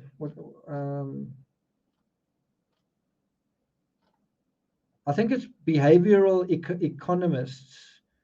I seem to remember I actually wrote an article about Dan Ariely for a fitness magazine, but anyway, and I just found it quite interesting. So they studied dishonesty, and then some people believed that their research was in itself, let's just say, mischievous, right? And I can't help thinking about those words in the context of true crime, of other people saying about us, they studied dishonesty. Well, was their work a lie? You look at some of the videos that go viral, that everybody watches, and you look at the title and what is said there. Then you, over a period of time, look at what did ultimately happen. So let's say you say, well, is Brian Laundrie a serial killer? Did Brian Laundrie kill those other two women? Thousands of people watch it, but is it true? No, that was not true. Next story. Did Brian Kohberger kill this person in Pennsylvania? Everybody watches it. No, he didn't. And so how much of that ends up being just not true? So you're trying to tell a story about the truth, about dishonest people, but your work ends up being dishonest. Dishonest might be the wrong word. Not accurate, not true, not what happened, whatever the answer is. I would hate that to be the legacy I leave as a true crime person, that I occupied you guys with an endless series of rabbit holes that were mostly taking you nowhere. What a waste of everybody's time. Tamara says we all have our own truths. So this is the quote that I want to highlight here. I'm sorry for some people who have just left, because you're going to be missing out. It says, an influential portion of our literature is effectively a made-up story of human-like creatures who are so malleable that virtually any intervention administered at one point in time can drastically change their behavior. You notice that at one point in time. He adds that a field cannot reward truth if it does not or cannot decipher it. So it rewards other things instead. It rewards interestingness. It rewards novelty. It rewards speed. It rewards impact. It rewards fantasy. It effectively punishes the opposite: intuitive findings, incremental progress, care, curiosity, reality. And I feel that is exactly what's happening right now in true crime. That is happening right now in true crime. Is I feel there's a field that cannot and does not reward truth because it cannot decipher it in many cases. And because it can't tell the difference between what's true and what's not, it rewards, is it interesting? Is it novel? Did I get this information faster than anyone else? Does it have an impact? Am I shocked by it? Is it fantastical? And effectively, when that's taking place, so when one creator is charming you with how interesting they are and stunning you with how quickly they deliver some content, at the same time, the other one is being punished for, and who's presumably slower because he's been thinking, because he's being a bit more cautious about the way he's thinking, because he's more curious about reality, because he's more careful, because what he's trying to do is part of a incremental approach, right? It's not a kind of a random wow, shock and awe. Wow, I shocked you with that, and wasn't that great? And in other words, it's part of a kind of a process, right? And so, can you see that it's saying an influential portion that's here at the top of our literature is effectively a made-up story of human-like creatures who are so malleable that virtually any intervention can drastically change their behavior. It's a field that cannot reward truth if it does not or cannot decipher it. And so what is the solution to deciphering truth? That's what this video is all about.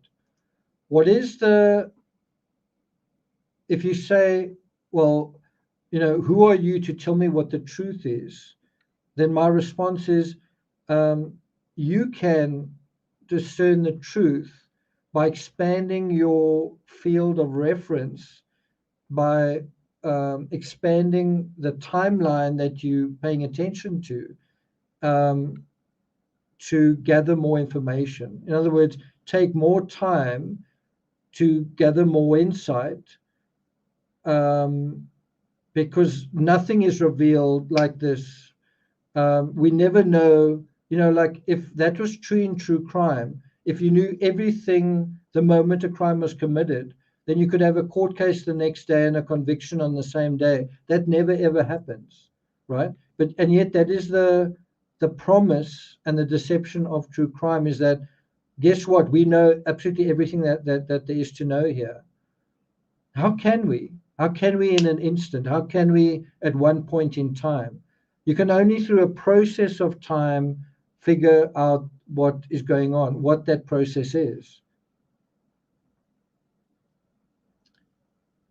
So looking at a set of information through the long lens of time is the solution. Instead of a random approach to information, instead of fragments, we decipher reality and truth through the long lens of time, right?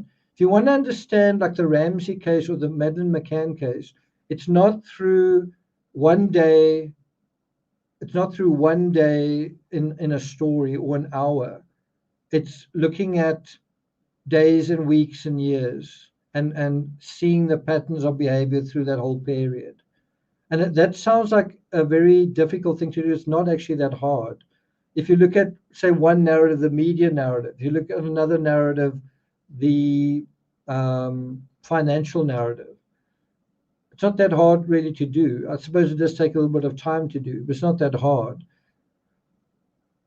If we are looking to be entertained, if that is how we feel better in the now at the cost of the future, well, then we're also going to lose ourselves. If we are trying to be entertained and we're losing track of what's happening, then we actually lose the future and ourselves.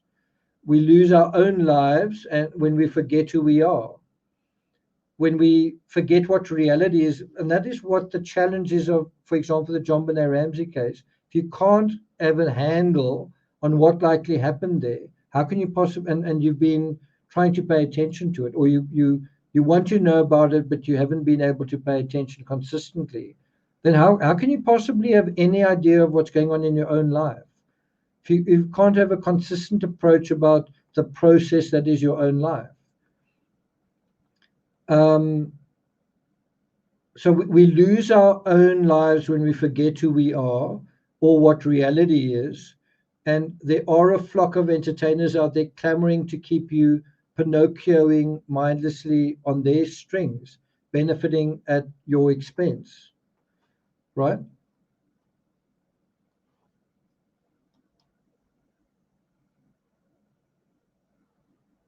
Just looking at some of your comments. So that is absolutely right. I mean, that is what it comes down to. But it's critical thinking that is acknowledging the process in things, the fluidity, the connections in things, right? So the summit of the mountain, as I said earlier, has got a mountain beneath it. The summit of the mountain is in a way where we are right now. We are in the now. We are in, well, where I am, it's the 9th of October 2023, 2 o'clock in the morning, where you are. But anyway, wherever you are, you are at the summit of your mountain.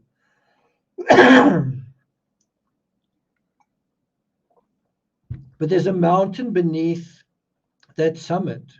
You got where you are because there's a mountain beneath you. The mouth of a river has got a tree of life flowing into it, upstream and up country. The stem of a tree arises out of the darkness, where an intricate system like veins and capillaries in the human body are distributed like dark lightning bolts in the dirt. These subterranean systems are mirrored above the ground. Time is what gives rise to complexity. That's such an important point, right? It's easy to be simplistic. Why did Alex Murdaugh kill his wife and son? Because he's greedy, right? That may be the right answer, but it's a very simplified, it's a kind of an oversimplification of the reality. It's true, but it's oversimplification. And so if you want to know about the complexities, over a period of time, he defrauds and he steals more and more money and he gets into more and more debt. And so you can only have the full complexity if you expand that timeline. Otherwise, the greed thing, it's true, but it's a little bit facile. It's a little bit reductionist. It's the truth, but it's not giving you any idea of the scale of what you're talking about, and the scale of what Murdaugh did in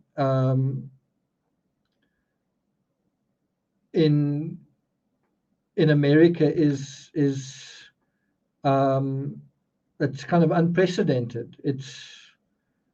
And so that's important to know. Not just there was a guy who was greedy. No, what happened here was unprecedented. Do you know what the proportion is? Do you know just how much of whatever was going on was going on? So these subterranean systems are mirrored above the ground, right? Whatever you're thinking about come out as words. Whatever you're feeling tend to manifest, the strongest feelings manifest as actions. Time is what gives rise to complexity. And so the more time we spend uncovering the timeline, the more complex systems like psychology are brought to light. And that's really the bottom line here, right? The more time you spend acknowledging the complexity, the more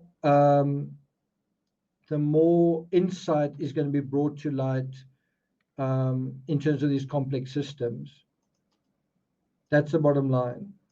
That is the gift of the timeline in terms of the TCRS toolbox. Tell me, do you agree with that? Do you agree that that is the case?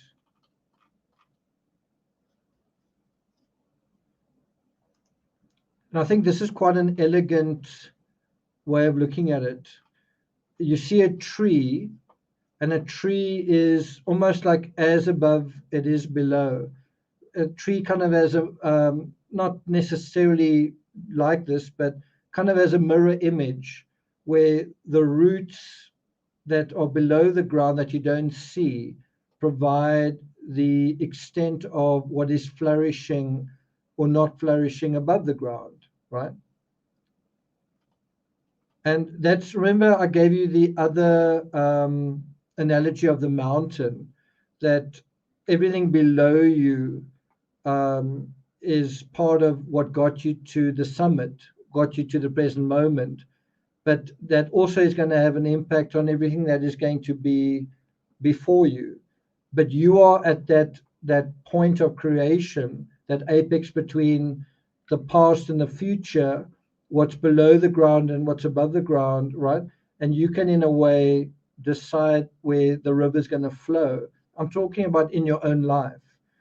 In terms of a crime, if you look at this point here, this is where the crime occurred over here. The crime had roots in certain areas, and the perpetrator was wanting to achieve certain dark outcomes that he wasn't getting in his life. Outcomes, if you think about the Gilgo Beach thing, someone didn't get something in their life, and so it's bearing these nasty fruit on the other side, right? Okay, and I think the last thing I want to mention is a crime or a crime scene is like the summit of a mountain. One cannot only look at that. One cannot only look at that summit, that small little pyramid, the tiny little triangle, and expect to see the whole story. The whole story is underneath that summit, building up to it. One thing built on another thing. It's not just one thing and another thing, and it's one thing built on another thing. When you see that process, when you see that the lines running through the rock, then you can see how what you're seeing is anchored in reality, right? When you see those patterns, what you're seeing, patterns and processes, blocks built on one another, then you are seeing, what you're seeing is anchored in reality.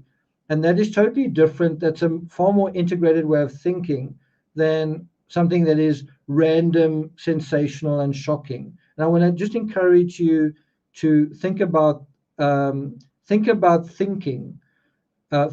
Think about analysis as a thing that is a process and not a fragment. That is something connected to something else, connected to something else. That is far more likely to be realistic and tied into reality. So think about Charlotte Cena and the ransom note and the newspaper article and his health problems and his financial problems. All of those things go together. Whereas if you say sexual narrative was this, the one is a fragment, a random fragment. You might say, it's not that random. I think it is related. Okay, but how does it relate? How does it relate to this person, this case, right? And then compare that to the other thing that is part of a process. His financial situation deteriorates. His health aggravates that deterioration. I'm just saying, prefer to think in patterns and processes that are part of a timeline than fragments that aren't. Fragments that may seem very glittering and very interesting and very, all of those things, but it's nevertheless a random fragment. Does that make sense? Does it make sense what I'm trying to convey? I hope so.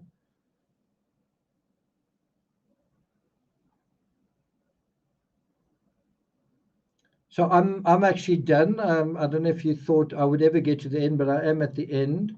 I do want to cover the Ramsey interview tomorrow.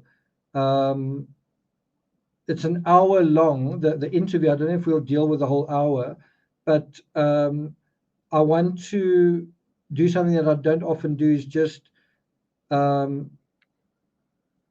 live, slow down the interview, look at the micro expressions, and then tell you about what I know about the case. A lot of you have experienced that when I write books and when I write blogs and so on, but I don't often do it in a live format like that. So some of you might find it quite interesting. And if you do see some value in it, then maybe I'll do the Sermon on the Porch and other similar interviews like that. We'll see. We'll see how you guys respond.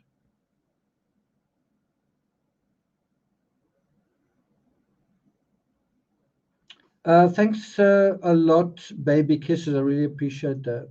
Hope you guys found this live worthwhile. The script certainly took, I think, forever to write. I think it took more than a day.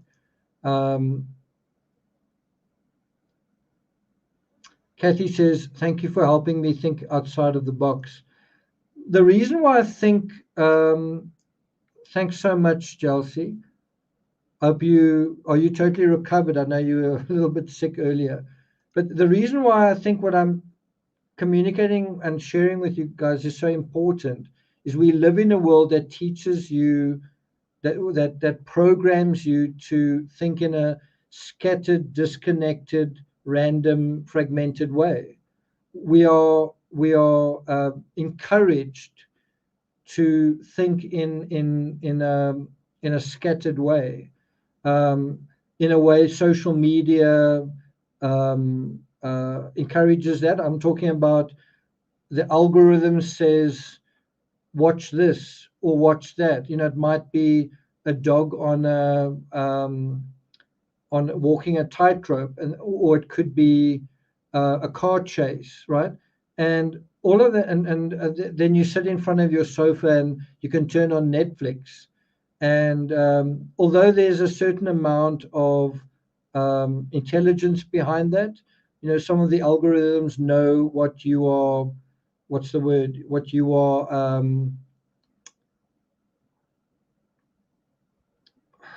what's the word,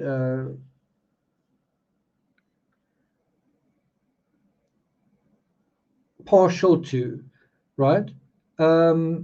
So it's not completely random, but it nevertheless isn't the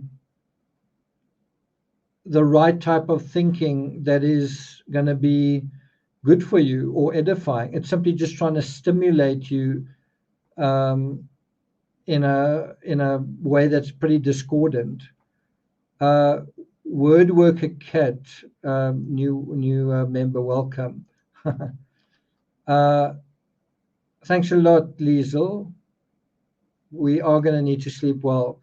By the way, just a quick note to the members on this channel.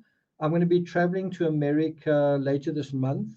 So I will be doing what I did last time. I'll be sharing with members only some videos like down on the ground, where I am kind of thing. I am planning on attending the Caitlin Armstrong trial in Texas. I might do a little bit of reports from the courtroom, but it'll be members only, and there'll be a little bit of, probably not a little, there'll be a certain amount of Instagrams along the way, and that's free for you all to see, but obviously just photos. And then on Patreon, on the $5 tier, I'll be doing, I don't know if it'll be every single day, but it'll be every couple of days. I'll do an audio update just on the thoughts I'm having in America, some of the experiences that I have. Those who followed me the last time, there were some pretty funny ones, like when I took my laundry to cross the road. I don't know if you guys remember that. I mean, that particular instance, I was in the hunting grounds of the suspect in the Gilgo Beach case. I was staying in Midtown Manhattan. But there was quite a funny incident that happened there. I don't know how much I'll be doing on this channel. It's very hard to say. It depends on how long I'm at any certain point.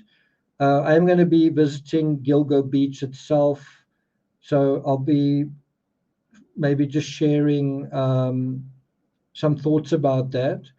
I'm trying to think of what other kind of crime scenes I might be in the area of. Well, it'll definitely be Gilgo Beach, and I plan on covering the Caitlin Armstrong case. I'm not really going to America for like covering crime, but there'll be a little element of that as there was the last time.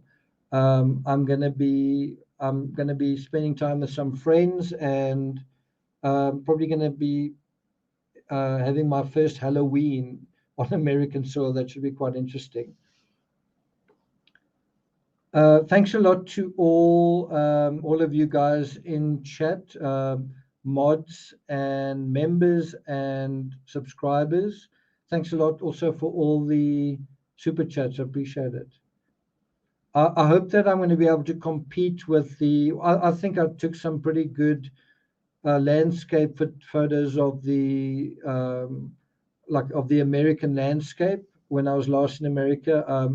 I hope I'm going to be able to produce a couple that are nearly as good as that. I just think there was some pretty good shots that I put up on Instagram. I'm not particularly. I'm not going into particularly scenic areas this time around. I'm not going to the Grand Canyon. I'm not going to the redwoods. I'm not, in Oregon and California. I'm not going to Moab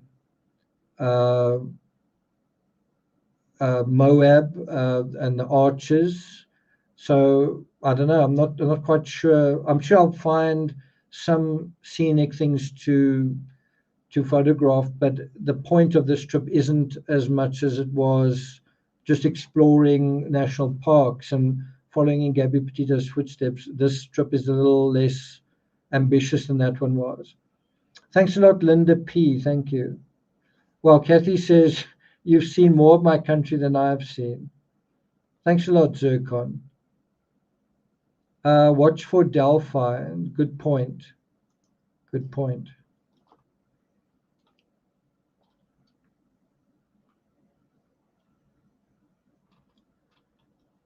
Are there any other comments, questions? I'll maybe take another 2 minutes. When you say CA, do you mean California? I am going to California. Tamika. I am going to California. I'll be in the Thousand Oaks area and then also Irvine. One thing I really want to do, don't laugh, I want to go to the Hollywood. I want to hike to the Hollywood sign. I believe it's something like a 4-hour hike. I did go to the Griffith Observatory, which is right above it, and I drove by the Hollywood sign, like through LA, like past the sign, and went to Universal Studios, but I want to get right to the sign. Apparently, it's quite difficult. Are you married? No. I do have a child. Here's my child. His name's Timmy. San Diego. I'd actually like to go to San Diego. I just don't know if there will be time.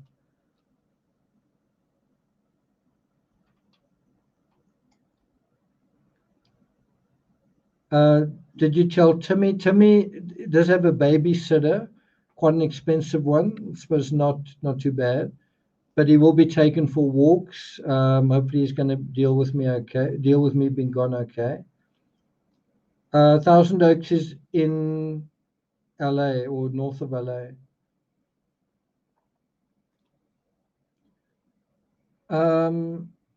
Jody says, how many drafts did you write for each book?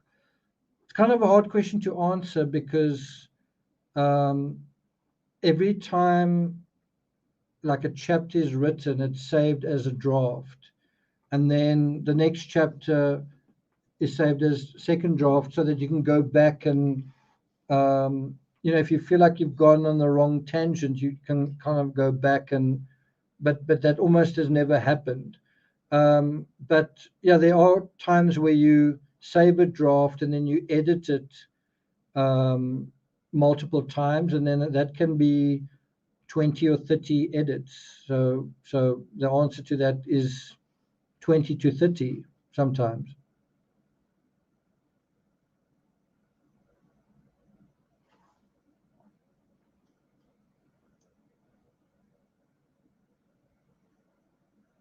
Something true crime happened around the Hollywood sign. I'll check it out on Google.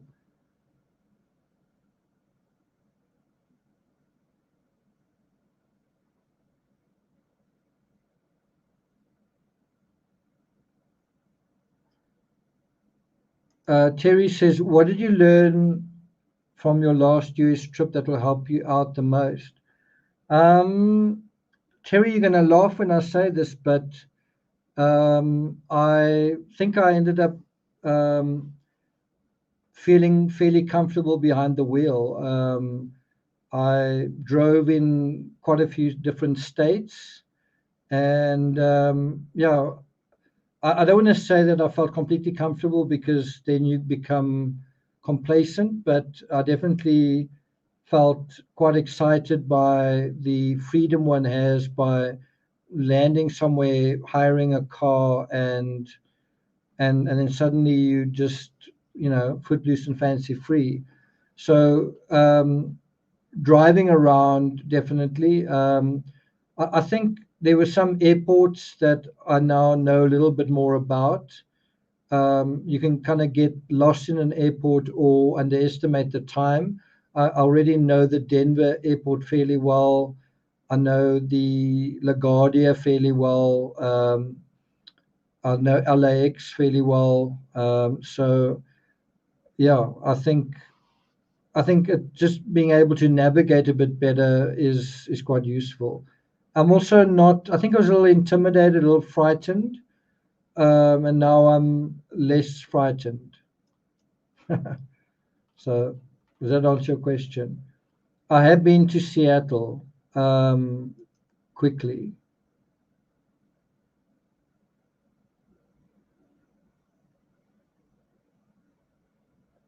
Thousand Oaks is where celebs live. Well, not necessarily. They live around the corner from there. I'm not saying a car equals freedom in a foreign country, especially America. If you don't have a car and you not in a city, then I think you can feel a bit stuck.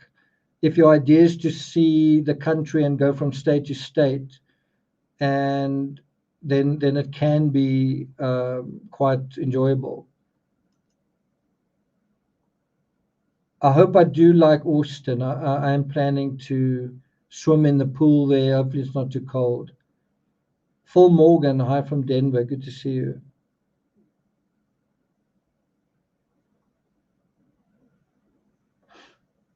Some of these comments are quite funny. Yeah, I was also in Salt Lake City. Well, I was in the airport at Salt Lake City. I never really got to see much of Salt Lake City. I did see the Salt Lake, though. I've been to the Hearst Mansion. That was quite fun. Okay, guys, I can't believe it. Almost a 5-hour live. I must say the script for this was quite epic. Took quite a long time to write, which is why I did do a live. It wasn't no way I was going to do this as a one episode.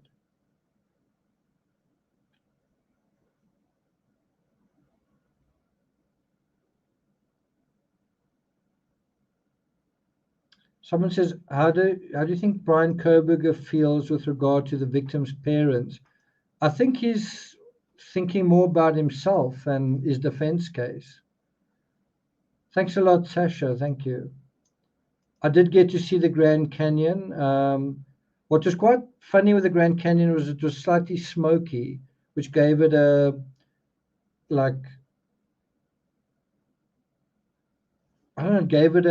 strange kind of texture. And there was incredible weather of the Grand Canyon when I was there, broiling clouds, and it was quite an amazing driving. And then suddenly these scars appeared in the earth. that was almost more amazing than the canyon itself. Just these cracks, these giant cracks appearing in the earth. Someone says, skip on over to Ireland. I've been to Ireland. I actually did a medical trial there. Thanks a lot, Kat. I really appreciate it. I'll try and show you Timmy's toy the next time I come on. I'll try and remember to do that.